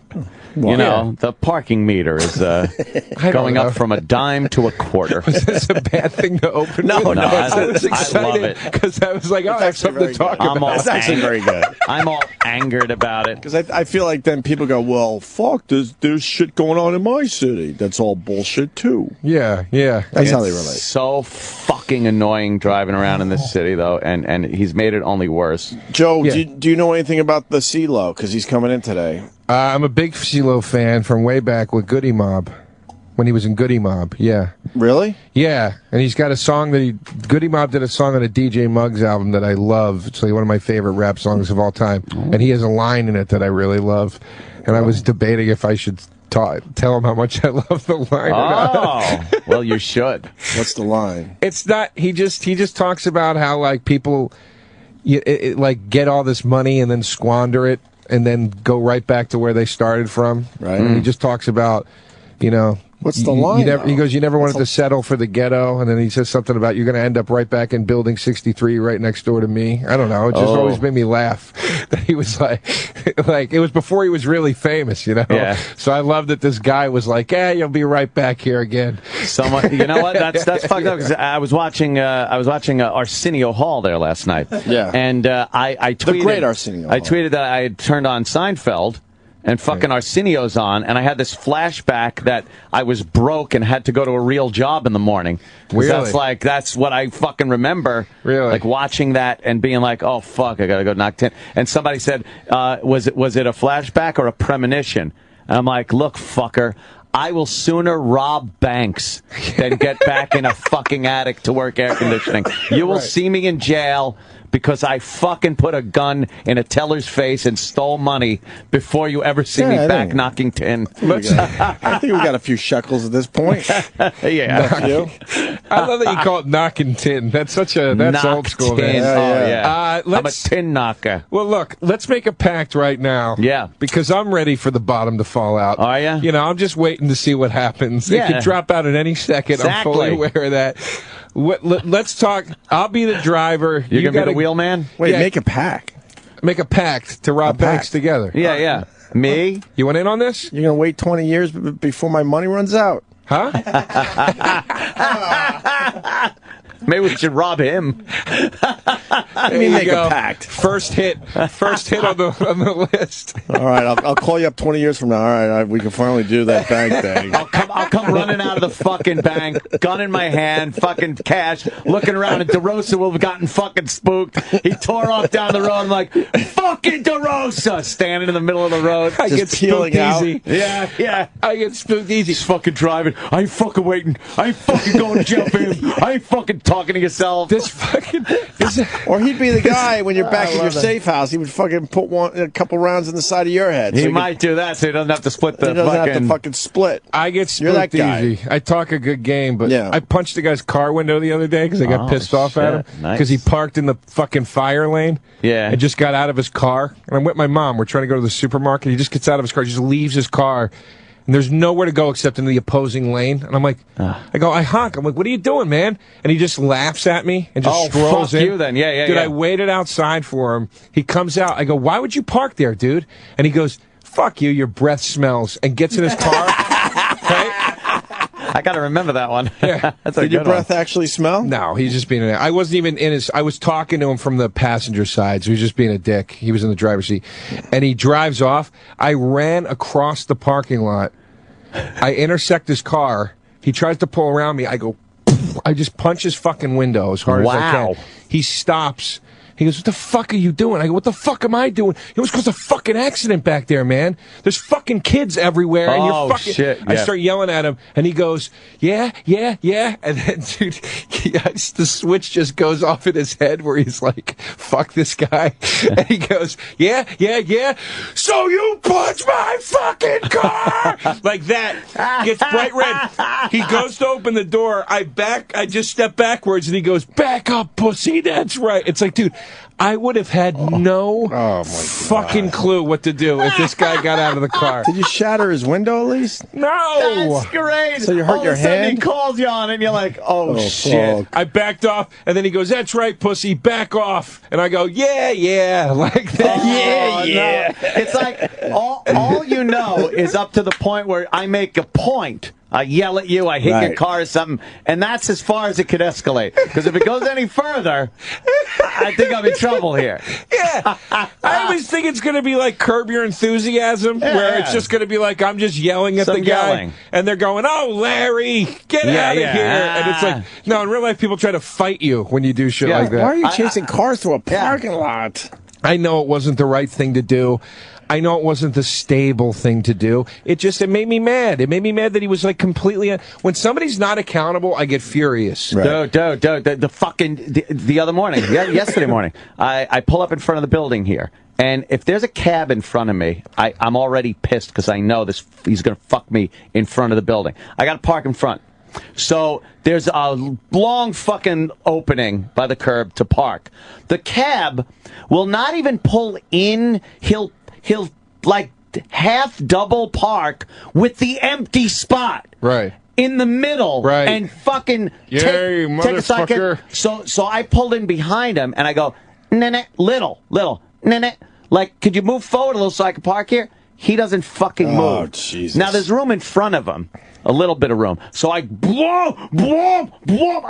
I go in front of him and I back up. Now I back up so close to his bumper, so just to annoy him, so he's got to now go in reverse just to get back out of the spot. Inconvenience him a little. And then I get out of my truck and Kenny's there and stuff. And the guy goes, why don't you drive a little faster? Right. And I said, why don't you go fuck yourself? Right. And then he goes, oh. I go, yeah, go fuck your mother. Yeah. and he's yapping and stuff and shit, but I'm just over my shoulder looking at him as I'm walking in. And he didn't, that was it? He didn't do anything, but if he did, Kenny would have fucking beat the shit out of him, so I was safe anyway. No, I got to get a Kenny. Put Kenny in that position. I really need a Kenny, and I can't afford one. You need a Kenny. That's good. So you can yell at these people and not have to worry. We got to sell some of the CDs so you can get a Kenny. Yes. Yeah. Sell these CDs. You Will Die, available online right now. I heard it's doing well, man. Yes. It did well. Went to #1 on all the comedy charts. That's very good. With no press, which I was like last week. I didn't do any press. Good for you, Joe DeRosa. The day of the release. I did press the day after, but it went to #1 the first day, which was pretty awesome. So. Indeed. Nice. We got to do some Anthony Weiner shit before CeeLo comes in here, please. Oh, right. He's got that ad now where he's sitting on the stoop. We were talking about that this morning. And the only thing I can think of is, like, how many times has he jacked off on that stoop looking at chicks? It's the only thing I think. Yes. He just looks creepy now. I was thinking the same thing. Like, oh, what a ghoul. Well, he's such a pervert, right? Which is fine. I have no fucking problem with the guy being a pervert. But it's like Ant said a minute ago about, like, I'll rob banks before I go back to knocking tin. Right. It's the same thing with this guy. It's like he got a taste of that sweet politician's lifestyle, and he can't give it up now. And it's like, dude, you got to make a decision. You got to either be a politician or you got to stop showing your dick to people on the internet. Right. Well, but you can't do both. You know what I mean? And, to the credit of the voters, they moved on. They were cool. Yeah. They're like, all right, you did your shit, you did your time, you fucking apologized, and then it turns out that he never learned his lesson. Mm-hmm. No, he did it again. And that's the problem people are having with this. Yeah. They gave him his second shot, and he fucked it up. Yeah, that he did it twice. That's the fucking issue. Lawrence O'Donnell called out Anthony Weiner, right? Mm-hmm. Yeah. Is it a short clip, Sam? No. But it's worth that. But let me preface this by saying Lawrence O'Donnell is a fucking piece of shit asshole. Yeah, I can't stand that cocksucker. Fuck him. He's an MSNBC guy? Of course. I'm not, I don't ever watch MSNBC. Well, you're part of America. No one, apparently nobody does. It's like, what about the Rachel Maddow? It's like HBO Latino. Do you hate when you see a good movie on, you turn it on, it's like, I'm like, fuck, man. But you still watch a little bit. It's got to be somewhere else. It's got to be on American HBO. I know, put it on the real HBO. It's got to be on the real HBO, too. I want to watch this movie. You got to play both versions, because you are turning people onto that movie. They just got to find their language. Yeah. Here's Lawrence O'Donnell talking to Anthony Weiner, I think, last night or the night before, whatever, yeah. I have just one basic question for you that I think a lot of people have wondered about for different reasons over the course of the campaign. For me, it just comes down to this, which is, what is wrong with you? Oh, boy. I don't understand the question. What is wrong with me that I care so much about the issues that I fight for every day, that I have my entire career? Yes, that's what I meant. I'd be like, yeah, that's what I meant. God bless him for, like, just trying to move on, but you're not going to move on from this one. I'm sorry. No. Now, you have to go away for another year or two, and then maybe we'll give this whole thing another try. You can't, It's like the fucking Chris Rock thing about Michael Jackson, where he's going, another fucking kid. It's like, dude, it's like he did it again. That's it. That's the end, you know? Like, he can't stop. There's no, I mean, he could come back out, you know, you fool me once, shame on me, or shame on you, you fool me twice, shame on me. It's fool me twice, you won't get fooled again. Yeah. Whatever, some cliche about cheating, something. But yeah, it's like no matter what he says a year from now, you're still going to be like, oh, bullshit, you got pictures of your asshole on your phone. We know you do. It's sending them out. All right, hit play on this. No, what I mean is this. What is wrong with you that you cannot seem to imagine a life without elective office? That's ridiculous. Well, of course I can. I don't know. Are you saying that because I have things in my personal life that are embarrassing, I shouldn't run for office? Okay, that's a fair position to have. Some people have Let me be clear. No, I'm not. Let me be very clear. Lawrence, so I'm going to be very clear to you. I'm going to be very clear to you now. I have never once criticized you in any way for anything involving your texting. I think your photography is just perfectly standard American photography that's floating around the internet now. I've never said anything about that. What I find strange about your campaign is what seems to be your absolute desperate need for elective office, and what seems to be your inability to live outside of it. What did you do, for example, with your time away from elective office? Did you find any problem anywhere in the world that you thought, I think I'd like to apply myself to that and try to help some people who might need my help? I did. You New didn't York do City. That. You just set yourself up for running for elective office I tried to apply myself to it. Okay, you're wrong. But I don't know. Is there a question that I can possibly help you out with? All right. You started in politics right out of college as working here in Washington as a congressional aide. You then got yourself at the city, elected to the city council before you were 30. You've been pursuing elective office for over 20 years now. I've been serving the people of Brooklyn and Queens in the city. Anthony, it does not seem to be a fully healthy pursuit. I know there are a lot of life. people. There are a lot of people who talk. Look, there are a lot of people who talk about the totality of your life, Anthony. Well, do you think you've spent your time well? Yes, I think I've devoted almost my entire adult life to serving the constituents that I've represented. I've worked very hard for them. I fought very hard for the middle class and those struggling to make it. There are a lot of people who don't believe. Going through his fucking byline.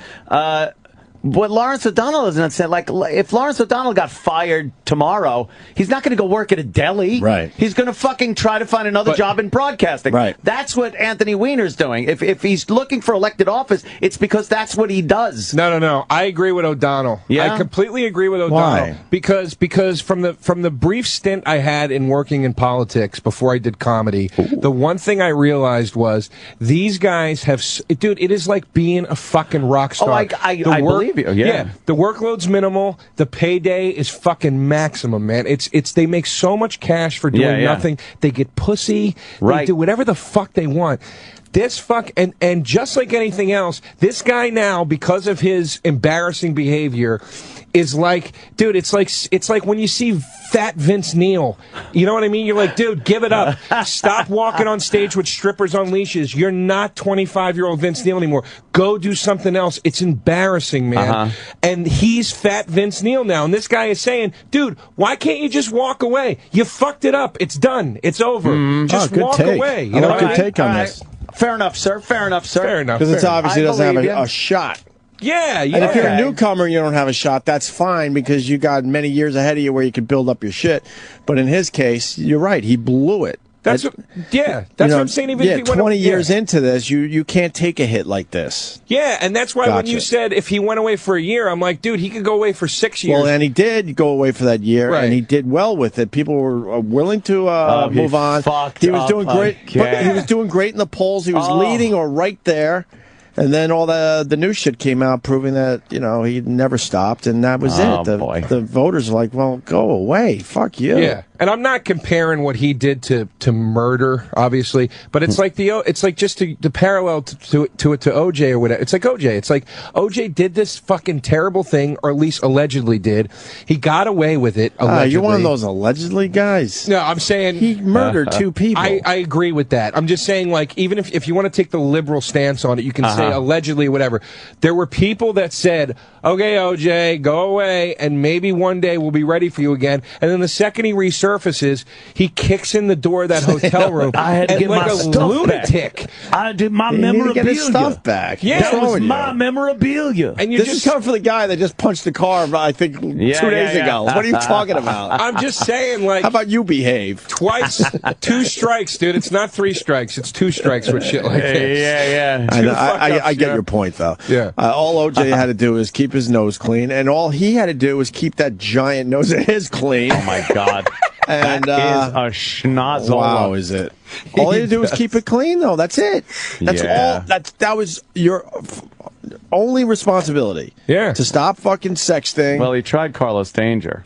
He tried a new name. Carlos Danger. Didn't quite work. And then that loudmouth whore had to fucking sell him out. Right. It really is a strange addiction of some kind because it's like, look, I don't have anywhere remotely in the vicinity, ballpark, world, fucking universe of the money, access, or power that guy has. And yet I'm a dirty bird, and I still somehow manage to keep my fucking dirt off of Twitter and off of places that are going to get me in trouble. Exactly. And it's like an addiction, man. Like, it's the fucking thrill of getting. He's like a fucking bank robber. He wants to get caught. He's especially leaving clues. With that. He doesn't want to get caught. He just didn't understand how the social networking works. With that job, like you're saying, you keep stuff off of their stuff. You're a fucking stand-up comic. Right. It's okay. We're like dumb shock jocks, and Jimmy's a comic, and on the radio and stuff. If something happened where some of his stuff or our stuff got out there,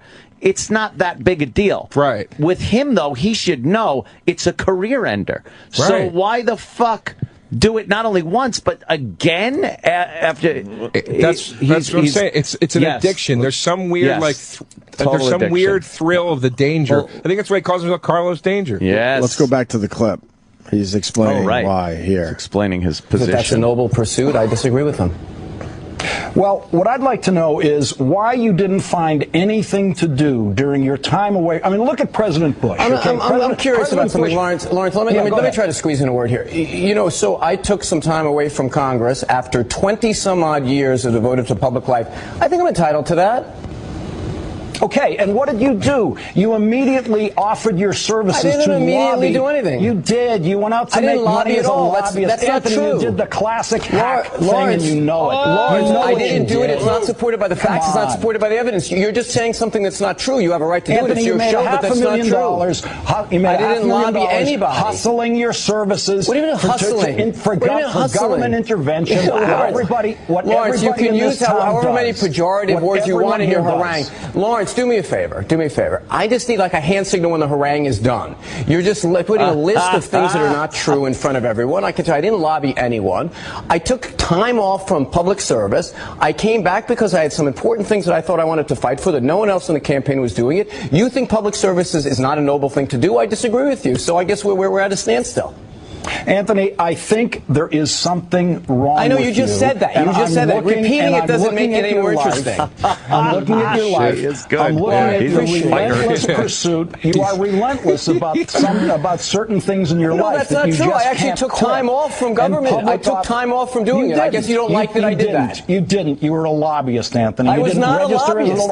That's just not true. Do you care that it's not true? I know how you made your money. Do you care that that's not true? Anthony, come on. I know the racket of ex-officials in this town. Lawrence, do you care that what you're saying to your viewers is not true? Why didn't you do something for no money? Why didn't you do something for no money? Try to go out there and do some good. You don't like the way I speak. Could you pause for a second? Why does Lawrence O'Donnell give a fuck that this guy's making a living doing anything? Like, why does he feel he has to do something, to volunteer work, to be a noble? Talk to any of the other fucking politicians. None of them. They're all fucking shitheads like this. He's looking for his moment. Yeah. He's looking for his moment with Anthony Weiner. It's not really working. You're right. You're absolutely right. But I also think, though, that they're kind of skirting the issue here. Neither of them are saying what they actually want to say. True. This dude is trying to say, Lawrence is trying to say, dude, you showed your dick on the internet. We forgave you. You did it again.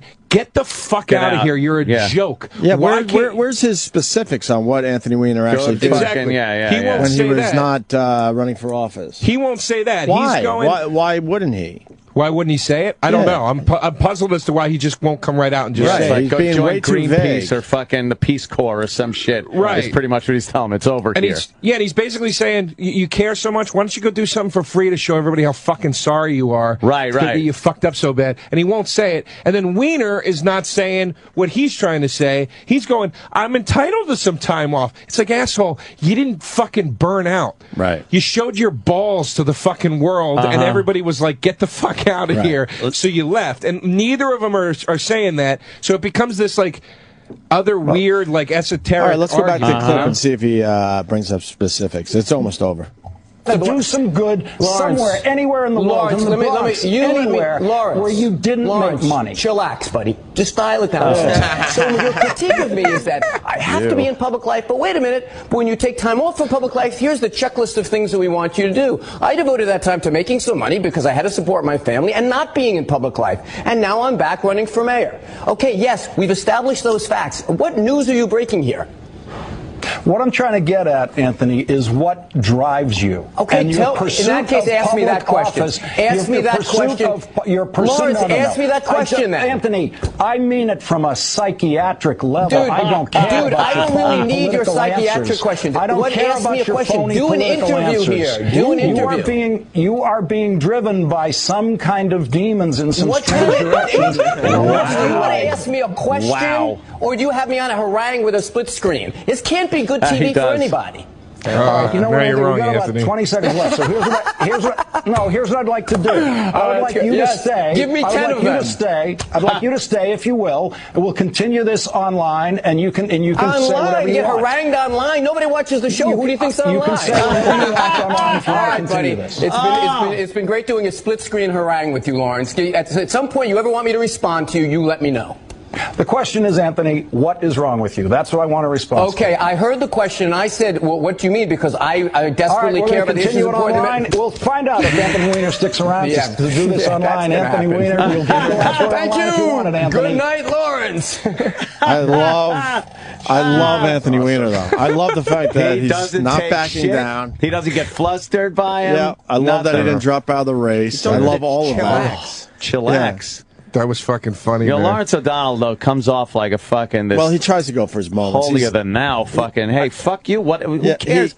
What's it matter to you what I do when I'm off? He said nobody watches the show. He calls out Bill O'Reilly a lot. That was funny. I think he challenged him to a fist fight. Like Lawrence O'Donnell is one of those guys always trying for the big moment. Who did he challenge to a fist fight? I believe Bill O'Reilly. So I think O'Reilly would kick his ass. No shit. Yeah. That monster. Yeah. What are Lawrence's politics? Is he left or right? What do you He's think? a big lefty. Well, he's going. I mean, he's going at the lefties so hard. Doesn't matter. At that point, he's going after morals there. Yeah. Right. Yeah. And what's this clip? Hold on, because we're running out of time. Anthony Wiener, is this new or from yesterday? What is it? Saying he's convinced he will be the mayor of New York. Oh yeah, that's just a real quick clip. He was on with NBC. He will. He's convinced. And how's that going to happen? Aren't people voting today? Yes. In the primary? Yeah. Today's the primary. Knowing how tough it would be on you and your family, you'd still run? No one gets to go back and redo things. I'm convinced that the decision I made was the right one. I'm convinced that I'm going to be the next mayor of this city.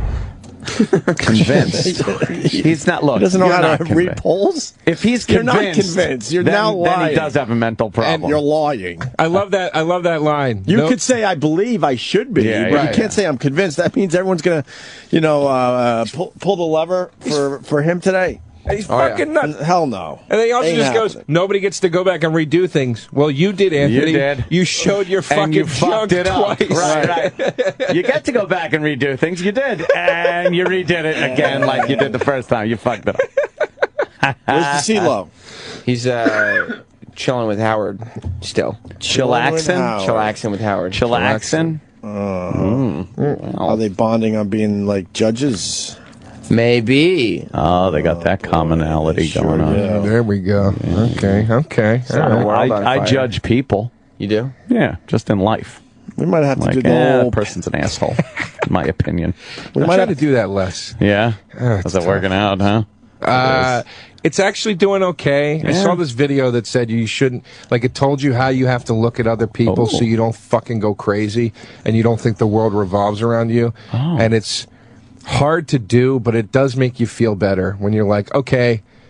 You're watching self-help videos? It wasn't a self-help video. It was an excerpt from a commencement speech at a college graduation. Oh, my God. Why don't you just chillax? It was... Yeah, we should all just You just need to just chillax. Stop fucking watching videos. I like videos. We got to take a break, Joe DeRosa. All right, if CeeLo isn't here in 7 minutes, we're doing the old pass-a-roo because we're not fucking waiting around for the CeeLo. Yeah. So what's his cutoff? Oh, I would say 9:15. 15 minutes late is fair enough. Okay. Because we got Kirk Fox coming in, too, and I'd rather talk to Kirk Fox than CeeLo, believe it or not. Ouch. You know Kirk Fox? I do know Kirk. I don't know him Funny, well. quirky, strange guy. Yeah, I liked his movie Tennis Anyone. He's a good dude. He used to be pretty much a pro. Yeah. And then he taught lessons for the Beverly Hills people. He's a good. It's a good movie. Donald Loge is in it. You should check it out. Is it a documentary? No, it's a loosely comedy. based on his life because he was a tennis pro. I mean, I'm sure that's where he got the idea from, but it's a scripted comedy. Is it was funny? an indie. Yeah, it's funny. Pretty funny, huh? Yeah. All right. Kirk Fox is on the way. Maybe the CeeLo, and Joe DeRosa's got a new CD out called... It's called You Will Die, and I'll be selling it up in Syracuse at the Funny Bone this weekend. So please come on up or download it. O&A fans, come to Syracuse. Syracuse. We'll return after these messages. The Opie and Anthony Show is back. Go on, sit down. The celebrities are ready to entertain you some more.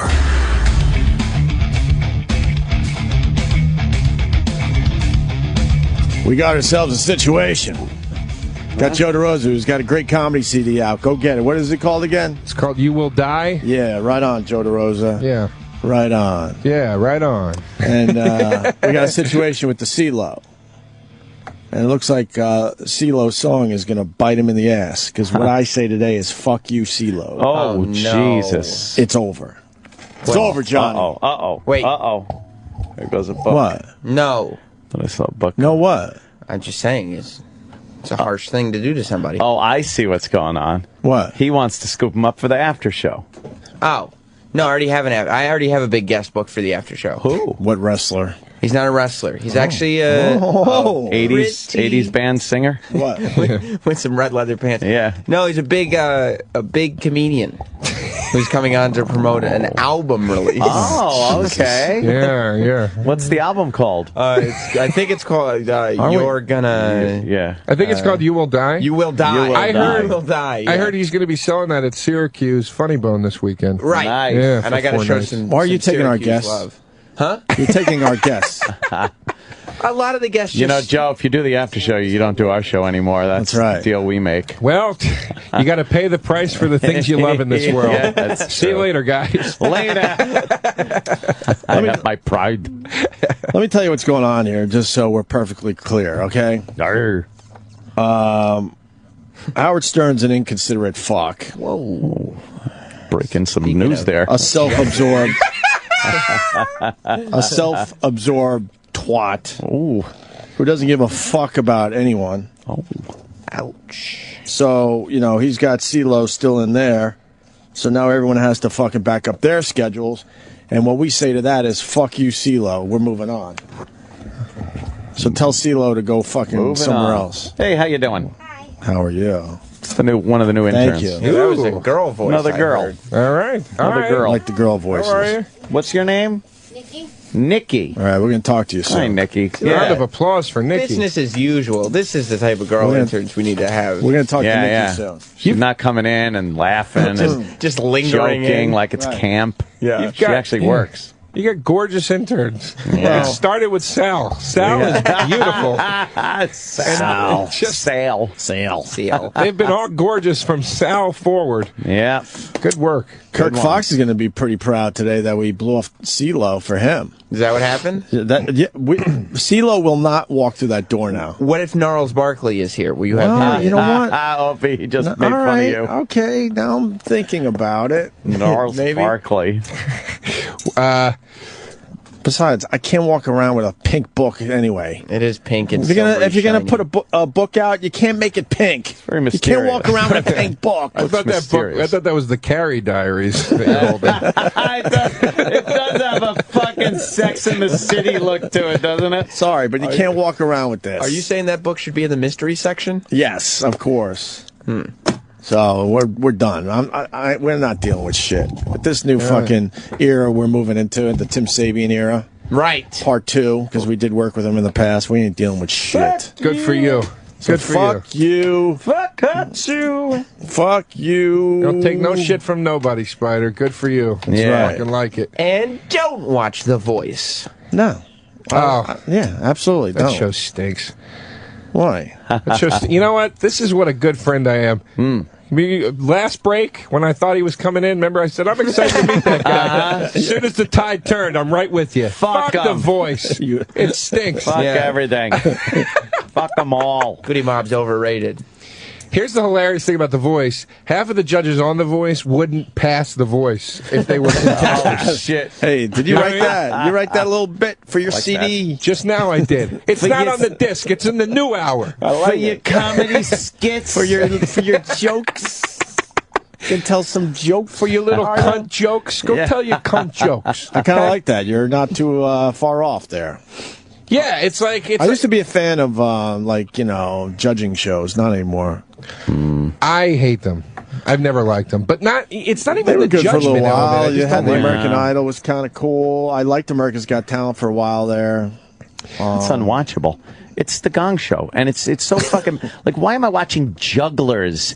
Oh, look, it's a guy that's spinning plates on a stick like it's the Ed Sullivan Show, but he's got, like, LEDs to bring it up to fucking 2013. Yeah. And then Nick Cannon runs out with wacky shoes to make it all right. Oh, look out. Look out. Fuck Nick Cannon. Whoa. Shit. That guy's a dildo. Now Sam's he's going to not. cancel you. You can't do that. Damn. Sam loves Nick Cannon. Nick Cannon's my boy. I don't care about him either way. You hang around with dildos then. No, it's He's not. a fucking dildo. Fuck Nick Cannon. Why is he a Why do you dildo? say that? He's a good guy. He stinks. Let's start with he stinks at everything he does. He's in shitty movies. He makes shitty music, and he sucks at comedy. He was killing it. I saw him. He was DJing. The triple threat. He was He's the triple threat. He sucks at everything. He was DJing a party, and he was moving the room. And he is a triple threat in the sense that Nick Cannon can't move a room. he was Sam moving the Roberts. room. And then How do you move a room? You could ask Troy. Does the McElroy move a room? We can't ask Troy Quan. Can't. His name's Macklemore. McElroy. Oh, then he's Macklemore. another one. Fuck him too. Fuck that Macklemore. You know guy, he gets. right? You know he gets What all the an credit for that asshole song, and he's fucking not guy singing the best part of the song. Who? I think that's bullshit. Yeah. The McElroy. Macklemore. Macklemore. It makes me sick that Macklemore is the face of hip hop right now. It's like, dude, how did hip hop go from Fight the Power, like Spike Lee, We Demand Justice, to this fucking dildo that looks like Tintin rapping about thrift shops? He stinks. This is the moment. I know, I'm sorry. I'm very limited vocabulary. I like it. This is the moment. I mean, you know this song. He's a little more. I consider him a little more pop. I guess that you'd say he's like the face of hip hop. He's not hip hop. He's a pop musician. He stinks, He man. sucks. But Nick Cannon is a good host too. He's better than Ryan Seacrest. Oh, God. Oh, wow, that's saying a lot. Yeah, right? God, it's so hard to host things. I mean, the challenge of taking a completely written script with the easiest jokes ever to lob over a fucking fence and then say them in the most stiff way possible to an audience of adoring fans. My God, what a tough fucking gig that is. Fuck him. I don't like Nick Cannon. I don't like Nick Cannon. You're supposed to be more positive. I happen to know on a personal level that he does not treat comedians with I see what this is. He's never done anything to me. I never met the guy, but I know how he rolls. Any comedian / actor / singer / movie star that has a fucking management company too, where he manages other artists, there's a fucking rat. I smell a fucking rat. You can't play both sides of that game. Yeah. You can't, dude. You can't. And Talent and management? No, you can't be that. And he's just another one of these guys that's like, come, like, work for me. He does like the Mencia thing, like, come on the road with me, and like, you're not going to make any money, but you'll get the experience of working. You'll get to hang out with Nick Cannon. He's just a fucking asshole, man. I don't like him. All my experiences have been very pleasant, but I've never worked professionally with him. Well, Sam, listen, if you'd like to be a comedian, I can tell you that to enroll in the Nick Cannon School of Comedy. Because if you wanted to learn, why go to a guy like an Attell or a Louis C.K.? You mean a comedian? Yeah. I want to go to the guy that was in Drumline. Oh, Drumline. He was on all that, too. That was his movie. Yeah. What about Stomp the Yard? He was probably in that. He was probably in every single step dancing / break dance drum circle movie that came out or whatever the fuck. He did have a good radio show. All right, wait. But let's get back to CeeLo. I need to... Who's running the channel right now? Our channel? Am I allowed to pee on books still? I thought you was. I will say I don't have a problem with you peeing on books. I peed on a book in the past, so if I do it today, do I get fired or is everything cool? Let's close the curtains. Oh, man. And then I'll bet everything. What was the last book I peed on? That was the Brocabulary. Oh, Brocabulary. I haven't peed on a book since Brocabulary. That title makes me sick. It was terrible. But I'm ready to... Hey, look who we got Kirk Fox, get your ass in here. Kirk Fox. That's why Opie He's all all book. Cleaned up and spiffy looking. Look at Kirk Fox, first time on the Opie and Anthony show. Wow. You made it, sir. You made it. Look at him. He is. You finally made it in showbiz. Look professional. Different, dude. Why wouldn't I? You used to have the... I remember... He took the mustache off and added the glasses. You have to remind me immediately that I'm naked? You look good, dude. That's my home? Take a seat right there. Easy. Pull up the mic. What's up, Kirk? It's, Give me a hug there. Come on, bro. all good. I'm good. Joe DeRosa doesn't get hugs anymore. I'll hug Kirk Fox all day long. All right, good to see you, buddy. Good, man. There was Pull a up time. the mic, the headphones, Me and Kirk whatever Fox, you need. we worked together out there in Hollywood. Huh? Am I late or No, if you were late, Opie would tell you to go fuck yourself. No. That's what he does. Let me tell you what's going on here, Kirk Fox. let me just take it in. I just, you know, I'm not big in the city. I don't like this much cement. I prefer. Oh, really? I prefer outdoors. Like Yeah, just you're an living outdoorsy guy? living in a tent somewhere. Big buildings are bothering you? Well, I'm getting used to them, but they're leading me into different rooms and making me talk. And I'm not ready. You're not ready. Do that. You know, We'll listen, do that I'm on wearing a radio suit. tour. Let me set it up for you. Okay, Opie. Who should we be on the air? Yes. Who should be sitting in that seat? CeeLo. We don't need him today. Nope. We sure We don't. blew off the CeeLo for the Kirk He Fox. might be sitting in this seat. Have you seen how small he is? He's a tiny guy, but Is he a he's tiny wide. guy? I might be on top of him. He's very heavy, but he's very short. I worked with CeeLo on How to Rock. How to Rock? What's You that? did? What was that? That was a Nickelodeon show that I played the teacher. Oh. And he came in there and did some singing. He did some of that singing that he does well. All right, huh? I feel good. How long ago was that? Right before we did Who gets the last laugh? You forgot that show. I don't even remember. It was I think everyone else forgot. Last year. Oh, okay. I think everyone else forgot that show. Remember the rumor was they were picking up a second season? Are you kidding? They barely picked up the first season. I know. Well, didn't they do the exact same thing with Howie Mandel? Yes, or something? right after the TBS version. Yeah. So Howie won.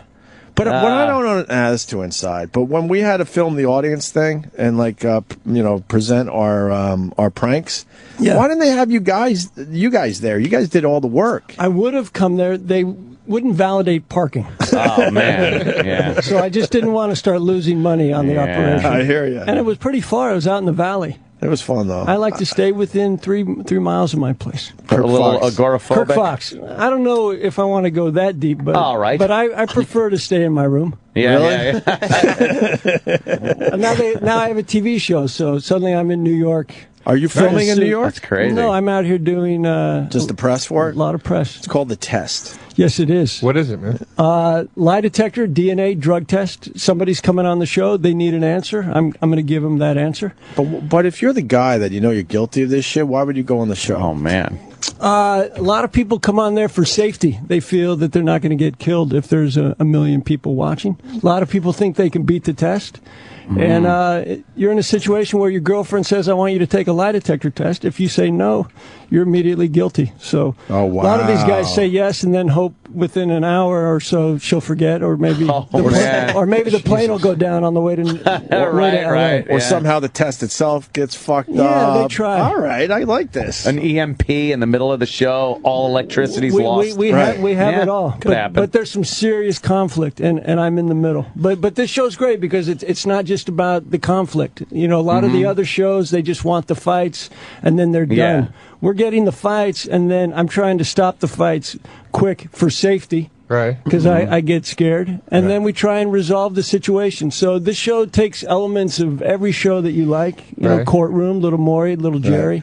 Little, we're helping as well. Nice. How do you resolve something like this is not your baby, or well, you don't resolve that. The fact is, it's your baby. Now what? Oh, okay, so yeah. If you've created life, that life is there. So now, are you going to raise it? Are you going to be a good father? No. Are you going to take responsibility? I thought you were talking to me. Listen, I have a lazy eye. I'm going to rarely talk to you. All right, good. Everything's going to Opie unless my eye drifts. That's all right. I'll just interview CeeLo in the hallway. That's all right. He's in here.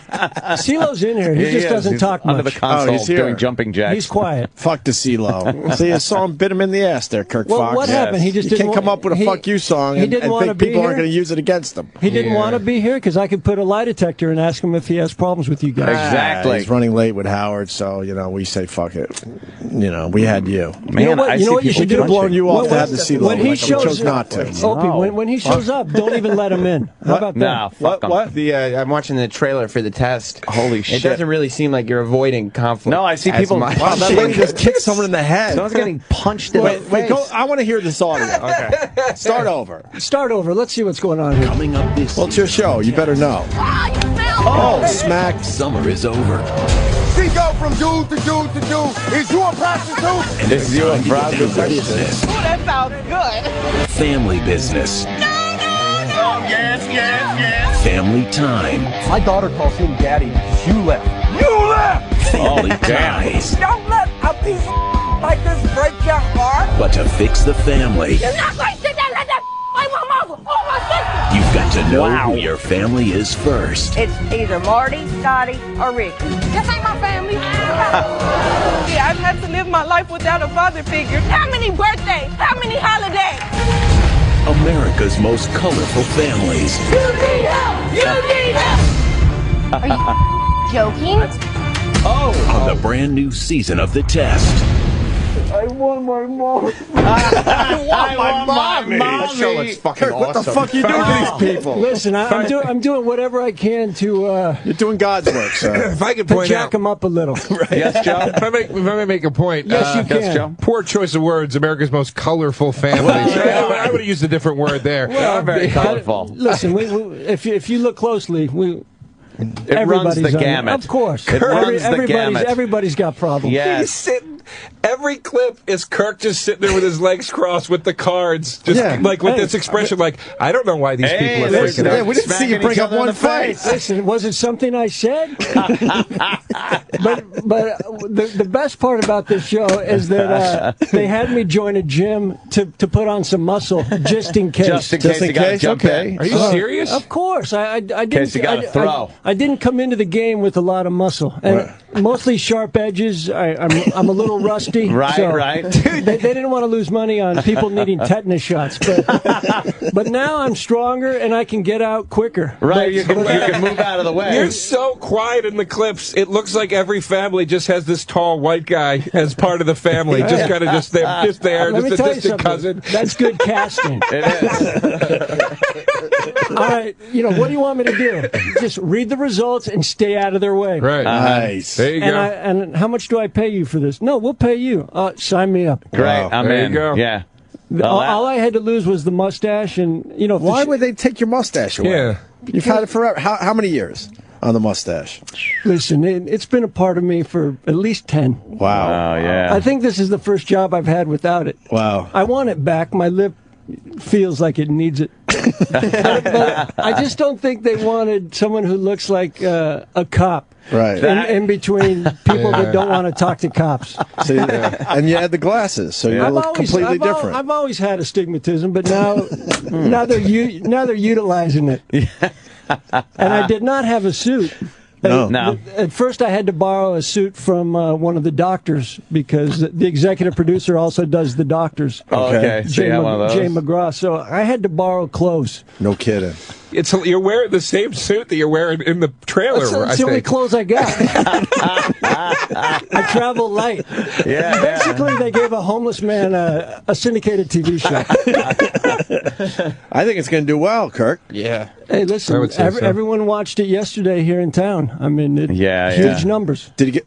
Oh, it started yesterday? It premiered yesterday. Oh, and you did well, huh? Changed the world. How many numbers? Changed the world. How many numbers? I'm not going to tell you because I don't know if I'm allowed to, but big. They were very happy with the numbers. Yeah, they said maybe we'll get you another suit. Whoa. That'd be nice. That would be nice. That's not bad. What it was? I just want a different shirt. This shirt Warehouse, here we come. This shirt actually stands up on its own now. Just in the corner. So what are you dealing with? You're dealing with paternities, obviously, with some paternity. Of those. Paternity, maternity. Yeah. Listen, anything that can be tested. Okay.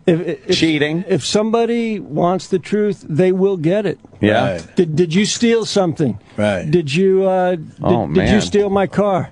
So what's going on here? What kind of oddity? Open the door. I want to say fuck you to CeeLo. Oh, is he walking through? Hey, where is CeeLo? Because we can talk about how to rock. You want to get a little something going here? Yeah, I got to talk to him because I wanted one of his watches. Oh boy. Well, it's an exciting day today. I'm very excited about this. There's a fire. There's a fire. We can ask him a few things. There's a fire here. Lord, there's a fire. There's a fire. There's something burning in here. There's something burning on Opie and Anthony. I think they went that way already. Oh, they went the long way? Already. Huh? He's in already. All right. But he didn't come through our way. Did he see me in here? Yeah, he did. I didn't see it. Of course he left. I didn't see him. Is he that short? I didn't see him walk by. It's very short. Wait, he is in here. There he is. Hey, Kirk, did you get a new car yet? I'm obsessed with your car ever since I heard about it on the Jay Moore podcast. I still have it. What year is it again? I can't shake it. It's a 2003 Honda Civic Hybrid. Wow. The great thing, here's the best part of this, because everyone wants me to get a new car because they think, it's embarrassing. You should, yeah. But whenever I leave Paramount, I always ask these guys, I'm like, listen, is there any other talk show host in the world driving a piece of shit like this? And they said, Sean Penn drives an 87 Tercel. Oh, he does? And he has since 87. No way. So now I'm looking to buy an 86 Something Tercel. a little older. I'm just going to one-up him. I'm not going 87. I got to go one better than Sean Penn. Yeah, that's wow. You got one of the first hybrid cars, basically. Listen, I think I got the one they drew. Right. I can't shake it. I'm just such a creature of habit. Like when I've thought about getting a new car, and every time I start driving toward a car dealer, my car starts running better.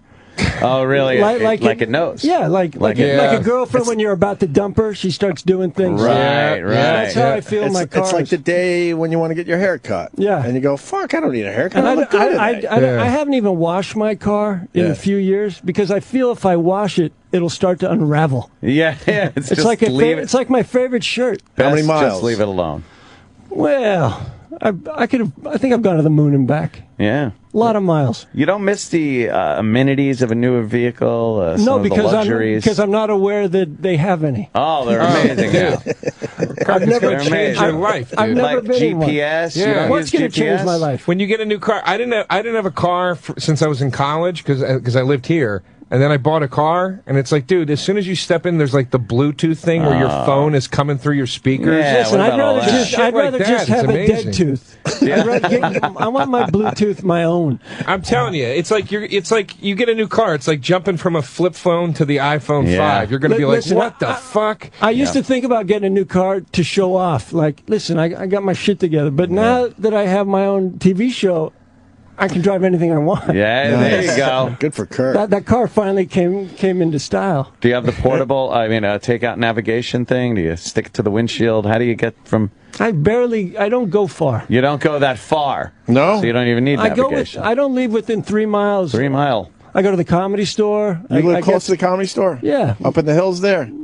A little Nice. bit. Not down in the flats. I not like way to up be in the down there hills. with the people. Okay, you're down near the people. I like to be, yeah. And we shoot at Paramount. I'm all within 3 miles. No kidding. That's nice. Parks and Rec is right over the hill within 3 miles. I've turned down jobs that are 4 miles out.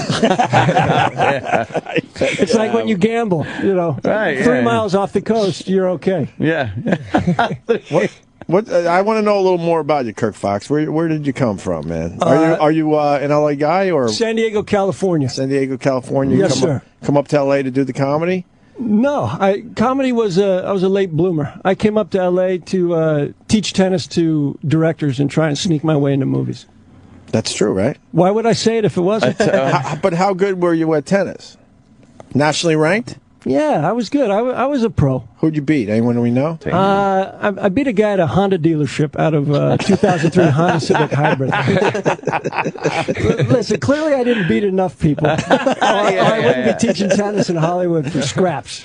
That's a pretty good, that's like a movie type job right there, though. Yeah, I'm a tennis pro in Hollywood. I made a movie with Donald Logue. He liked it. I have not seen it. Called Tennis Anyone. But he actually said it. It was good. I don't know if you remember, man. We met years ago. Of course I remember you. I've been trying to forget. I didn't know you'd bring it up. And, jeez, Kirk. No, listen, I've been in front of confrontation for the last 3 months. I know. Well, of course. Right, don't take it out on me. You know what I mean? We'll be right back. It has rubbed off on him, I think. It has a little bit. Yeah, where's that big mouth when they're fighting on the show? You get real quiet and sit in the corner. You gotta let the fights go, though. You gotta make believe you care enough to try to stop it, but you gotta. I know. It's a science, I think. I got you. Yeah. We met through Bill Burr. I don't know. It has to be 7 years ago, but it was when Burr and I were first started to talk about trying to make a movie together, which we eventually did with Bobby, and you told me about Tennis Anyone, and then years later, it was finally, I saw it on Netflix. It was good, man. It did what it was supposed to do. Paul Rudd was in there, and Jason Isaacs, and Donald directed it. And you got Paul Rudd in the movie? Yes, we do. Wow. Did he play Paul Rudd, though? He played a porn star. I don't know what he does when he's not working. He plays a lot of Paul Rudd. I like Paul It's our Rudd. bit. Listen, Paul Rudd plays Paul Rudd in every movie. But I'm hoping you got the Paul Rudd that didn't play Paul Rudd. Who's better at Paul Rudd than Paul Rudd? Yeah. Good point, Listen, Kirk Fox. if you find something that makes you millions, why snap it? Good point. Do you play Opie? No. Well, you should. You'd make more money. Every day. Yeah, Woody Allen plays Woody Allen. It's like, you do your thing. Yeah. So you were nationally ranked as a tennis pro? Yes, I was. And then said, fuck it, I could go up there at L.A. and teach some of these betties. I was out there trying pro tennis, but I was a little lazy, had some focus issues, moved to Hollywood, and just started teaching tennis in Beverly Hills. Every movie I've ever done is because I've taught tennis to the director, and they just wanted me on the set for tennis lessons on the weekend. But how do you get clients? Jesus. How do you just, step into that? Charming. Very good. Some charm, you pour it on. Yeah. And listen, it was easy. Oh, wow. I was a good tennis player. I'm a good teacher. I'm good with people. That's why the host is working out, because I'm a good listener. Did you, stoop any of those broads? Stop. I mean, they'd have to pay extra, but yeah, if I have to. If it'll help their backhand. Whatever it took to help them win the match. Right, right. You're giving. Backhanded your balls into... I'm trying to think of a tennis sexual thing. Some type of tennis terminology. Dice, did you fuck any of your tennis students, Dice? See, I never taught no tennis, you asshole. Not bad. Not bad. Not bad. If I close my eyes and picture the racket, I think Dice was swinging it. Do you still watch tennis? The U.S. Open just finished up? I was on the flight yesterday, so I missed it. Yeah. I was in the air yesterday as my life was changing. It is changing. I left L.A., no one knew me, and when I land here, 2 people did. So you're building. That's not bad. Yeah, that's And those good. are the 2 people on the flight that I was just telling about the test. That's going to be kind of weird. Yeah. While you're in the air, the show's premiering. Exactly. Yeah. Holy fuck. It was crazy. So it's got to be exciting. It's an exciting time, Do man. I not look excited? Yeah. I'm excited. I mean, you look so collected, you know what I mean? It's Listen, that's just the He's trying to wrap his head around the whole thing. I know. His whole life has changed. Listen, this is the first time I've been outside of 3 miles in 2 years. Yeah. You're really a homebody, huh? I just get scared out there. What kind of apartment do you have? Basics? Basic shit? It's got everything in there I need. I don't go too extra. What do you got? Tell us what you got.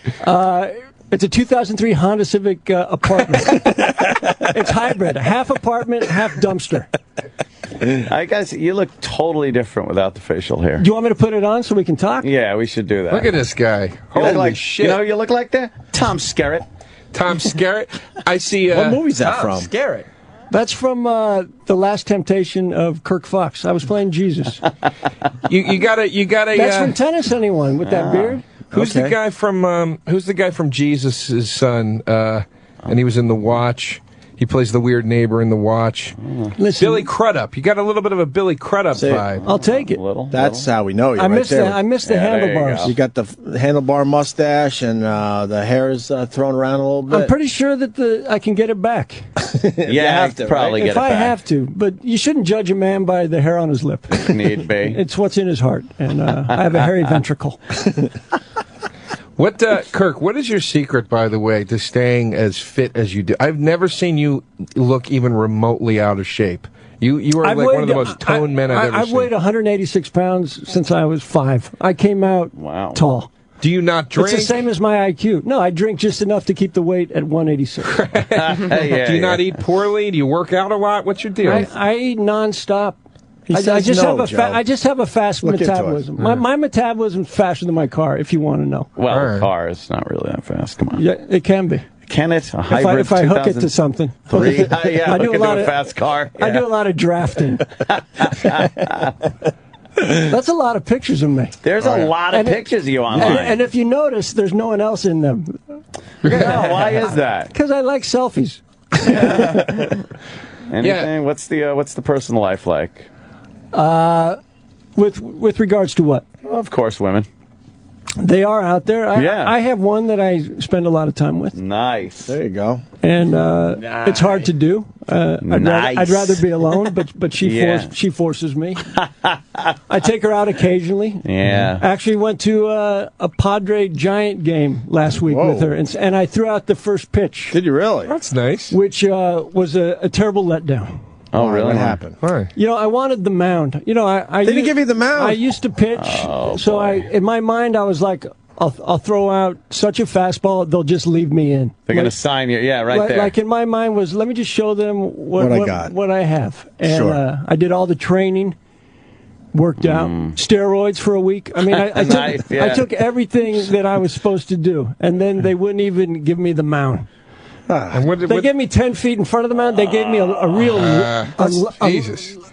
They gave me... These are the things I complain about. They gave me a lighter ball. So I threw it a little hard. Now I need Tommy John surgery because I overdid that. For throwing out the first pitch. Wait, is that true? They give you a lighter ball? I don't know if they give everybody, but they have to give everyone. They wouldn't just give it to you. Here's the best part of this. Right.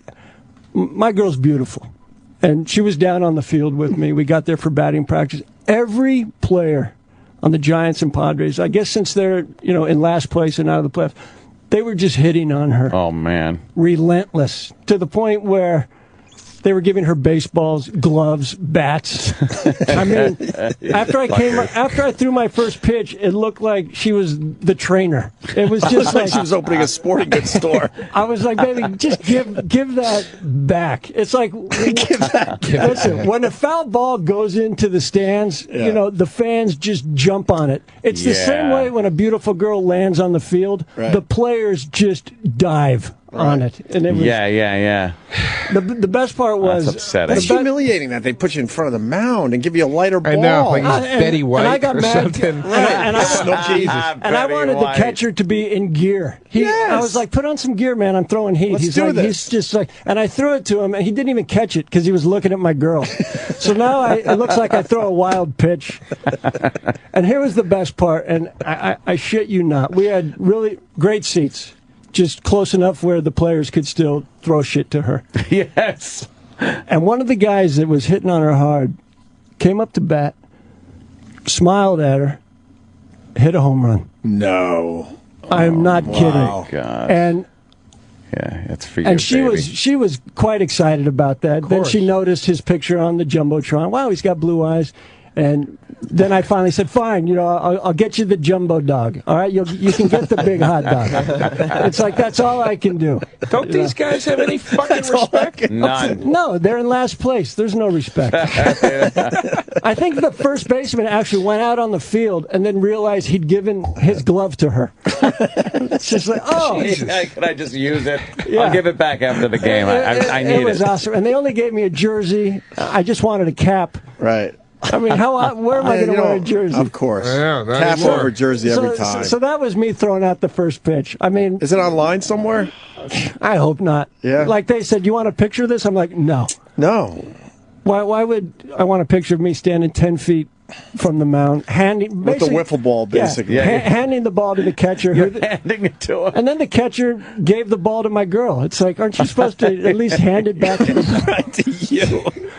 You gotta think they're over that whole thing. They don't want that first pitch crap anymore. Of course not. It used to be a special thing, and now they do it at every baseball game. Because I was from San Diego, and then they put me in some green room with the lady who was singing the national anthem. So I didn't know if I was supposed to sit down or stand up the whole time, because I don't know the rules. Listen, it was a rough day. But that sounds like very stressful. Padres, thank you for letting me throw out that first pitch. Give me the mound next time. But this is the stuff you got to do because you got the big TV show, The Test. Hey, listen, I did what I was supposed to do, and it was 100. Dog and Pony show. It was 100 degrees out, and I was still wearing this suit. Yeah. You must have been disappointed. Were you thinking about like how cool it would be on the mound? Fucking whipping a ball in there. I just told you, man. I planned. I'd been playing long ball. I'd been throwing. I'd used to pitch, so I was like, "This is my chance." I mean, I tried out for the Dodgers when I was younger, after college. Did you really? But I pulled a hammy. Jesus Christ! Oh yeah. So this was going to be my comeback. And part of me even wanted to just make a move to first and just like throw the ball to an empty first base. And now I wish I did, because everyone was like, "Oh, don't do that. It'll disrespect them." Really? Every player disrespected me. Yeah, fuck them. They're all trying to exactly. Now my girl's, tweeting with the shortstop of the San Francisco Giants. You're in trouble. And by the way, and he's the good-looking one. He knows who he is. You can grow a good fucking. You can grow a good pitcher mustache too. Yeah, dude. Yeah, but I gotta wait till this show's done. That could be 10 years. Who's this really tall broad? This? Oh, what's her name? Oh, what's her name from MTV? Oh, that's Daisy Fuentes. Daisy Fuentes. That's Daisy Fuentes. That was Daisy So Fuentes. when girls walk past here, it's basically just like a peep show. Oh, You're looking out of the glass. We've had some good ones today too. But they look in here like they're just looking at a zoo. Yeah, they don't give a fuck. Which they are, really. Daisy Fuentes kept herself together. She looks great, huh? Yeah, she looks really good. If I'd had a baseball glove on me, I would have thrown it to her. Yeah. Those fucking sports guys are scumbags, though. They will just try to fucking... They don't even care. They really are the worst. She was like chum.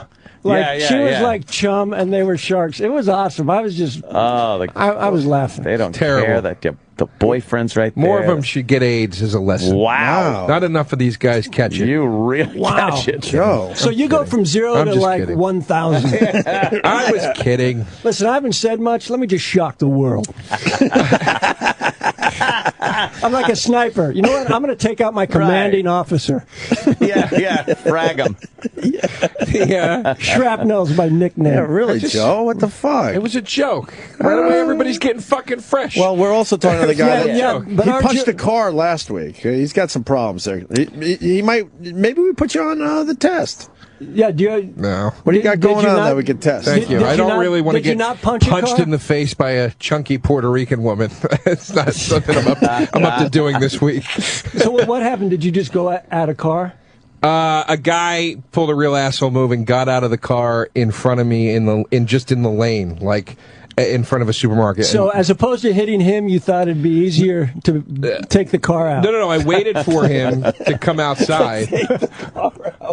I waited outside for him to come out of the You tell your supermarket. owner what you did to me, motherfucker.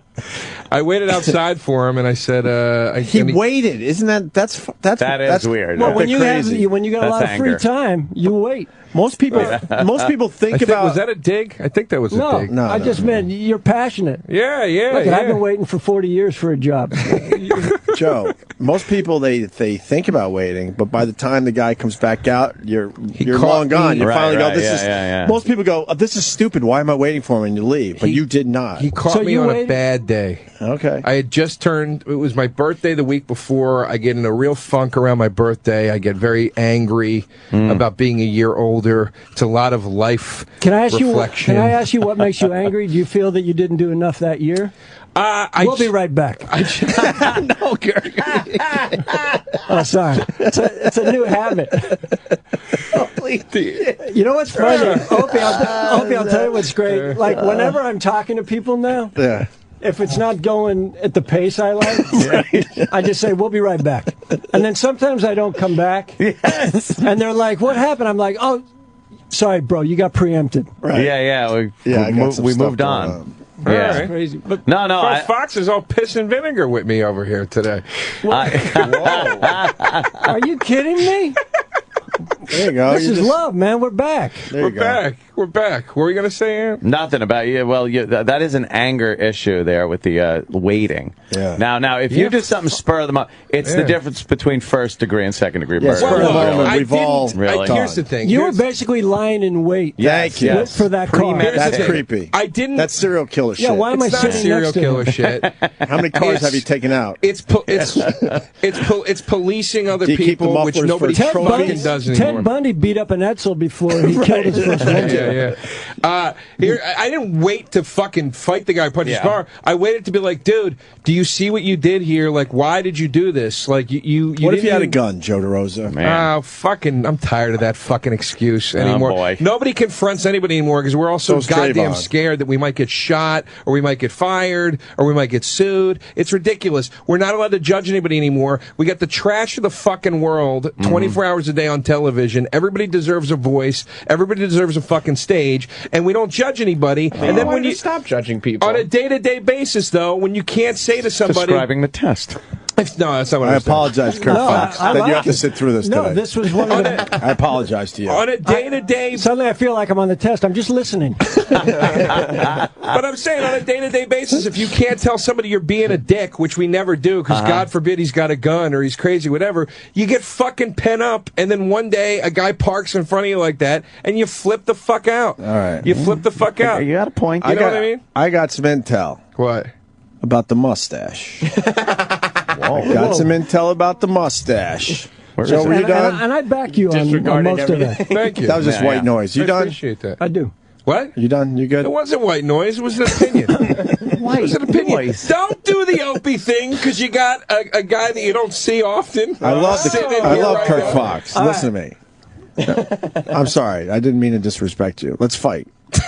And watch Kirk not get involved. I'm going to wait outside for you today. Make believe he's going to stop the fight. I'll be waiting Hey, I downstairs. try. I know you I come at it with heart. I guess a bat would help. Tell me about the mustache. You got intel? There is intel about the mustache. Who is producing this show, The Test? Do you know? Do I know who my boss is? It is Jay McGraw. Is he related to someone named Dr. Phil? I believe Dr. Phil is his father. Is his father? Mm-hmm. And you believe that there's intel. There's not enough. There's too many mustaches. That's the intel. That's what the you intel think. is that Dr. Phil's son is producing the show. And doesn't want Kirk any Fox more mustaches to take away from the mustache of his dad. Because that's kind of a trademark. That's right. That is insane. Yeah, it makes sense. That's good intel. No, I'm not saying it's bad intel. Now, when you say it's intel, is that good that intel? Can't be a reason. Let me see. That can't be the reason. Let me You see if should this lock guy. up back hair. All right, And then, no one else can have back hair. Bring back the soul patch. Yeah, something like that. It's not coming from CNN. It's coming from the Germ Freak. Okay. But he's got some cred. The Germ Freak's got some cred. He writes. did someone really say this? The show is produced by Dr. Phil's son. right. He was told to shave his mustache so he would not look like Dr. Phil. You don't look like No Dr. way. Phil. Not even You would have to close. shave your head. It's terrific intel. That's what I'm saying. That's it's good crazy. intel, right? Terrific. I mean, it's funny to me. I don't believe it's true. Okay. That can't be I true. think we shaved the mustache because I looked a little creepy. I think it's that fact. Well, I thought you made up the point of. I agreed with your thing about the cop thing. Yeah. Like, I don't know. It looks suspicious or something. People take me a little more serious without the mustache. Yeah, no, it's perfect. Dude, it's perfect for this gig. I You think. look like a TV host right now. The old pictures. You look like you were going to hop in a fucking El Dorado. The old pictures, I look like a guest. Yeah. Yes. Yeah. And now yeah. I look like the host. Now, I think because you taped the show already, right? How many episodes did they give you? We've shot a whole year. Well, we're still taping, but I've you shot, are still taping. I've shot about 130. What are you talking Jesus Christ. I've shot 130 episodes of television. What? But we're still filming. For the test? Yeah, this thing's on, baby. That's insane. Come on, that's impossible. How many do you got to do in a day? I was doing 4 shows a day, 3 days a week. You're kidding. And that's probably why I look like I'm not talking. I've run out of words. Jesus Christ. Wait, so this show's on for a year. So how many could they show in a year? 130? We're going to show more. It's on 5 days a week. I'm just like you now. Wow. Jesus. I got to get a new suit. Yeah. What is the what happened? What happened there? That what do you want to know? This is your day. Get it out. This is your day. What was one of the things you had to do on the show that was like, you were like, wow, that is a fucked up one? Either a lie detector or DNA test. Yeah, where you were like, wow, that's a good one. I got to tell you, every story makes you think about everything. Yeah. I mean, the people are coming on. It's a pivotal point. Marriages are ending. Oh man. Relationships are. I'm breaking up families. Or doing the Lord's work. Or listen, or I'm putting families back together. Wow. I mean, you're giving somebody an answer that they need to know. This You're right. is real. I was out of line with that age joke. You are. You're raining destruction down on fucking married people on this show. No, but So you go home with a heavy heart, Kirk Fox, because you realize, A, the world is really a fucked up place, and B, you're responsible for some of this shit going down. no. Let me tell you why I feel good when I go home. Okay. Because I feel that I'm trying to help. At the end of the day, I'm approaching each story with heart. It's like I'm not going in there to end it. If somebody finds out that someone's been cheating on them for 10 years, oh boy, maybe you shouldn't be married. If this guy is going to continue to cheat on you, maybe you deserve better. Tough love. And if a few punches connect, who are you? Who are you to say that shouldn't happen? Listen, what are you going to do? I heard Jerry Springer say the same thing once. Listen, I don't encourage the conflict, Opie. Of course. I mean, but it's there. I think this... And I squelch it quick. I have a strong security team. We're just fucking around. I know. I think the show is going to be it's going to be a hit. It's going to be a massive hit. It's going to be, right? Because you're taking all the elements, the reason why you watch the other shows. It's got courtroom elements. It's got Maury, Jerry. It's got Hart. It's got Dr. Phil. It's got primordial dwarfs. Listen, well, you're taking all the shit that happens. No. You're taking all the shit that happens after the people on Judge Mathis get home. Exactly. And you're putting it on TV. You're like, fuck the preliminary bullshit. Joe, let's just get it on TV. Joe, you nailed it. Yeah. Because all the other shows, once you get the answer, show's over. Right. Yep. On our show, you get the answer. Now we have a couple more segments. What are we going to do with the answer? We have to fix this now. Yeah, it's not. We've destroyed it. Now let's fix it. The other show, well, you're not destroying it. You're giving someone the truth. Oh, and if they're boy. getting the truth, it can only make What it if better. you can't handle the truth? Well, then we have aftercare. So, oh, okay. What's aftercare?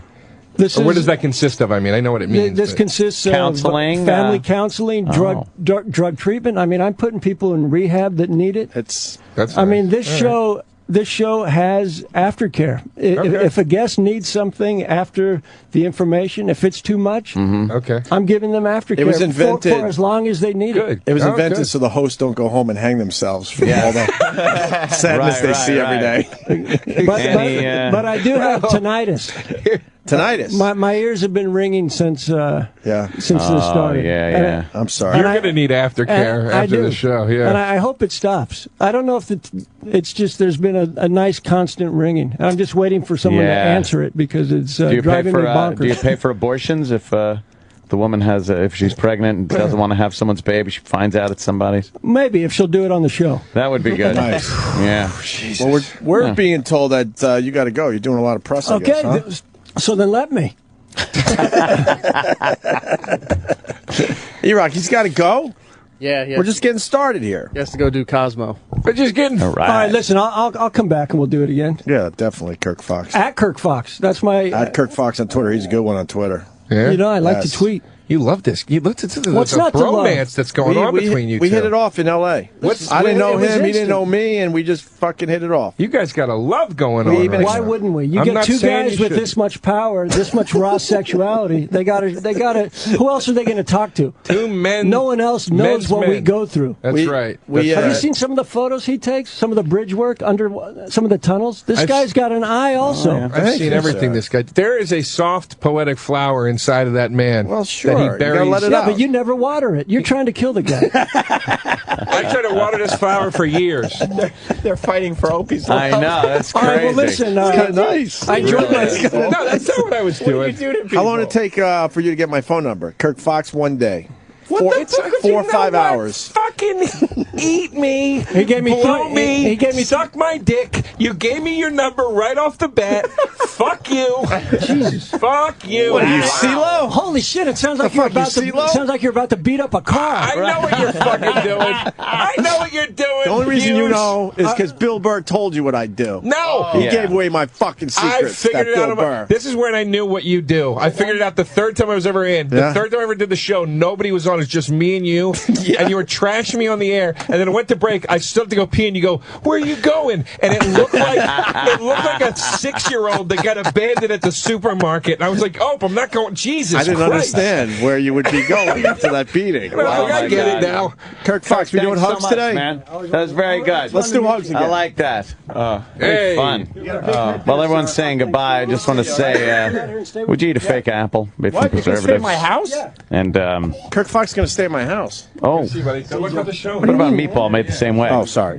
Like most people, you want to be able to pronounce the ingredients that go into your food, right? Yes. If you cook at home, use real fresh ingredients. If you don't have time to cook from scratch, oh boy, Mama Mancini's meatballs. Good job. That's the answer for you. Mama Mancini starts with 100% USDA graded domestic beef for their meatballs and all natural ingredients like genuine pecorino romano cheese, onions, parsley, bake, breadcrumbs, eggs, a little salt and pepper. Real ingredients. That's it.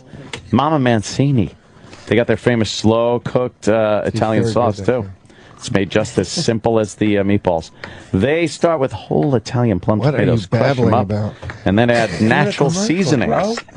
Mama Mancini's adds meatballs to their simmering, slow-cooked sauce for the perfect combination of flavors. Since 1921, Mama Mancini's never veered from Grandma Mancini's original recipe. Real ingredients just taste better. Mama Mancini's slow-cooked Italian sauce and meatballs. Now available at your local supermarket. I'm unflappable. Can we just eat one? I know, right? Bring in some. Talk about it. Let's Are they eat coming one. in? Maybe next week. Really? Monday? Monday. Oh, man. I'm in. Monday. If you want some extra for home, just let me know. What happened to the CeeLo? I would. What happened? He's doing OutQ and all the other channels. Yeah. Well, Yeah, good for him. Well, Good for him. what the fuck you gonna do, you know? Fuck him. Some people show no respect. Fuck him in the ass. You know what I mean? Fuck him, yeah. It's, you know, I had your back. I had your back, guys. Thanks, Joe. I had your back. I turned on fucking CeeLo. Thank you, Joe. Good. Yeah. And you were a big CeeLo fan. I was a big CeeLo fan. I turned on him for should have. Let's see if Sam has our back. No, he doesn't. I'm a big First of all, Joe, you're coming off as a little needy right now that Kirk Fox is not in the room. Little needy. What do you mean? What does Kirk Fox have to do with it? Because there was a lot of love between Opie and Kirk. And then he leaves, and you're like, hey, don't forget, guys. There's no bullshit between me and him. We're just you and Kirk. Fucking Jesus Christ. Just say that when he doesn't have a new TV show. I don't think that's what it's about. I think it's about we met when we were doing the shitty TV show. Now he's got a hit TV show. My problem is I knew that show I did with TBS was just average at best. But I met a pal. My problem I met a new pal. Yeah, you did. Whoa! What happened? Oh, boy. What does it matter? He looks pretty geeky. He doesn't look. In the pictures online, he doesn't look like that at all. I liked it. I thought he looked good. I think that's as big a change as if he was like a criminal and had to be on the run. He would get away with that. He'd still get away with it. I think so. Yeah, he's like, oh boy, he's very different for this gig. It isn't now. Do you miss his mustache? Aw. I miss the mustache. I mean, because he's one of the only guys that could pull off a mustache. You like him more rugged? Yeah. I like him a little more rugged. Yeah, the mustache. A little 5 o'clock shadow action. Oh yeah. And you didn't I mind just learned the tickle? something today. You didn't mind the tickle of the mustache on your upper lip? Oh boy. He really wants to go down this road. He's implying. Does he really want to go down this road? He's saying you kiss boys. If I could Does he really want to go down? what he's implying. You got a lot That of they history, kissed. sir. Look, Yeah. I know I want to suck a girl's dick. Look, you know, that's I'm at terms with it. I'm at terms with it. I also realized that nothing is nailed down in this place. Look at it. I almost. Oh shit. Jesus. They don't even nail the shit down in here. Fucking ridiculous. It's like a Kia. What the fuck do you got to do to have a goddamn I don't know. Good studio. goddamn nailed down studio? All right, so we got to go home. I got. Yeah, we got to get, and then you got another gig. You're gonna be fine. you'll be right here with Sam Roberts. Good. In the capable hands of Sam Roberts. I know. I got you, Joe. Look, I look forward to it. I got to go. I got a home visit today. What's that mean? Home visit. I don't know. Oh, a home. What is a home Like a visit? home invasion? My kid is starting school. He's barely 3. He's a little over 3, and they have a home visit before he starts his schooling. What? Yeah, Dude, it is so that's what. Thank you, Joe. fucking intrusive anymore. Yes. It is ridiculous. First of all, we didn't start school until 5. They're like, "Why is he starting at 3?" I'm like, "Because that's what they do now." What? Yeah. Well, what? Yeah, preschool, right? He'll be like 3.5 by the time. Why do they got to go to your house for? I don't know. It's none of their business, quite frankly. One of the teachers is coming over and checking out our house for 15 minutes. What the fuck is that about? So they got to make sure you're the right type of people. No, he's already in. We had to apply. No, so if Donations. the kids... And I'm not. And we didn't apply for some fancy. This was regular schooling. You have to apply in Manhattan. Yeah, it's to get the lay of the land of your house, so if the kid comes in fucked up, they know what you're doing Exactly. at home. Seriously. That's exactly it. They'll write some shit down. They probably have it all on a scale, like, okay, that's a 2, this is a 4, this is a 6. They put it in a computer, and you fucking spits out some fucking profile on your kid. Like, you know what the fuck those teachers are going to do. Who are they to judge you? It should be the other way around. We should go to their house and see if there's a bong laying around. Because they'll be in school and be like, okay, we know we could put this kid in a group. Right. But this kid here, we went to his house. Oh my God, he's a fucking animal. We got to keep him. We got to keep him away. Like, they know, based on what they see in the house, how they can treat the kid at the school. All an elaborate... I love the jokes, Ann, because they're terrific, but what is this really about? It is all an elaborate... Come on. It's just a more elaborate way for them to continue to pass the buck and take zero responsibility for the services you pay for and that they provide. That's all it is. They want to have a fucking record, so if anything goes wrong, they can blame it on you. True, too. It's You not their fucking fault. You know when you take your vehicle into a parking garage and they do the walk around? See if there's any dings in it? Yeah. Things like that. They want to see if your kid's dinged up first. Yeah. You want to guess how much it's going to cost to send my kid to school at 3 and 4 months old? Oh, my 15 God. to 20. Dollars, I would hope. Nothing. How much? 20. $1,000 a year. What? Yeah, Is it private high school? school? 150. Well, 20 G's. Manhattan, because the public school system's really fucked up. 20 large. You know, you got those people that are also going to go to school with your kid. Hands of blackjack. That everyone goes to other What do you mean? schools. Those people. You know. What do you mean by that? Just those people. You want to keep the kids away from the riffraff, is what it is. And now it costs you $20,000. No, in Manhattan. Keep your kid away from riffraff. But in Manhattan, everyone has to. The majority of people living in Manhattan pick their school. Yeah. It's unbelievable. And guess what? I got off cheap. 20 grand for a 3-year-old I got to off go to cheap. school? I got off cheap. What's he going to learn? That's fucking ridiculous. They go up to 75 to 100. Yeah. Right? They go up to 75 to 100. 100,000 for a 3-year-old. Yes. 100 grand. Yes. Buying some arts and crafts. Those are the Homeschool. top hoity-toity. Let's put our kid in like suit and tie shit. Get some popsicle sticks. I got off some easy. crayons. Get some macaroni. Get some glue.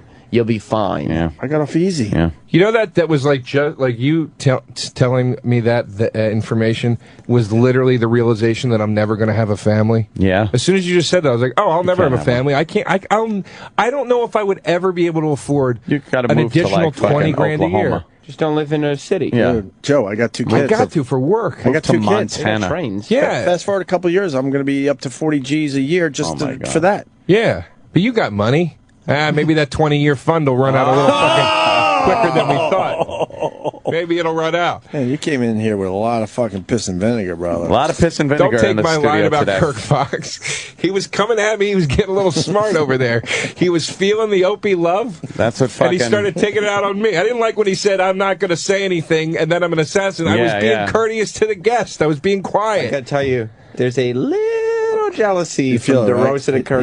He won't admit it, but I feel it too. A little bit. By the way, Opie, that's what our own Roland said you marinated the steak in. Piss and vinegar. You son of a... Said that's what it was infused. Really? It was infused with.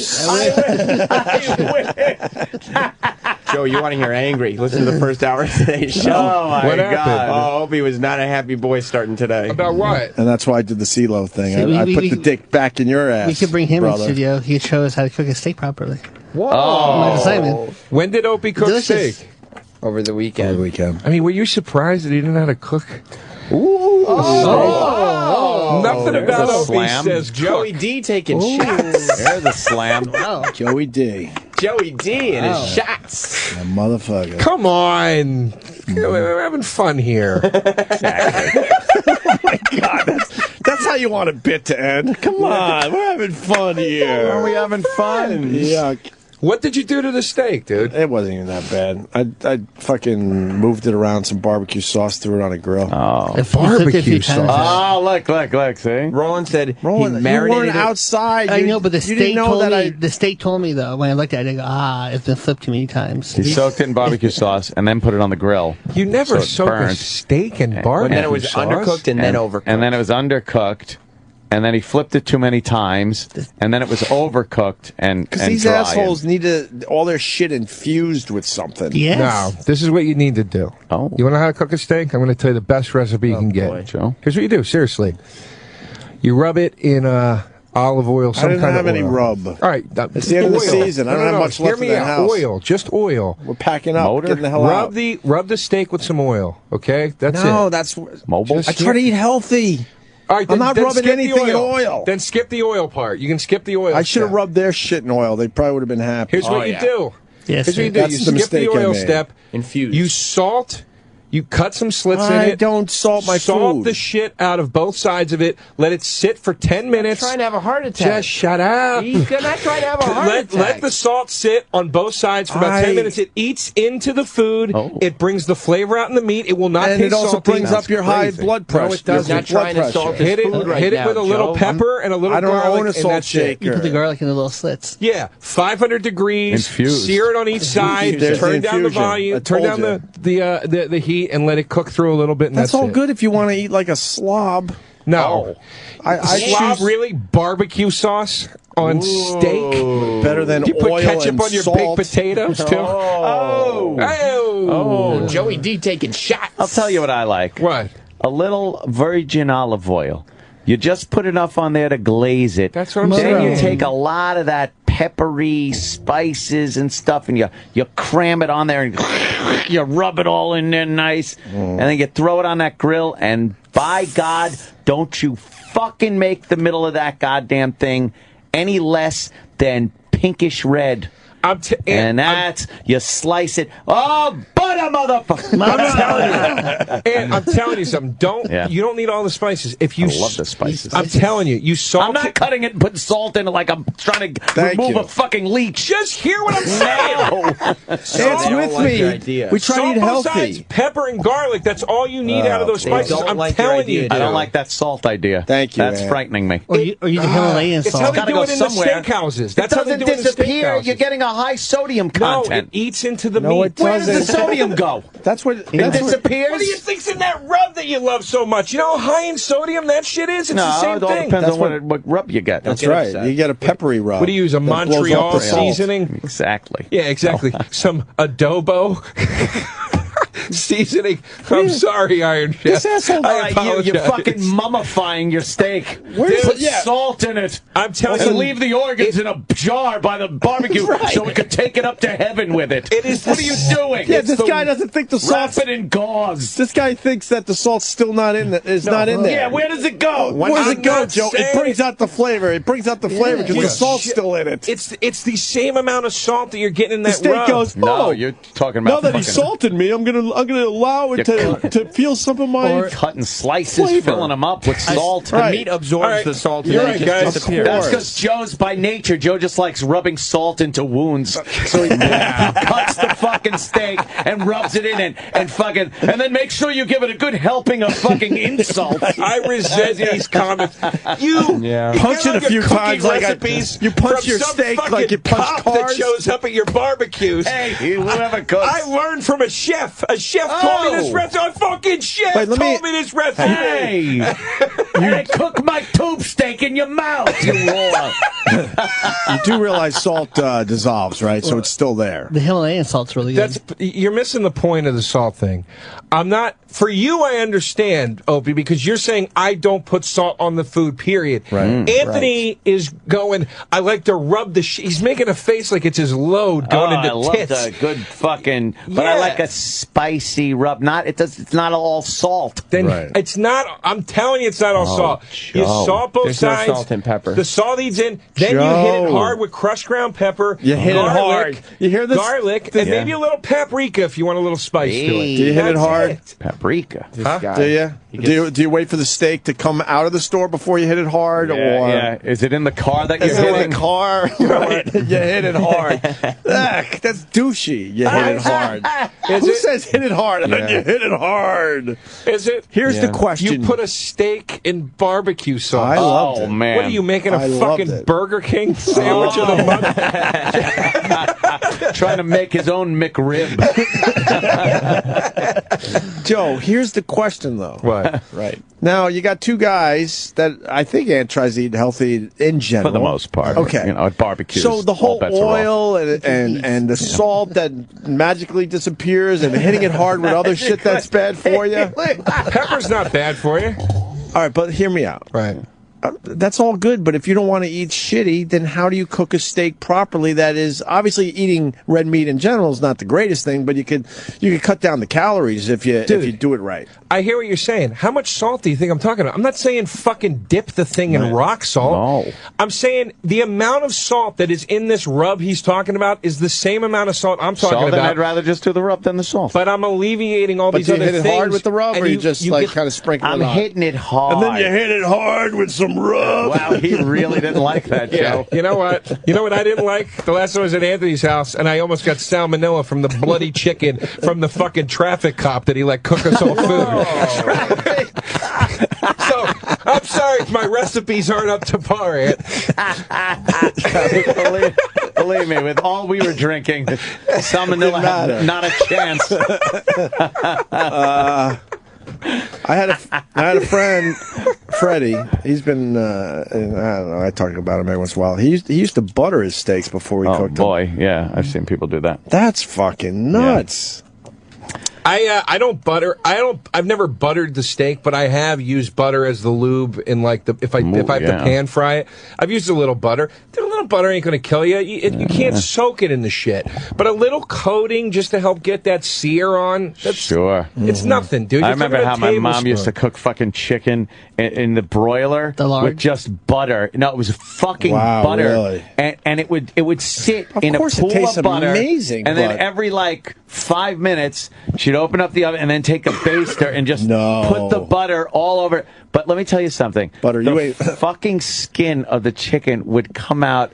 It was a golden treat to be enjoyed. My aunt gave me a ham recipe one year because I was having friends over at Christmas or something. I was like, I'm going to make a fucking ham and we're going to get drunk and eat it.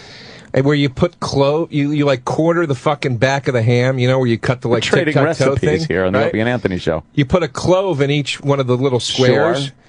And she goes, put it in a pool of orange juice and then bake it. And she goes, every 15 minutes, baste it with the orange juice. Dude, this fucking ham. Was it great? It was amazing. It was amazing, dude. All the sugar in that juice and the citrus flavor. Oh, do you approve? Yeah, that's Rachel Ray's. Oh, it's Rachel Ray's? But see, I'm delicious, though. I'm not stupid. I know how to make She's got hams for her ass. I want to spread her ham hocks apart and eat a chocolate goo hole. I know how to make things. I know how to make things taste good, but the problem I struggle with is trying to eat healthy. Look, if you don't use salt, if you don't use salt at all, you're in a tough spot. Very low. I mean, this guy's going to explain the salt thing with steak. Go ahead, Steve. Hey, what's going on, guys? And please don't use the term "hit it hard." Then you got to hit it hard. I would not hit it hard. Okay. You put the salt on the outside of the steak brings moisture out of the steak, so it intensifies the flavor of the steak, and it also brings out some of the proteins from the steak. So when you sear it, it gets a better sear and more flavor on the outside of the steak. Salt, a lot of times in cooking, is used for the chemical reaction. Wow. All right. There you go. There's a real answer. Oh, that's amazing, Steve. Well, you had the salt magically disappear. My God. No, Steve. Steve, isn't it nice when people actually let you finish your sentence? How you get the whole explanation out? I was trying to say that 10 minutes ago. I got as far as the salt eats in, and all you focused on was, what is it, a fucking magic trick? What does it disappear? I would have fucking said every word that guy just said if you let me get the goddamn sentence out of my face. Next time I'll come in a suit with glasses on, and then maybe you'll let me talk. I told you. Too bad I'm not a car, because then you could punch me. You're hitting me in my soft psycho spot. You're right. It was a fucking crazy thing to do. I fully admit it. My mom told me I made her sick to her stomach. All right, Steve. Thank you. That was crazy to do. I know. That guy was coming for you. I thought of all people, you would have backed me, you fucking lunatic. No, I don't like getting into fucking brawls like that with fucking crazy people.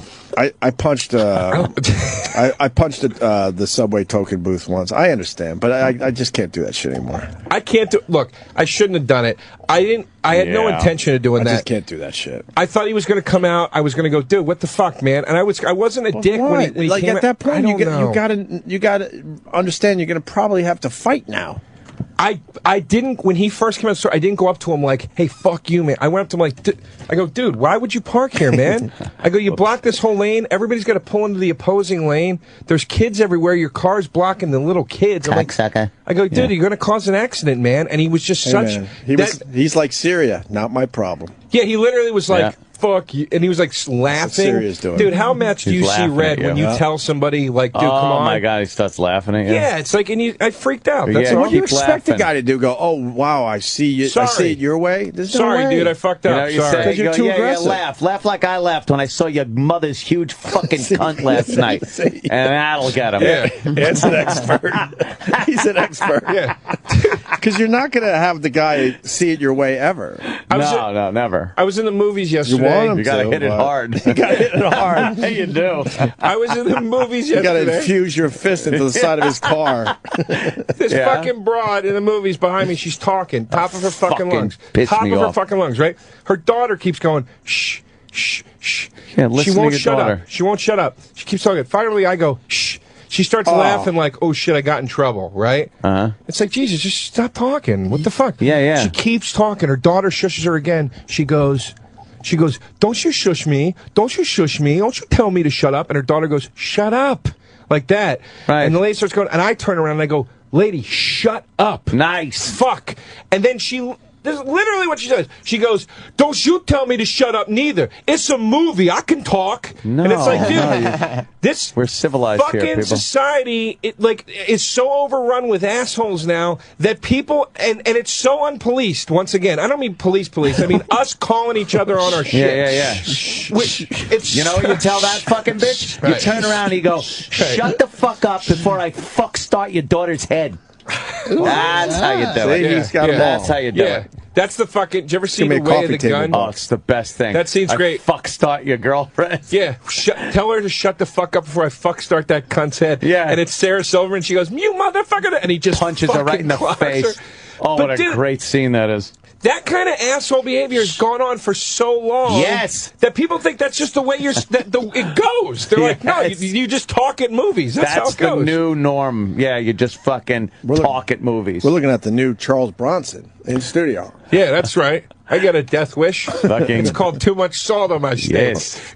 It's Joe Kersey. And you go at it hard. You're going to go at it hard with these issues? I'm going to go at it hard. That's your new podcast. Games. Joe DeRosa going at it hard. It's about time someone cleans up the scum in this town. I'm getting I'm cleaning up these streets, starting with people that talk at movie theaters, and then on to people that park illegally. I'm going after the big offenders. Yes, you should. Next, it'll be bike lanes. I'm with you there. All right, Joe, what's the CD called? War Paint. It's fuck off. Oh, man. Wow. That was so uncalled for. Fucking A, right, Joe? It was. These guys, they love female comics. Who's these guys? You. What, because I had a female comic on the air? You've had a lot of female comics on your do. show. You really light up when a cute girl comes into the room, don't you? Oh, God forbid a guy lights up when a cute girl comes into the room. Why are you coming at me now? What, because she didn't have a dick? Sorry, You didn't doesn't have like a her on cock. the show? Oh! Sammy does, though. Sammy gets real fucking chatty. He chats it up with the girls. I chat it up with everybody. I'm a chatty guy. You can always tell a guy that never got laid, because a cute chick comes in the room and he's like, I'm sorry. Geez, So we weren't all the studs that you were in high school. You don't get not laid a a lot stud. in high school? Guys who punch car windows because they're so mad. Well, Sam, a little sexual energy coming out there, Joe. Yeah. Listen, he probably didn't have a lot of frustration in high school. A lot of what are you chicks frustrated love a about, guy Joe? that punches a car. It's dangerous. It makes them all fucking nervous. They love it. It's a bad boy tactic, and it's worked for me for years. I punch stuff in front of girls all the time. Yeah. They love it. Listen, my new CD. Oh, yes. It's not called War Paint. It's called You Will Die. It's online right now. Please download it, and I'll be selling it at my shows, the next of which are in Syracuse this weekend at the Funny Bone starting Thursday.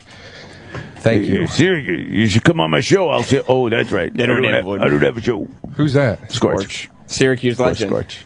Is that the I've never been up there. Is that the radio show up there? Well, it was. Scorch was one of the guys. Before he moved to Manchester. And then got fired. And I got fired from Man Vegas? Manch Vegas. Manch Vegas. How's that CeeLo book? Yeah. Oh, you're going through the picks? Yeah, you got to go through the picks. Da, da, da, da. Fuck you. What are the picks of? CeeLo. He's small. He kind of looks like Al Roker. Yeah. It's racist. It is. Why? I don't know. I just meant because of the bald something people say when a white person addresses anything having to do with a black person. You got to say, "Well, that's racist." They don't. Oh, they don't all look never alike. mind. You guys are trying to wrap up. I had something to tell you. Oh. Is it good It's very good. for you? Yeah, Us? it's good. Yeah, For I us found too? out I'm not white. What? At all? Wait, what are you? I did a DNA test on ancestry.com. No, you didn't. I found out I'm not Italian or Egyptian. I should have brought this up earlier. How do you? Sorry. How do you do a DNA test? You're not Egyptian after all I these found years out, of yeah. abuse? I found out like 2 weeks ago. Wait, how do you do a DNA test online? They send you a kit, and you fill this tube up with saliva, and they do it. Yes. Wait a minute. Wait a minute. Why did your adopted parents say you were Egyptian for all these years? The agency said to my parents, the parents were from Egypt and Italy, but I think my mom maybe mistook that as they are Egyptian and Italian, but they were not. They might have just been from those countries. Wait a minute. So you could be the lightest skinned black in America. I have 10% black in me. Right. Huh? Dumb. You know what they say? One drop rule. I actually like that. One drop rule. You can't hang out with Anthony anymore. That's about it. Bye, Joe. 10% black. That's too high. You cocksucker. Would you love me any less? Wait, what are you? Nah, what are you kidding? What are you? They break it down into regions. They can't say to you, like, you're specifically this. They can tell you regions. So 10% was East African, which was like Ethiopia. Oh, my that God. area. That's black. The other...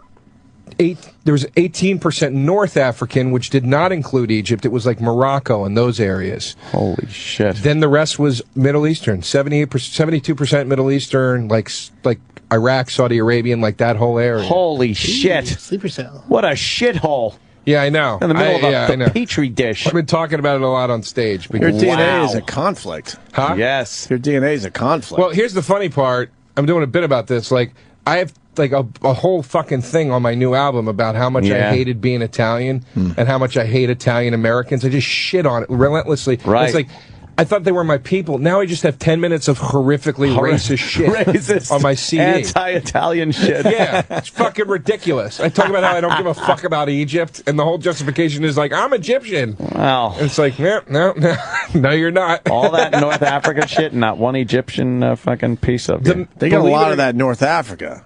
Believe it or not, though, the North African region did not cover, at least in my bloodline, did not cover Egypt. The Middle Eastern portion slightly just grazes Egypt. So I'm like, I guess there's a tiny chance I could be from that one little fucking... But come on, what are the chances? Isn't it fucked up that 10% of your genes are responsible for 90% of the crime in your body? Come on, Ann, I'm one of the good ones. Yeah. Wow. You held that info back until 10:30? I wasn't even holding it back. I just didn't think of it for some reason until you made the black comment. Are you going to get along better with Keith Robinson now? Oh, Keith is reveling in it. Is he? Like, I like it. You're no better than any of us. Is he calling you a nigga? He has called me that word with the hard R on it. Oh, yeah. He has. Yeah. Wow. I thought he'd be more like, bro, and he's fucking homeboy. Thrilled. Yeah. Thrilled. Really? Yeah. I made some gay joke to him the other day, and he goes, "So what? What are you, a homophobe?" And I go, "That is the first quality of your people that I adopted, was extreme homophobia." Oh, shit. Wow. Well, congratulations. Yeah, so you can find me at Ant's Next Barbecue. I'll be serving everybody. Yes. Oh, and, boy. Boy. Please, come here. That's great. Cool, man. Yeah, whatever. Nice. What are you going to do? It's exotic. Now we understand the anger. Come on, slap me 5. Now we understand the hang. Slap me 5. Nigga side. I turned my hand was that? over. What does that mean? That's the old days. What does that mean? And as you're a kid, you would hold your hands out, right? And you go, yes, give me 5. Nigga side. And you turn your hand because black people had the white palms. Everyone looked white this way. Tops of the skin, of the hand. So you go, slap me 5, and then you turn your hand over. Look at Roland. That was what we said in racist Long Island growing up as kids. Yeah. We didn't know any better. And I have a feeling you would have said that anywhere you were born. We didn't know any better. We didn't know any better, Roland. That came with his birth certificate. certificate. And it's really changed now that you do know better. It was what the kids did in the neighborhood. And that's how you also said eeny, meeny, miny, mo.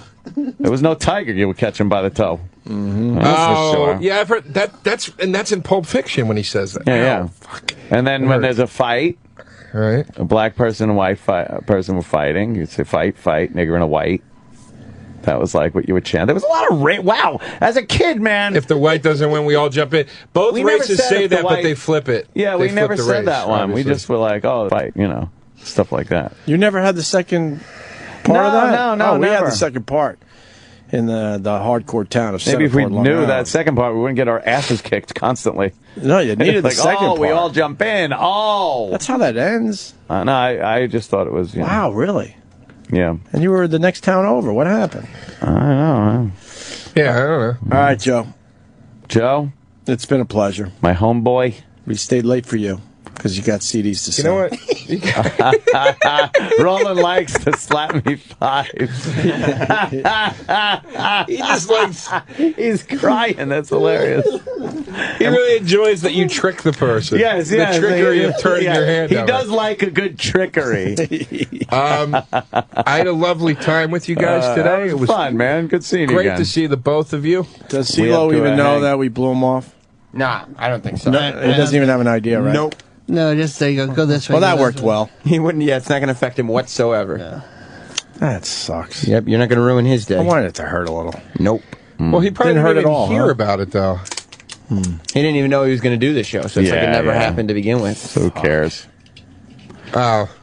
Yeah. He didn't, if a guest booking gets canceled in the woods and no one's there to exactly like that, right? Something Exactly like that. Yeah, nice. Yeah. We won't get fooled I again. like that. All right. How weird is this? Tim Sabian comes aboard. We even go late now on the radio. It's crazy. You're going to credit that to Tim Sabian? Yeah, not the radio wizard. So how about all the early days when you kind of got out of here early? Whose fault? We never leave early. Never? Not Always really. 10. We usually make it. If we leave right at 10, that's not early. Right. We usually make it to 10 at least. Whose fault was it that you started saying 10 o'clock on the dot out of here? Radio wizard. Uh-huh. That's Who's now counting beans somewhere. What'd you guys get, a new boss? Yep. Guy we used to work with. Oh, that's cool. He's good. That's great. See what happens. We're in transition, though, right now, so we really are bossless. Oh, yeah. Oh, he's like coming in. He's not in place yet. Yeah. He's here, but he's got to get all the logistics in place, He's just taking a look. So right now, we just kind looking of around. Oh. Yeah. And this was the guy from back in the XM days? No. Back God, I in wish the- Logan was back. Back in the syndication days. Eric Logan is Oh, never wow. coming back. Yeah. He's Why? never He's with coming back. he was to with radio. Ofra. He went from working with us to Ofra. Ofra Winfrey. Ofra Winfrey. Now, that's a funny pronunciation of Oprah, is what you're Yes, saying. yes. Okay, now I got Ofra. you. People used to actually call her Ofra. I see. I didn't go at it hard enough. I get it. You just gave me the fucking dirtiest look. It was the look of disgust on your face. And I realized I quickly changed. You notice it went back to normal? Yeah, it was disdain. It was disdain. It was pure disdain. So he went to Oprah. Yep. Jesus, talk about going from say whatever you want to keep your fucking Keep mouth your shut. fucking yap shut. Jesus Christ. Don't Isn't say that it. unbelievable? Yeah. That is a Completely one end of changed the too. spectrum to other. Huh? Got rid of his bloated alcoholic face. Looks about 10 years younger. That's great. I wouldn't be surprised if she had like contractual shit where it's like, you work for me, you don't fucking drink. Seriously. No, she drinks. Does she? I watched enough of the Ofra. Oh. They did a little reality show, and she had some drinks in the back office constantly. Really? Yeah. Some vino. The Ofra likes her drinks. Oh, is it like faggy fucking, glass of wine kind of a thing? No, Oh, that's I real forgot what it boozing it up. was. It was She's something. not tossing back Jaeger shots or anything. Yeah, but Eric Logan cleaned up his act. Lost a lot of weight. Looks great. That's it. Remember the Sam. music? That's all right. Sorry. We ate up Sam's after show. Sorry. Look, I don't care. You kind of did. Yeah, you do. What, did I miss talking to Joe DeRosa? There's always tomorrow. Oh, I got that's to talk right. to him right here. Yeah, Sam, go fuck yourself, What's you little wrong? weasel. Oh, You're so shit. angry. He hung up on you the other day. Yeah, he's such a weasel. I'm in the airport. They call me, and I'm like, "Yeah, what's up?" And they go, "We want you to go on the air." I'm like, Who's "Okay." they? Stop using pronouns. You and Erock. So I go, we both called you. Erock called me, and his words were, "Sam wants you to come on." That's what his words were. Well, he was now, lying to you. which one of you is lying? Who knows? Because it's I just literally told like you, talking Eric. to the devil. You just deal in lies. Anyway, so he goes, "They want you to go on." I go, "Okay, fine." I'm sitting there eating breakfast. He puts me on. He goes, "Eliza Schlesinger on the phone." I go, "Hey." She goes, "Oh, Joe, I wanted to make a joke on Twitter how I took you out of the #1 spot on iTunes." I go, "Oh yeah, that's funny, Eliza. Actually, I wanted to make a joke to you." And she goes, "I was afraid you get offended. I don't know you well." I go, "I don't care. War Payment's funny. No problem." And then he just hangs up on me, and I'm like, the hang up didn't even make sense. Yeah. It's like you hang up on somebody no. when they're telling a story. No, you hang up on something when you don't need to talk to him. I don't know why. Then what'd you ask me to come on I for? didn't. I don't know why Eric put you on. Oh, bullshit, Sam. I mean, Is this what we What's would not- have heard for 45 minutes? No. They're Don't gotta little sell trick us. games. You don't gotta sell us on it, Joe. It's like We dealing know with what little these two are nymphs like. and trolls. Trick You know, like they're always Very- dancing lot of around with their trickery. little games. A lot of trickery. I don't know what games you're talking about. I just It was told you cute. what happened. It was cute. You were trying to be like a real radio guy, and it was adorable. Oh, yeah, all right. You'd have fun in Syracuse. You'd pretend you're a real comic. Oh! All right. I will. It'll be fun. Last time somebody brought up your comic aptitude, you said they were fucking with your livelihood. Is that right? Oh, sorry. Yeah, when I was not myself because my mom was going through cancer. Yeah, sorry about that. Oh, man. Sorry I was a little on edge during that time period. The Opie and Anthony Show on Sirius XM.